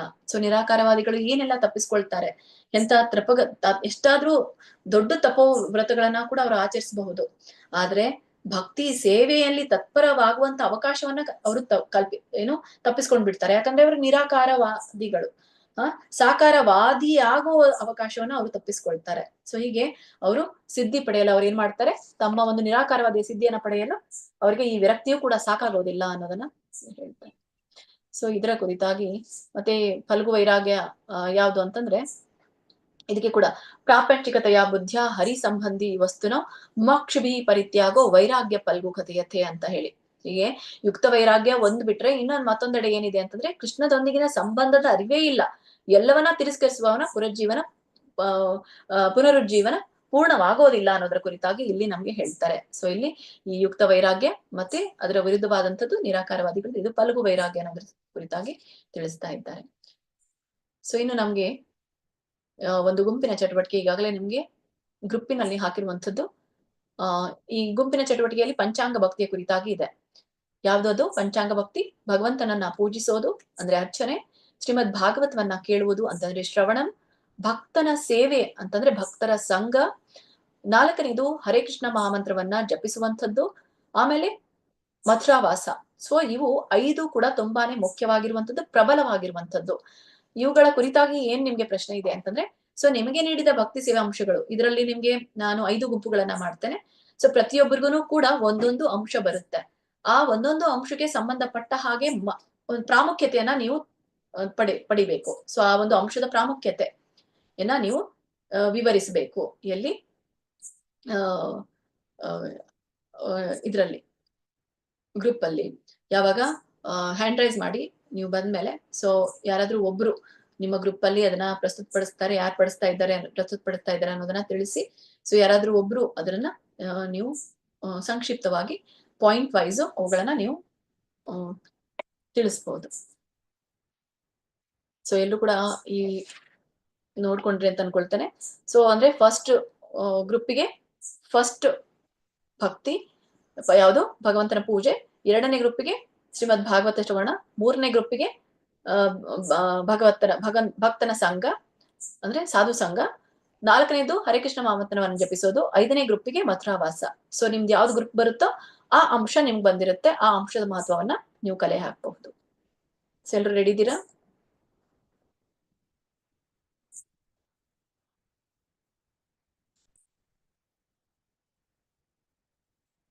ಹರೇ ಕೃಷ್ಣ. ಗ್ರೂಪ್ ಮಾಡ್ಲಾ? ಎಸ್ ಮಾತಾಜಿ. ಹಾ ಮಾತಾಜಿ.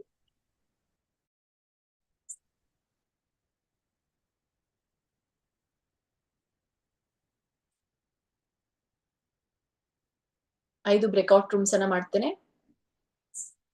ನಿಮ್ದು ಯಾವಾಗ ಅಲಾಟ್ ಆಗಿದೆಯೋ ಅದು ಡಿಸ್ಕಸ್ ಮಾಡಿ. ನಿಮ್ಮ ಸಮಯ ಶುರುವಾಗತ್ತೆ ಈಗ. ಹರೇ ಕೃಷ್ಣ.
ಹರೇ ಕೃಷ್ಣ ಮಾತಾಜಿ. ಅಟೆಂಡೆನ್ಸ್ ಲಿಂಕ್ ಹಾಕಿದ್ದೀನಿ ಮಾತಾಜಿ.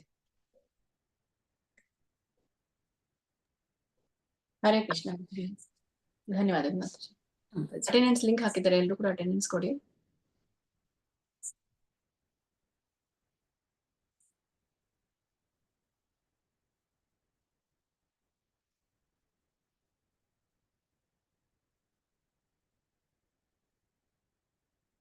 ಹರೇ ಕೃಷ್ಣ. 5 ಜನ ಯಾರೆಲ್ಲ ನಿಮ್ಮ ಗುಂಪಿನಿಂದ ಪ್ರೆಸೆಂಟ್ ಮಾಡೋರಿದ್ದೀರೋ ಅವ್ರು ಹ್ಯಾಂಡ್ ರೈಸ್ ಮಾಡಿ. ಸೊ ಮುಖ್ಯವಾದ ಪಾಯಿಂಟ್ಸ್ ಗಳನ್ನ ಮಾತ್ರ ಹೇಳಿ, ಮತ್ತೆ ಪದೇ ಪದೇ ಅವು ಪಾಯಿಂಟ್ಸ್ ಗಳನ್ನ ರಿಪೀಟ್ ಮಾಡಬೇಡಿ. ಪ್ಲೀಸ್. ಶ್ರುತಿ ಮಾತಾಜಿ ಅನ್ಮ್ಯೂಟ್ ಮಾಡ್ಕೊಳ್ಳಿ. ಹರೇ ಕೃಷ್ಣ ಮಾತಾಜಿ. ಮಾತಾಜಿ, ನಮ್ದು ರೂಮ್ ನಂಬರ್ 1. ಮತ್ತೆ ನಮ್ ರೂಮ್ ಅಲ್ಲಿ ಶೋಭಾ ಮಾತಾಜಿ, ನಾನು, ಆಶ್ರಯ ಮಾತಾಜಿ, ಸುನೀತಾ ಮಾತಾಜಿ, ಮತ್ತೆ ಜಯಲಕ್ಷ್ಮಿ ಮಾತಾಜಿ ಇದ್ವಿ ಮಾತಾಜಿ. ನಮ್ಗೆ ಬಂದಿದ್ದ ಟಾಪಿಕ್ ಭಗವಂತನನ್ನ ಪೂಜಿಸುವುದು. ಕೃಷ್ಣ ವಿಗ್ರಹವನ್ನು ಮನೇಲಿ ಇಟ್ಕೊಂಡು ಪೂಜಿಸಿದರೆ ಸ್ನೇಹ, ಪ್ರೇಮ ಹಾಗೂ ಸಮಾಜವೆಂದು ಕರೆಸಿಕೊಳ್ಳುವ ಸಂಬಂಧಗಳನ್ನು ಮರೆತು ಬಿಡುತ್ತಾನೆ. ಆದ್ದರಿಂದ ಕೃಷ್ಣನ ವಿಗ್ರಹವನ್ನು ಮನೆಯಲ್ಲಿ ಸ್ಥಾಪಿಸಿ ಅವನೆಲ್ಲ ಬಂಧು ವರ್ಗದವರ ಜೊತೆಯಲ್ಲಿ ಸೇರಿಕೊಂಡು ಪೂಜಿಸಬೇಕಾದ್ದು ಪ್ರತಿಯೊಬ್ಬ ಗೃಹಸ್ಥನ ಕರ್ತವ್ಯವಾಗಿದೆ.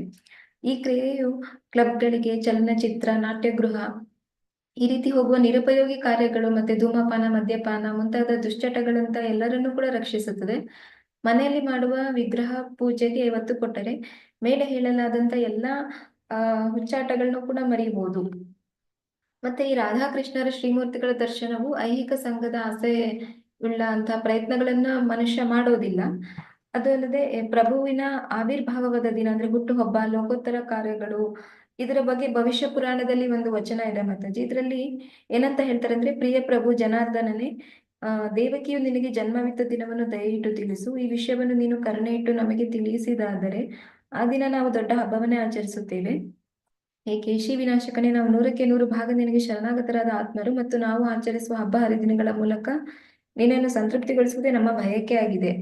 ಈ ಭಕ್ತಿ ಸೇವೆಯಲ್ಲಿ ನಿರತರಾಗಿರುವಷ್ಟರಿಂದಲೇ ಭಕ್ತನು ತೃಪ್ತಿ ಕಾಣುತ್ತಾನೆ ಮತ್ತು ಭಗವಂತನಿಗೆ ಸಂಬಂಧಪಟ್ಟಂತೆ ವಿವಿಧ ಹಬ್ಬಗಳನ್ನು ಆಚರಿಸುವ ಸಂಬಂಧದಲ್ಲಿ ಭಕ್ತನು ಭಗವಂತನಿಗೆ ಪ್ರಿಯನಾಗುತ್ತಾನೆ. ಈ ರೀತಿ ಭಕ್ತಿ ಸೇವೆಯಲ್ಲಿ ತೊಡಗಿಕೊಂಡಿರುವ ಯಾರೇ ಆಗಲಿ ಬದುಕಿನ ಐಹಿಕ ಸ್ಥಿತಿಗೆ ಬದ್ಧರಾಗುವುದಿಲ್ಲ. ಹರೇ ಕೃಷ್ಣ ಮಾತಾಜಿ. ಹರೇ ಕೃಷ್ಣ ಮಾತಾಜಿ. ಧನ್ಯವಾದಗಳು. ಧನ್ಯವಾದಗಳು.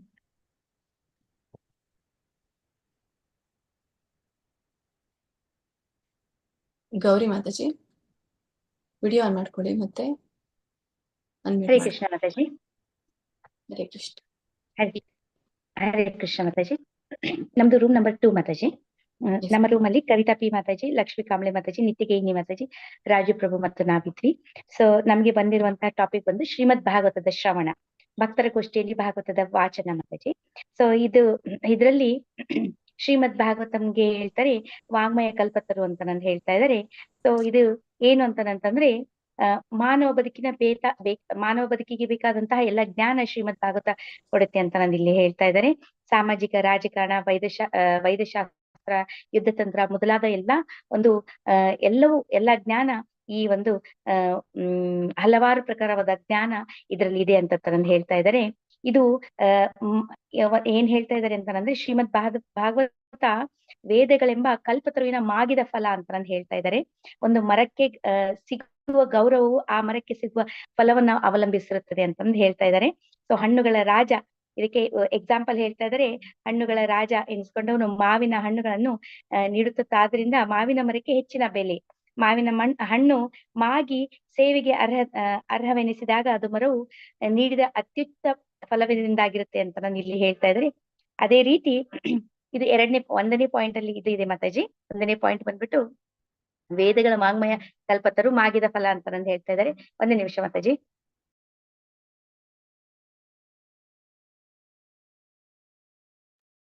ಓಕೆ. ಸೊ 2ನೇದು ಬಂದ್ಬಿಟ್ಟು ಶ್ರೀಮದ್ ಭಾಗವತವು ಗುರು ಶಿಷ್ಯ ಪರಂಪರೆಯ ಕ್ರಮದಿಂದ ನಾವು ಇದು ಭಂಗವಿಲ್ಲದೆ ಇರುವಂತಹ ಜ್ಞಾನ. ಭಂಗ ಅಂದ್ರೆ ಗುರು ಶಿಷ್ಯ ಪರಂಪರೆಯಲ್ಲಿ ನಾವು ಇದನ್ನ ಸ್ವೀಕಾರ ಮಾಡ್ಬೇಕು. ಭಗವದ್ಗೀತೆಯಲ್ಲೂ ಭಗವಂತ ಹೇಳ್ತಾರೆ ಆಧ್ಯಾತ್ಮಿಕ ಜ್ಞಾನಾರ್ಜನೆಗೆ ಪರಂಪರಾ ಪದ್ಧತಿಯೇ ಏಕೈಕ ಮಾರ್ಗ ಅಂತ ಭಗವದ್ಗೀತೆಯಲ್ಲಿ ಹೇಳ್ತಾ ಇದ್ದಾರೆ. ಅದನ್ನ ಅದೇ ಪ್ರಕಾರ ಗುರು ಶಿಷ್ಯ ಪರಂಪರೆಯಲ್ಲಿ ಇದನ್ನ ಸ್ವೀಕಾರ ಮಾಡ್ಬೇಕು ಅಂತ ನಾನು ಇಲ್ಲಿ ಹೇಳ್ತಾ ಇದ್ದಾರೆ. ಸೊ 3ನೇ ಪಾಯಿಂಟ್ ಬಂದ್ಬಿಟ್ಟು ಶ್ರೀಮದ್ ಭಾಗವತವನ್ನ ದೇವೋತ್ತಮ ಪರಮಪುರುಷಿಗೆ ಸಂಬಂಧಪಟ್ಟಂತೆ ಹಲವು ಭಕ್ತರು ಹಲವು ಸಲ ಭಾಗವತಂ ಅಂತ ಕರೀತಾ ಇದ್ದಾರೆ. ಶ್ರೀಮದ್ ಭಾಗವತಂ ಎಂದರೆ ಇದು ದೇವೋತ್ತಮ ಪರಮಪುರುಷನಿಗೆ ಸಂಬಂಧವಾದದ್ದು, ಭಗವಂತನಿಗೆ ಸಂಬಂಧವಾದದ್ದು ಅಂತ ನಂದು ಇಲ್ಲಿ ಹೇಳ್ತಾ ಇದ್ದಾರೆ. ಇಲ್ಲಿ ಶ್ರೀಮದ್ ಭಾಗವತದ ನಿಜವಾದ ರುಚಿಯನ್ನು ಸವಿಬೇಕಾದಂತಂದ್ರೆ ಶ್ರೀಮದ್ ಭಾಗವತ ಎನ್ನುವ ವ್ಯಕ್ತಿಯ ಉಪದೇಶ ಪಡೆಯಬೇಕು ಅಂತ ಚೈತನ್ಯ ಮಹಾಪ್ರಭುಗಳು ಪ್ರತಿಪಾದಿಸಿದ್ದಾರೆ. ಸೊ ಇಲ್ಲಿ 4ರಲ್ಲಿ ನಿರಾಕಾರ ಬ್ರಹ್ಮನಿಗೆ ಕಂಪ್ಲೀಟ್ ಆಗಿ ಶರಣಾಗತರಾದಂತಹ ಶುಕಮುನಿಗಳ ಒಂದು ಉದಾಹರಣೆ ಇದೆ. ಶುಕಮುನಿಗಳು ಅವರು ತಾಯಿಯ ಗರ್ಭದಲ್ಲಿ ಇದ್ದಾಗ ಹೇಗೆ ಅವರು ಹೊರಗೆ ಬರುವುದಕ್ಕೆ ಇಚ್ಛೆ ಪಡ್ತಾ ಇರ್ಲಿಲ್ಲ. ಯಾವಾಗ ಅವರು ನೀವು ಮುಕ್ತಾತ್ಮರು, ನೀವು ಬರ್ಲೇಬೇಕು ಅಂತ ಪ್ರಾರ್ಥಿಸಿದಾಗ ಅವರು ಹೊರಗಡೆ ಬರ್ತಾರೆ. ಹೊರಗಡೆ ಬಂದ್ಮೇಲೆ ಅವರು ನಿರಾಕಾರ ಬ್ರಹ್ಮನ ಒಂದು ಇದ್ರಲ್ಲಿ ಇರ್ತಾರೆ. ನಿರಾಕಾರ ಬ್ರಹ್ಮನಲ್ಲಿ ತಮಗೆ ಅತಿಶಯ ಮೋಹವಿದ್ದುದ್ರಿಂದ ಅವರು ತಾವು ಅದರಲ್ಲಿನೇ ಅವರು ಸಾಧನೆಯನ್ನು ಮಾಡಕ್ಕೆ ಹೋಗ್ತಾರೆ. ಯಾವಾಗ ಅವರು ಕೃಷ್ಣನ ಲೀಲಾ ವಿಲಾಸಗಳ ಬಗ್ಗೆ ತಮ್ಮ ತಂದೆ ವೇದವ್ಯಾಸರ ಬಾಯಿಂದ ಕೇಳಿದಾಗ ಶ್ರೀಮದ್ ಭಾಗವತಕ್ಕೆ ಆಕರ್ಷಿತರಾಗಿ ಅವ್ರು ಏನ್ ಮಾಡ್ತಾರೆ, ಪುನಃ ಈ ಶ್ರೀಮದ್ ಭಾಗವತವನ್ನ ಶುಕಮುನಿಗಳು ಪರೀಕ್ಷಿತ್ ಮಹಾರಾಜರಿಗೆ ಉಪದೇಶಗಳನ್ನ ಹೇಳ್ತಾರೆ. ಅದರಿಂದ ನಮ್ಗೆ ಭಾಗವತ ಸಿಕ್ಕಿದ್ದು. ಸೊ ಈ ಭಾಗವತವು ಅತ್ಯಂತ ರುಚಿಕರವಾದದ್ದು ಯಾಕೆಂದ್ರೆ ಶುಕಮುನಿಗಳ ಬಾಯಿಯಿಂದ ಬಂದಿದ್ದಾಗಿದೆ ಅಂತ ಇಲ್ಲಿ ಹೇಳ್ತಾ ಇದ್ದಾರೆ ಮಾತಾಜಿ. ಹರೇ ಕೃಷ್ಣ.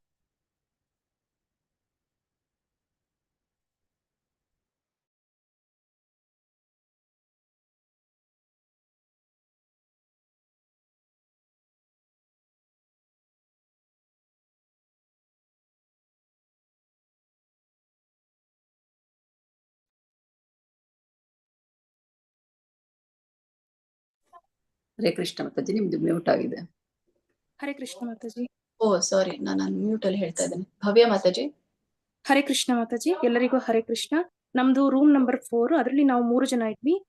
BN ಮಂಜುಳಾ ಮಾತಾಜಿ ಹಾಗೆ ದಾಮೋದರ ಹರಿದಾಸ್ ಪ್ರಭುಗಳು ಇದ್ರು. ಸೊ ಅವರು ಒಳ್ಳೆ ಪಾಯಿಂಟ್ಸ್ ಅನ್ನ ಕೊಟ್ರು ನಮ್ಗೆ. ಇವಾಗ ನನ್ಗೆ ಸಿಕ್ಕಿರುವಂತಹ ಟಾಪಿಕ್ ಯಾವ್ದಂದ್ರೆ ಹರೇ ಕೃಷ್ಣ ಮಹಾಮಂತ್ರದ ಜಪ, ಅಂದ್ರೆ ಪ್ರಭುನಾಮ ಸಂಕೀರ್ತನೆ ಅಂತ ಹೇಳ್ಬಿಟ್ಟು. ಇದರಲ್ಲಿ ನಾವು ನೋಡ್ಬೋದು, ಈ ಹರೇ ಕೃಷ್ಣ ಮಹಾಮಂತ್ರದ ಜಪ ಮಾಡೋದ್ರಿಂದ ಭಾಗವತದ 2ನೇ ಸ್ಕಂದದ 1ನೇ ಅಧ್ಯಾಯದ ಶ್ಲೋಕ 11ರಲ್ಲಿ ಶುಕಮುನಿಗಳು ಪರೀಕ್ಷಿತ್ ಮಹಾರಾಜರಿಗೆ ಅಲ್ಲಿ ಹೇಳ್ತಿದ್ದಾರೆ. ಏನಪ್ಪ ಹೇಳ್ತಾ ಇದಾರೆ ಅಂತ ಹೇಳಿದ್ರೆ, ಈ ಹರೇ ಕೃಷ್ಣ ಮಹಾಮಂತ್ರ ಸ್ವಪ್ರೇರಣೆಯಿಂದ ಒಲವು ತಾಳಿರುವ ವ್ಯಕ್ತಿಯು ಅತ್ಯುನ್ನತ ಸಿದ್ಧಿಯ ಸೋಪಾನವನ್ನ ಗಳಿಸುತ್ತಾನೆ ಅಂತಾನೆ ತಿಳಿಯಬೇಕು ಅಂತ ಹೇಳ್ಬಿಟ್ಟು ಅವರು ಆ ಒಂದು ಪ್ರಾರಂಭದಲ್ಲೇ ಹೇಳ್ತಾ ಇರ್ತಾರೆ. ಆದ್ರೆ ಅಲ್ಲಿ ಒಂದು ಪದವನ್ನ ಉಪಯೋಗಿಸ್ತಾರೆ ಅವರು, ನಿರ್ಣಿತಾಮ್ ಅಂತ ಹೇಳ್ಬಿಟ್ಟು ಎನ್ನುವ ಪದವನ್ನ ಬಳಸಿದ್ದಾರೆ. ಹಾಗಂತ ಹೇಳಿದ್ರೆ ನಿರ್ಣಿತಾಮ್ ಅಂತ ಹೇಳಿದ್ರೆ ಇದು ಈಗಾಗಲೇ ನಿರ್ಧರಿತವಾದ ವಿಚಾರ. ಇದನ್ನ ನಾವು ಚೈತನ್ಯ ಮಹಾಪ್ರಭುಗಳ ಒಂದು ಹೇಳಿಕೆಯಿಂದನೂ ಸಹ ಕೇಳ್ಕೊಬಹುದು. ಹರೇರ್ನಾಮ ಹರೇರ್ನಾಮ ಹರೇರ್ನಾಮ ಇವ ಕೇವಲಂ ಕಲವು ನಾಸ್ತಿಯೇವ ಗತಿರ್ ಅನ್ಯತ. ಅಂದ್ರೆ ನಮ್ಮ ಈ ಒಂದು ಕಲಿಯುಗಕ್ಕೆ ಹರಿರ್ನಾಮ ಬಿಟ್ಟರೆ ಬೇರೆ ದಾರಿ ಇಲ್ಲ ಅಂತ ಹೇಳ್ಬಿಟ್ಟು ಸ್ವತಃ ಚೈತನ್ಯ ಮಹಾಪ್ರಭುಗಳೇ ಸಹ ಇದನ್ನ ಹೇಳ್ತಿದ್ದಾರೆ. ಹಾಗೆ ಮುಂದುವರಿಸ್ತಾ ಹೇಳ್ತಾ ಇದಾರೆ, ಇದನ್ನ ಆದಿಪುರಾಣದಲ್ಲಿ ಶ್ರೀ ಕೃಷ್ಣ ಪರಮಾತ್ಮನ ಹೇಳ್ತಿದ್ದಾರೆ. ಅರ್ಜುನನ ಮುಖಾಂತರ ಅರ್ಜುನನಿಗೆ ಹೇಳ್ತಿದ್ದಾರೆ. ಏನಪ್ಪಾ ಅಂತ ಹೇಳಿದ್ರೆ, ಈ ನನ್ನ ದಿವ್ಯ ನಾಮ ಸಂಕೀರ್ತನೆಯಲ್ಲಿ ತೊಡಗಿರುವ ಯಾವ ವ್ಯಕ್ತಿಯೇ ಆಗಲಿ ಸದಾ ನನ್ನೊಂದಿಗೆ ಸಹವಾಸವನ್ನು ಮಾಡುತ್ತಿದ್ದಾನೆ ಎಂದು ಬಗೆಯಬೇಕು. ಅಂತಹ ಭಕ್ತನು ನನ್ನನ್ನು ಬಹು ಸುಲಭವಾಗಿ ವಶಪಡಿಸಿಕೊಳ್ತಾನೆ, ಅದರಲ್ಲಿ ಸಂಕೋಚವಿಲ್ಲದೆ ನಾನು ಹೇಳುತ್ತೇನೆ ಅಂತ ಹೇಳ್ಬಿಟ್ಟು ಸ್ವತಃ ಕೃಷ್ಣ ಪರಮಾತ್ಮನೇ ಹೇಳ್ತಿದ್ದಾರೆ. ಹಾಗೆ ಇನ್ನೊಂದು ಮಾತನ್ನ ಹೇಳ್ತಿದ್ದಾರೆ, ಪದ್ಮಪುರಾಣದಲ್ಲಿ ಈ ನಮ್ಮ ಹರೇ ಕೃಷ್ಣ ಮಹಾಮಂತ್ರದ ಉಲ್ಲೇಖ ಇದೆ. ಅಲ್ಲಿ ಏನಪ್ಪಾ ಹೇಳ್ತಾ ಇದಾರೆ ಅಂತ ಹೇಳಿದ್ರೆ, ಹಲವು 10 ಜನ್ಮಗಳಲ್ಲಿ ವಾಸುದೇವನ ಪೂಜೆಯನ್ನ ಮಾಡಿದವರು ಅಂತಹ ವ್ಯಕ್ತಿಗಳ ತುಟಿಗಳ ಮೇಲೆ ಈ ಹರೇ ಕೃಷ್ಣ ಮಹಾಮಂತ್ರ ನಲಿಯುತ್ತದೆ ಅಂತ ಹೇಳ್ಬಿಟ್ಟು ಪದ್ಮಪುರಾಣದಲ್ಲಿ ಈ ಹರೇ ಕೃಷ್ಣ ಮಹಾಮಂತ್ರದ ಬಗ್ಗೆ ಉಲ್ಲೇಖ ಇದೆ. ಪ್ರಭುವಿಗೂ ಮತ್ತು ಪ್ರಭುವಿನ ನಾಮಕ್ಕೂ ಯಾವುದೇ ರೀತಿಯಾದ ವ್ಯತ್ಯಾಸ ಇಲ್ಲ. ಇವಾಗ ನಾವು ನೀರು ಕುಡಿತಾ ಇದ್ದೀವಿ ಅಂತ ಹೇಳಿದಾಗ ನಾವು ನೀರನ್ನ ಕುಡಿದ್ರೆ ಮಾತ್ರ ನಮ್ಗೆ ಆ ಒಂದು ಸ್ಯಾಟಿಸ್ಫ್ಯಾಕ್ಷನ್ ಆಗುತ್ತೆ, ತೃಪ್ತಿ ಆಗುತ್ತೆ. ಆದರೆ ಪ್ರಭುವಿನ ನಾಮ ಜಪ ಮಾಡೋದ್ರಿಂದ ಪ್ರಭುವಿಗೂ ಮತ್ತೆ ಈ ನಾಮಕ್ಕೂ ಯಾವುದೇ ರೀತಿಯಾದ ವ್ಯತ್ಯಾಸ ಇಲ್ಲ ಅಂತ ಹೇಳ್ಬಿಟ್ಟು ಇಲ್ಲಿ ತಿಳಿಸ್ಕೊಡ್ತಾ ಇದಾರೆ. ಹಾಗೆ ನಾವು ಸ್ನಾನ ಮಾಡೋದ್ರಿಂದ ಈ ಬಹಿರಂಗ ಈ ದೇಹದ ಶುದ್ಧಿ ಆಗುತ್ತೆ. ಆದರೆ ನಾವು ಈ ನಾಮ ಜಪ ಮಾಡೋದ್ರಿಂದ, ಹರಿನಾಮ ಜಪ ಮಾಡೋದ್ರಿಂದ ನಮ್ಮ ಆತ್ಮದ ಶುದ್ಧಿ ಆಗುತ್ತೆ, ಹೃದಯದ ಶುದ್ಧಿ ಆಗುತ್ತೆ, ಆ ಕಲ್ಮಶಗಳೆಲ್ಲ ಸಹ ದೂರ ಆಗುತ್ತೆ. ಸೊ ಇದು ತುಂಬಾನೇ ಮುಖ್ಯವಾದಂಥದ್ದು. ನಾವು ಒಬ್ಬರೇ ಕುತ್ಕೊಂಡು ಚಾಂಟಿಂಗ್ ಮಾಡಿದ್ರೆ, ಜಪ ಮಾಡಿದ್ರೆ ಅದು ಜಪ ಅನ್ಸ್ಕೊಳುತ್ತೆ. ಅದನ್ನೇ ನಾವು ಜೋರಾಗಿ ಗುಂಪಿನಲ್ಲಿ ಕುತ್ಕೊಂಡ್ ಮಾಡಿದ್ರೆ ಅದು ಸಂಕೀರ್ತನೆ ಆಗುತ್ತೆ. ಅದನ್ನ ಯಾರ್ಯಾರು ಶ್ರವಣ ಮಾಡ್ತಾರೆ, ಆ ಸಕಲ ಕೋಟಿ ಪಕ್ಷಿಗಳಾಗಿರ್ಬೋದು, ಪ್ರಾಣಿಗಳಾಗಿರ್ಬೋದು, ಆ ಪರಿಸರ ಆಗಿರ್ಬೋದು, ಎಲ್ಲರೂ ಸಹ ಅದರ ಉಪಯೋಗವನ್ನ ಮಾಡ್ಕೊಳ್ಬಹುದು. ಅವರು ಸಹ ಮುಕ್ತಿಯನ್ನ ಹೊಂದೋದಕ್ಕೆ ಸಾಧ್ಯ ಆಗುತ್ತೆ. ಅಷ್ಟೊಂದು ಶಕ್ತಿ ಇರುವಂತದ್ದು ಈ ಒಂದು ಹರೇ ಕೃಷ್ಣ ಮಹಾಮಂತ್ರ. ಹಾಗೆ ನಾವು ಸ್ಟಾರ್ಟಿಂಗ್ ಅಲ್ಲಿ ಯಾವುದೇ ಕಾರಣಕ್ಕೂ ಇದನ್ನ ಇದರ ಉಪಯೋಗವನ್ನ ಪಡ್ಕೊಳ್ಳೋದಕ್ಕೆ ಸಾಧ್ಯ ಆಗೋದಿಲ್ಲ. ಏನಕ್ಕಪ್ಪ ಅಂತ ಹೇಳಿದ್ರೆ ಆವಾಗ ನಮ್ಗೆ ಸರಿಯಾಗಿ ಉಚ್ಚಾರಣೆ ಮಾಡೋದಕ್ಕೆ ಆಗೋದಿಲ್ಲ. ಅಂದ್ರೆ ನಾವು ಅಷ್ಟೊಂದು ಕಲ್ಮಶದಲ್ಲಿ ಇರುತ್ತೆ, ನಮ್ಮ ಹೃದಯ ಫುಲ್ ಕಲ್ಮಶದಿಂದ ತುಂಬಿರೋದ್ರಿಂದ ಈ ನಮ್ಮ ಹರೇ ಕೃಷ್ಣ ಮಹಾಮಂತ್ರ ಉಚ್ಚಾರಣೆ ಮಾಡ್ತಾ ಇರ್ತೀವಿ, ನಮ್ಮ ಇಂದ್ರಿಯ ಶುದ್ಧಿ ಅನ್ನೋದು ಇರೋದಿಲ್ಲ. ಆದ್ರಿಂದ ಏನಪ್ಪಾ ಆಗುತ್ತೆ ಅಂತ ಹೇಳಿದ್ರೆ ನಾವು ಸರಿಯಾಗಿ ಉಚ್ಚಾರಣೆ ಮಾಡೋದಕ್ಕೆ ಆಗೋದಿಲ್ಲ. ಆದ್ರೆ ನಾವು ಜಪಾನದ ಪ್ರಕ್ರಿಯೆಯನ್ನ ಮುಂದುವರಿಸ್ತಾ ಆ ಶುದ್ಧೀಕರಣ ಅನ್ನೋ ಪ್ರೋಸೆಸ್ ಪ್ರಾರಂಭ ಆಗುತ್ತೆ. ಆವಾಗ ನಾವು ಅಪರಾಧ ರಹಿತ ಜಪವನ್ನ ಮಾಡೋದಕ್ಕೆ ಸಾಧ್ಯ ಆಗುತ್ತೆ. ಆವಾಗ ನಾವು ನಮ್ಮ ಹೃದಯದಲ್ಲಿರುವ ಕಲ್ಮಶಗಳನ್ನ ತೊಡೆದು ಹಾಕೋದಕ್ಕೆ ತುಂಬಾನೇ ಸುಲಭ ಆಗುತ್ತೆ. ಸೊ ಆವಾಗ ಅದನ್ನೇ ಹೇಳ್ತಿದ್ರೆ ಚೈತನ್ಯ ಮಹಾಪ್ರಭುಗಳು, ಅವರವರ ಹೃದಯಗಳಲ್ಲಿ ಸೇರಿಕೊಂಡಿರುವ ಕಲ್ಮಶಗಳನ್ನು ತೊಡೆದು ಹಾಕಲು ಪ್ರತಿಯೊಬ್ಬನು ಸಹ ಹರೇ ಕೃಷ್ಣ ಮಹಾಮಂತ್ರವನ್ನ ಜಪಿಸಬೇಕೆಂದು ಚೈತನ್ಯ ಮಹಾಪ್ರಭುಗಳು ಪ್ರತಿಪಾದಿಸಿದ್ದಾರೆ. ಅಂದ್ರೆ ಹೃದಯದ ಮಲಿನತೆ ಏನಿದೆ ಅದನ್ನ ಪರಿಶುದ್ಧಗೊಳಿಸ್ಕೊಳ್ಬೇಕು ಒಬ್ಬ ವ್ಯಕ್ತಿ ಅಂತ ಹೇಳಿದ್ರೆ ಅದು ಪವಿತ್ರ ನಾಮದಿಂದ ಮಾತ್ರ ಅಷ್ಟು ಮಹತ್ವವನ್ನು ಹೊಂದಿರುವಂತದ್ದು ಈ ಒಂದು ಹರೇ ಕೃಷ್ಣ ಮಹಾಮಂತ್ರ ಅಂತ ಹೇಳ್ಬಿಟ್ಟು ಹೇಳ್ತಿದ್ರೆ. ಮತ್ತೆ ನಾವು ಹರೇ ಕೃಷ್ಣ ಮಹಾಮಂತ್ರವನ್ನ ಒಬ್ಬ ಗುರುವಿನ ಮುಖಾಂತರ ಅವರ ಮಾರ್ಗದರ್ಶನದಲ್ಲಿ ನಾವು ಪ್ರಾರಂಭ ಮಾಡಿದ್ರೆ, ಅವರ ಮಾರ್ಗದರ್ಶನದ ಮುಖಾಂತರ ನಾವು ಹೇಳ್ತಾ ಹೋಗ್ತಾ ಇದ್ರೆ ಆವಾಗ ನಾವು ಆದಷ್ಟು ನಾವು ಆ ಮಂತ್ರದ ಮಹತ್ವವನ್ನ ಅರ್ಥ ಮಾಡ್ಕೊಂಡು ಶುದ್ಧವಾದ ನಾಮ ಜಪವನ್ನ ಪ್ರಾರಂಭ ಮಾಡ್ತೀವಿ. ಸೊ ಇಲ್ಲಿ ಫೈನಲ್ ಆಗಿ ಇನ್ನೊಂದು ಹೇಳ್ಬೋದು, ಶ್ರೀಮದ್ ಭಾಗವತಂನ 12ನೇ ಕ್ಯಾಂಟೋದಲ್ಲಿ 3ನೇ ಅಧ್ಯಾಯದ 51ನೇ ಶ್ಲೋಕದಲ್ಲಿ ಹೇಳ್ತಾರೆ, ಕಲೇರ್ದೋಷೆ ನಿಧಿರಾಜನ್ ಅಸ್ತಿಹೈ ಏಕೋ ಮಹಾನ್ ಗುಣಃ ಕೀರ್ತನಾದ್ ಏವ ಕೃಷ್ಣಸ್ಯ ಮುಕ್ತ ಸಂಘ ಪರಂ ವ್ರಜೇತ್ ಅಂತ ಹೇಳಿದ್ರೆ, ಈ ಕಲಿಯುಗವು ದೋಷಗಳ ಮಹಾಸಾಗರನೇ ಆಗಿದೆ. ಆದರೂ ಸಹ ಈ ಯುಗದಲ್ಲಿ ಇನ್ನೂ ಒಂದು ಒಳ್ಳೆಯ ಗುಣವಿದೆ. ಅದ್ ಯಾವ್ದಪ್ಪ ಅಂತ ಹೇಳಿದ್ರೆ ಹರೇ ಕೃಷ್ಣ ಮಹಾಮಂತ್ರ ಜಪಿಸುವುದು. ಆ ಮಂತ್ರವನ್ನ ಜಪಿಸುವುದರಿಂದ ಒಬ್ಬರು ಈ ಭೌತಿಕ ಬಂಧನದಿಂದ ಮುಕ್ತರಾಗ್ತಾರೆ.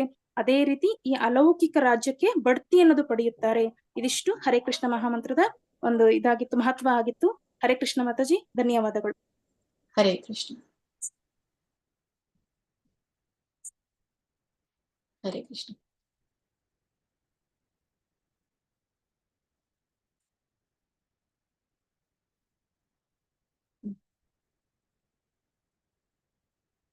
ಹರೇ ಕೃಷ್ಣ. ಪದ್ಮಿನಿ ಮಾತಾಜಿ ಅನ್ಮ್ಯೂಟ್ ಮಾಡ್ಕೊಳ್ಳಿ. ಹರೇ ಕೃಷ್ಣ ಮಾತಾಜಿ. ಹರೇ ನಮ್ದು 5ನೇ ಗ್ರೂಪು, ಅದರಲ್ಲಿ ಮಾಡ್ಕೊಳ್ತೀರಾ ಮಾತಾಜಿ? ಹರೇ ಕೃಷ್ಣ. ವಿಡಿಯೋ ಆನ್ ಮಾಡ್ಕೊಳ್ಳಿ. ಸಾರಿ, ಓಕೆ.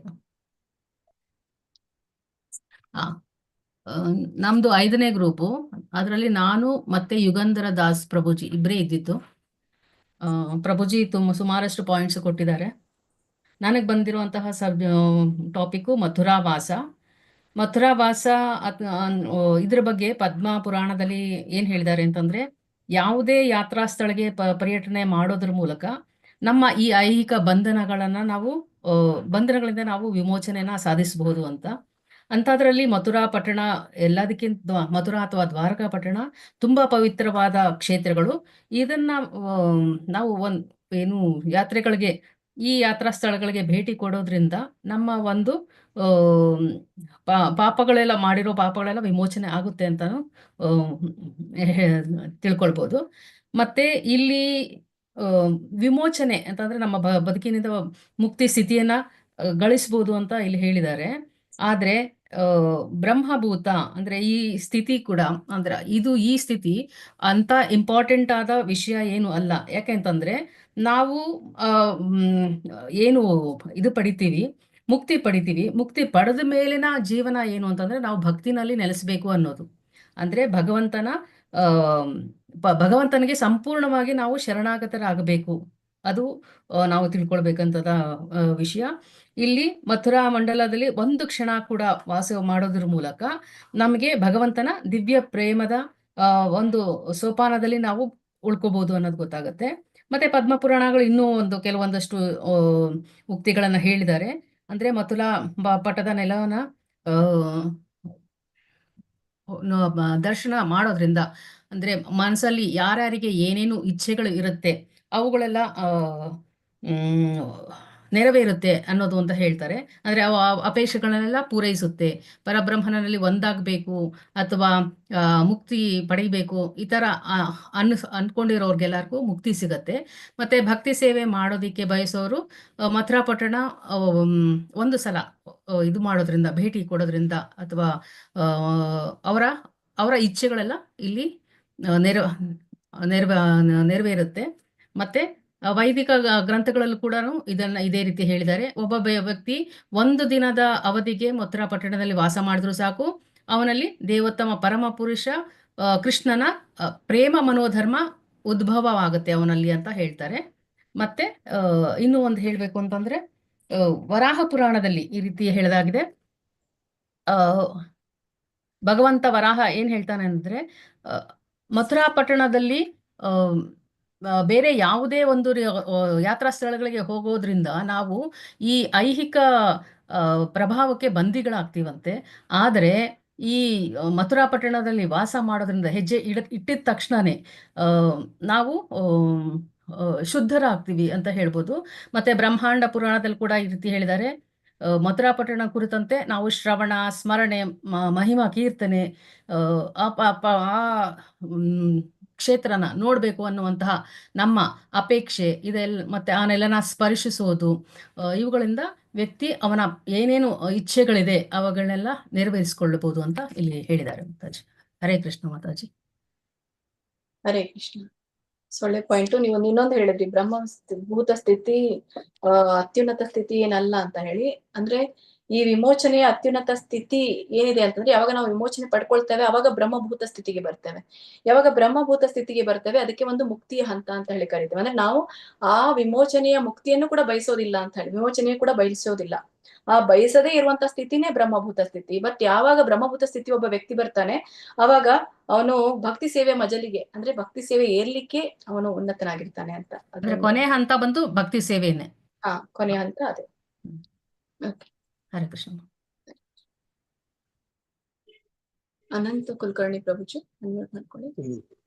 ಹರೇ ಕೃಷ್ಣ ಮಾತಾಜಿ. ನಮ್ದು ರೂಮ್ ನಂಬರ್ 3 ನಾನು ಇದ್ದೆ, ಆಮೇಲೆ ಮಣಿಪಾಲ್ ನಾರಾಯಣ ದಾಸ್ ಅವರು ಇದ್ರು, ಆಮೇಲೆ ರಾಜೇಶ್ವರಿ ಅಂತ ಮಾತಾಜಿ ಇದ್ರು. ಬಟ್ ನಮಗೆ ಅವರಿಗೆ ಸರಿಯಾಗಿ ವಾಯ್ಸ್ ಬ್ರೇಕ್ ಆಗೋದ್ರಿಂದ ನಾವು ಕಾಂಟ್ಯಾಕ್ಟ್ ಆಗಲಿಲ್ಲ, ಯಾವ ಪಾಯಿಂಟನ್ನು ಕೊಟ್ಟಿಲ್ಲ. ಬಟ್ ನನಗೇನು ಗೊತ್ತಿದೆ ಅದು ಮಾತ್ರ ಹೇಳ್ತಾ ಇದ್ದೀನಿ ಮಾತಾಜಿ. ಇಲ್ಲಿ ನನಗೆ ಬಂದಿರೋದು ಟಾಪಿಕ್ ಬಂದು ಭಕ್ತನ ಸೇವೆ. ನಾವು ಭಕ್ತನ ಸೇವೆಗೆ ಸಾಧು ಸಂಘ ಅಂತ ಹೇಳ್ತೀವಿ ಮಾತಾಜಿ. ಶುದ್ಧ ಭಕ್ತರೊಂದಿಗೆ ಸಂಪರ್ಕದಲ್ಲಿರುವುದು, ಭಕ್ತರ ಸೇವೆ ಮಾಡುವುದು, ಅವರಿಂದ ಶ್ರದ್ಧಾ ಮತ್ತು ಜ್ಞಾನವನ್ನು ಪಡೆಯುವುದು, ಇದು ಎಲ್ಲ ಭಕ್ತಿ ಸೇವೆಗಳು ಆಗ್ತವೆ. ನಮಗೆ ಇನ್ನೊಂದು ಏನು ಹೇಳಿದ್ದಾರೆ, ಈ ಭಗವಂತನಿಗಿನ ಭಗವಂತನ ಭಕ್ತರ ಸೇವೆ ತುಂಬಾ ಶ್ರೇಷ್ಠ, ಭಗವಂತ ತುಂಬಾ ಇದು ಸಂತೋಷ ಪಡ್ತಾರಂತಾನು ಹೇಳ್ತಾ ಇದ್ದಾರೆ. ಮತ್ತೆ ಭಗವದ್ಗೀತೆಯಲ್ಲಿ 4ನೇ ಅಧ್ಯಾಯ 34ನೇ ಶ್ಲೋಕದಲ್ಲಿ ಕೂಡ ಇದೆ, ತದ್ವಿಧಿ ಪಣಿಪಾತೇನ ಪರಿಪ್ರಶ್ನೇನ ಸೇವೆಯ ಉಪದೇಶಾಂತದಿ ಜ್ಞಾನಂ ಜ್ಞಾನಿನಂ ಸತ್ವದರ್ಶನ. ಗುರುವಿನ ಬಳಿಗೆ ಹೋಗಿ ಸತ್ಯವನ್ನು ತಿಳಿದುಕೊಳ್ಳಲು ಪ್ರಯತ್ನಿಸು, ನಮ್ರವಾಗಿ ಅವರಿಗೆ ಪ್ರಶ್ನೆಯನ್ನು ಮಾಡು ಮತ್ತು ಅವರಿಗೆ ಸೇವೆಯನ್ನು ಮಾಡು. ಅವ ಆತ್ಮ ಸಾಕ್ಷಾತ್ಕಾರ ಪಡೆದ ವ್ಯಕ್ತಿಗಳು ಸತ್ಯವನ್ನು ಕಂಡಿದ್ದಾರೆ, ಆದ್ದರಿಂದ ಅವರು ನಿನಗೆ ಜ್ಞಾನೋಪದೇಶ ಮಾಡಬಲ್ಲರು ಅಂತಲೂ ಭಗವದ್ಗೀತೆಯಲ್ಲಿ ಬಂದಿದೆ. ಹೀಗಾಗಿ ಹರೇ ಕೃಷ್ಣ ಮಾತಾಜಿ. ಹರೇ ಕೃಷ್ಣ ಪ್ರಭು. ಇಷ್ಟೇ ಪಾಯಿಂಟ್ ಕಲೆಕ್ಟ್ ಮಾಡಿದ್ದೀರಾ? ಹೌದು ಮಾತಾಜಿ. ಯಾರೋ ನಮಗೆ ರೆಸ್ಪಾನ್ಸ್ ಕೊಡ್ಲೇ ಇಲ್ಲ, ವಾಯ್ಸ್ ಬ್ರೇಕ್ ಆಗ್ತದೆ ಅಂತ ಇದ್ರು, ಯಾರು ಪಾಯಿಂಟೇ ಕೊಟ್ಟಿಲ್ಲ ನನಗೆ ಮಾತಾಜಿ. ಮಾತಾಜಿ ಇದು ನಾನೇ 2 ಪಾಯಿಂಟ್ ಹೇಳ್ತೀನಿ ಮಾತಾಜಿ. ಯಾರಿದು ಹ್ಯಾಂಡ್ ರೈಸ್ ಮಾಡಿ? ನಮ್ ಗ್ರೂಪ್ ಈ ಭಕ್ತರ ಸೇವೆ ಅಂದ್ರೆ ತುಂಬಾ ಇಂಪಾರ್ಟೆಂಟ್ ಮಾತಾಜಿ. ಯಾಕಂದ್ರೆ ನಾವು ಡೈರೆಕ್ಟ್ ಆಗಿ ಭಗವಂತನ ನೋಡೋದಕ್ಕೂ ಆಗಲ್ಲ, ನಾವು ಅವ್ರನ್ನ ಪಡೆಯೋದಕ್ಕೂ ಆಗಲ್ಲ ಮಾತಾಜಿ. ನಾವೇನಿದ್ರು ಭಗವಂತನ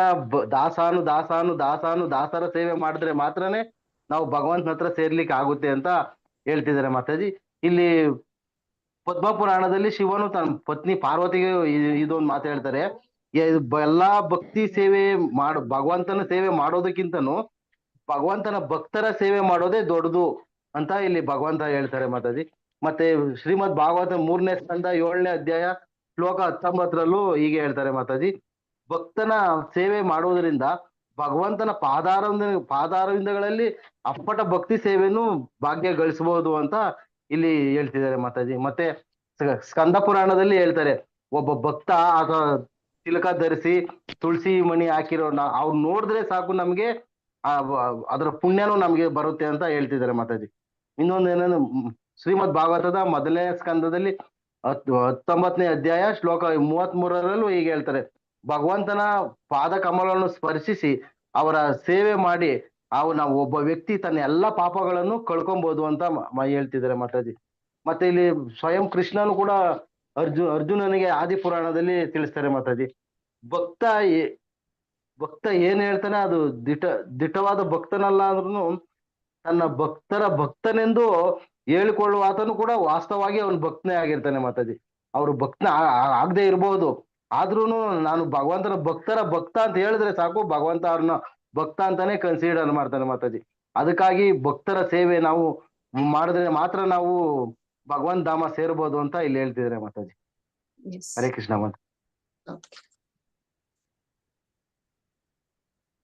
ನಾನು ಕೆಲವೊಂದಲ್ಲಿ ಇಂಗ್ಲಿಷ್ ನಲ್ಲಿ ಬರ್ತಿದ್ದೇನೆ, ಅದು ಕನ್ನಡ ತಗೊಳ್ತಾ ಇಲ್ಲ, ಹಾಗಾಗಿ ಕೆಲವೊಂದು ಪಾಯಿಂಟ್ಸ್ ಹಾಕಿದ್ದೇನೆ, ಸೊ ನಿಮ್ಗೆ ಉಪಯೋಗ ಆಗಬಹುದು. ಹರೇ ಕೃಷ್ಣ ಮಾತಾಜಿ, ಒಂದಿಬ್ರು ಅಟೆಂಡೆನ್ಸ್ ಓಪನ್ ಆಗ್ತಾ ಇಲ್ಲ ಅಂತ ಹಾಕಿದ್ದಾರೆ ಮಾತಾಜಿ. ಓಪನ್ ಆಗ್ತಿದೆ. ಓಕೆ, ಸೊ ಯಾರು ಅಟೆಂಡೆನ್ಸ್ ಓಪನ್ ಆಗ್ತಾ ಇಲ್ಲ ಅಂತ ಇದ್ರಿ, ಅವರು ಅಟೆಂಡೆನ್ಸ್ ಓಪನ್ ಆಗ್ತಾ ಇದೆ ಅಂತ ನೋಡಿ ಎಲ್ರಿಗೂ.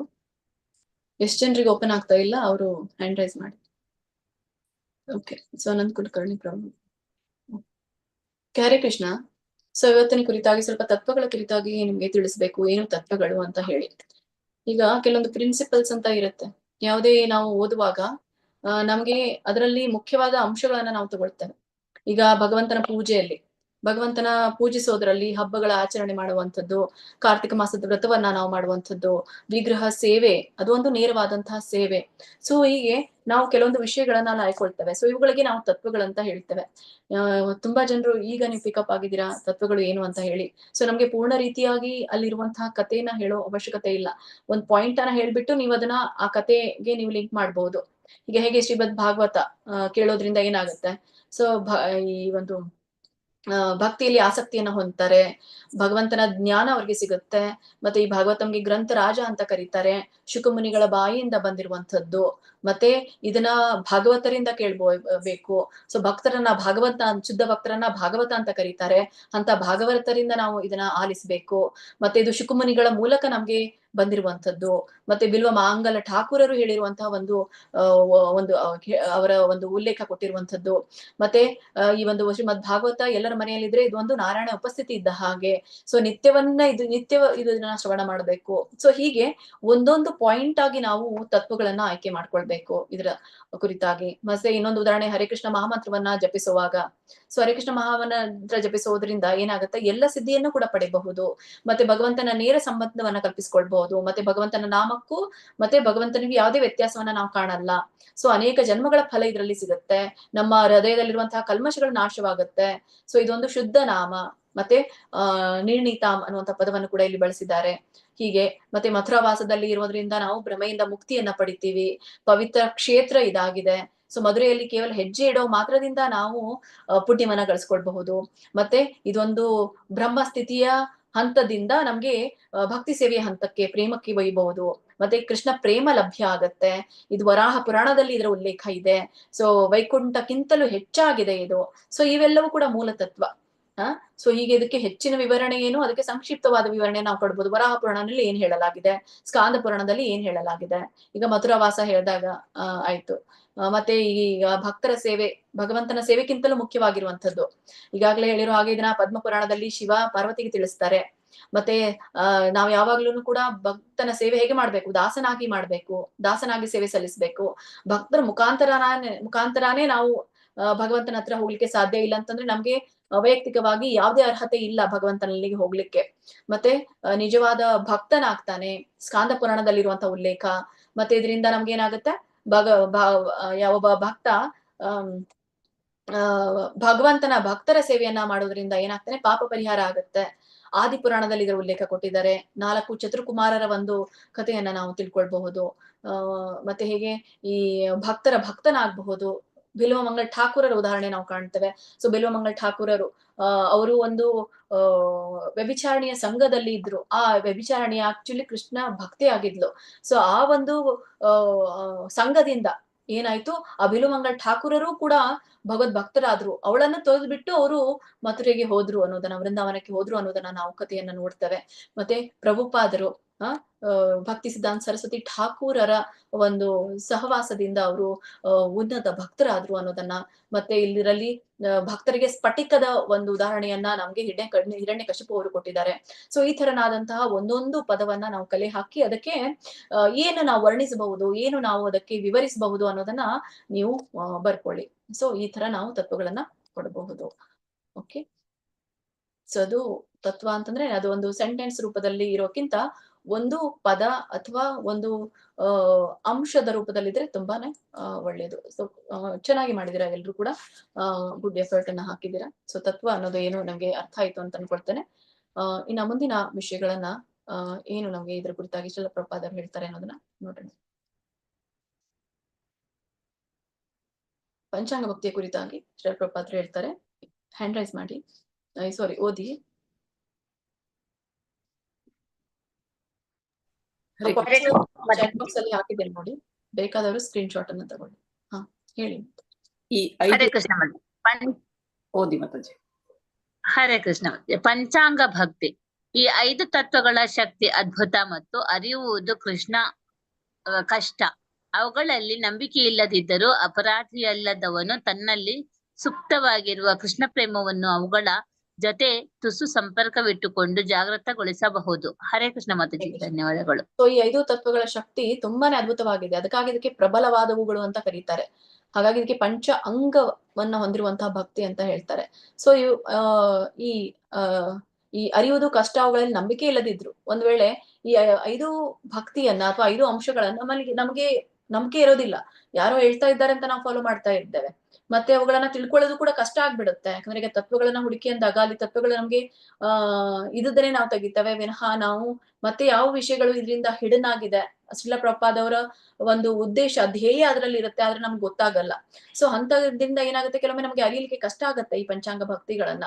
ಹೀಗೆ ಯಾರು ಪ್ರಾಮಾಣಿಕವಾಗಿರ್ತಾನೋ ಆದ್ರೆ ಅಪರಾಧಿ ಅಲ್ಲ.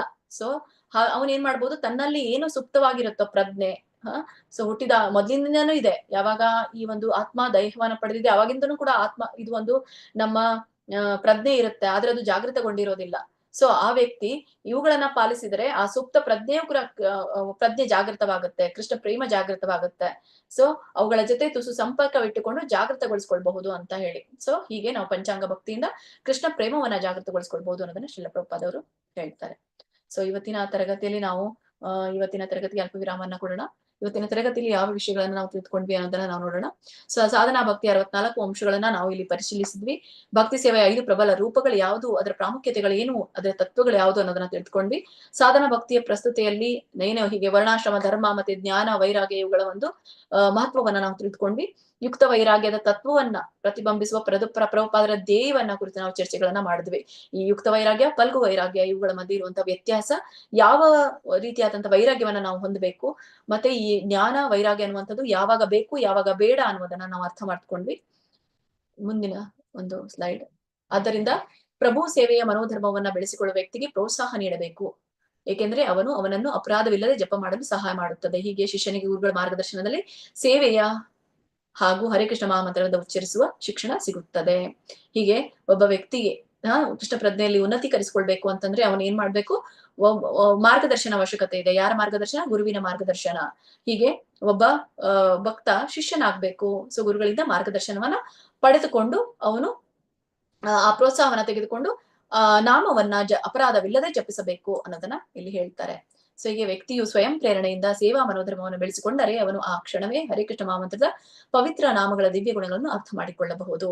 ಹೀಗೆ ಸೊ ಗುರುಗಳ ಒಂದು ಮಾರ್ಗದರ್ಶನದಲ್ಲಿ ತಾನೇ ಸ್ವಯಂ ಪ್ರೇರಣೆಯಿಂದ ಸೇವಾ ಮನೋಧರ್ಮವನ್ನ ಬೆಳೆಸ್ಕೊಂಡ್ರೆ ಅವನು ತಕ್ಷಣವೇ ಹರಿಕೃಷ್ಣ ಮಹಾಮಂತ್ರದ ಪವಿತ್ರ ನಾಮಗಳ ದಿವ್ಯ ಗುಣಗಳನ್ನ ಅರ್ಥ ಮಾಡ್ಕೊಳ್ಳಿಕ್ಕೆ ಸಾಧ್ಯ ಆಗತ್ತೆ. ಇಲ್ಲ ಅಂದ್ರೆ ಕೇವಲ ನಾಮವಾಗಿ ಉಳಿಯುತ್ತೆ, ಅದರ ದಿವ್ಯ ಗುಣಗಳನ್ನ ಅರ್ಥ ಮಾಡಿಕೊಳ್ಳೋದು ಕೂಡ ತುಂಬಾನೇ ಮುಖ್ಯವಾಗಿರೋದು ಅನ್ನೋದನ್ನ ಮೂಲಕ ಶ್ರೀಲ ಪ್ರಭುಪಾದವರು ಈ 64 ಅಂಶಗಳ ಒಂದು ಸಾರಾಂಶವನ್ನ ನಮ್ಗೆ ತಿಳಿಸ್ತಾರೆ. ಸೊ ಇಲ್ಲಿವರೆಗೂ ನಾವು 11ನೇ ಅಧ್ಯಾಯದಿಂದ 14ನೇ ಅಧ್ಯಾಯದವರೆಗೂ ನಾವು ತಿಳಿದುಕೊಂಡ್ವಿ. ಇನ್ನ ಮುಂದಿನ ತರಗತಿಯ ಅವಲೋಕನವನ್ನ ನಾವು ನೋಡಿದಾಗ ನಾವು ಭಾವ ಭಕ್ತಿ, ಇಲ್ಲಿವರೆಗೂ ಸಾಧನಾ ಭಕ್ತಿಯಲ್ಲಿರುವಂತಹ ವೈದಿ ಸಾಧನಾ ಭಕ್ತಿಯ ಕುರಿತಾಗಿ 64 ಅಂಶಗಳನ್ನ ನಾವು ತಿಳಿದುಕೊಂಡ್ವಿ.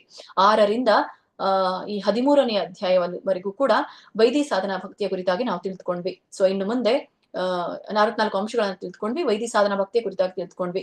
ಇನ್ನು ನಮ್ಗೆ ಇರುವಂತದ್ದು ಈ ಭಕ್ತಿಯ ಒಂದು 2ನೇದು, ಮತ್ತೆ ಇನ್ನೊಂದು ಸಾಮಾನ್ಯ ಭಕ್ತಿ ನೋಡಿದಾಗ ಸಾಮಾನ್ಯ ಭಕ್ತಿ, ಸಾಧನಾ ಭಕ್ತಿ, ಮತ್ತೆ ಇದು ಭಾವ ಭಕ್ತಿ, 4ನೇದು ಪ್ರೇಮ ಭಕ್ತಿ ಅಂತ ಕರೀತೇವೆ. ಸೊ 3ನೇದಿರುವಂತದ್ದು ಭಾವ ಭಕ್ತಿ. ಈ ಭಾವ ಭಕ್ತಿ ಅನ್ನೋದ್ರ ಕುರಿತಾಗಿ ನಾವು ಮುಂದಿನ ತರಗತಿಯಲ್ಲಿ ತಿಳ್ಕೊಳ್ಳೋಣ. ಸೊ ಅದು 15 ಮತ್ತೆ 16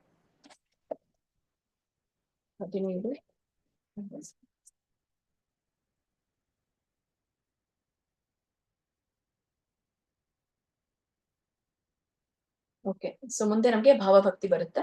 ಅದಕ್ಕಿಂತ ಮುಂಚೆ ರಾಗಾತ್ಮಿಕ ಭಕ್ತಿಯ ಕುರಿತಾಗಿ ನಾವು ತಿಳಿದುಕೊಳ್ತೇವೆ. ಸೊ ಇನ್ನ ಮುಂದಿನ ಇರುವಂತಹ ಭಕ್ತಿಗಳನ್ನ ಭಕ್ತಿ ಯಾವುದು ಅನ್ನೋದನ್ನ ಮುಂದಿನ ತರಗತಿಯಲ್ಲಿ ತಿಳಿದುಕೊಳ್ಳೋಣ.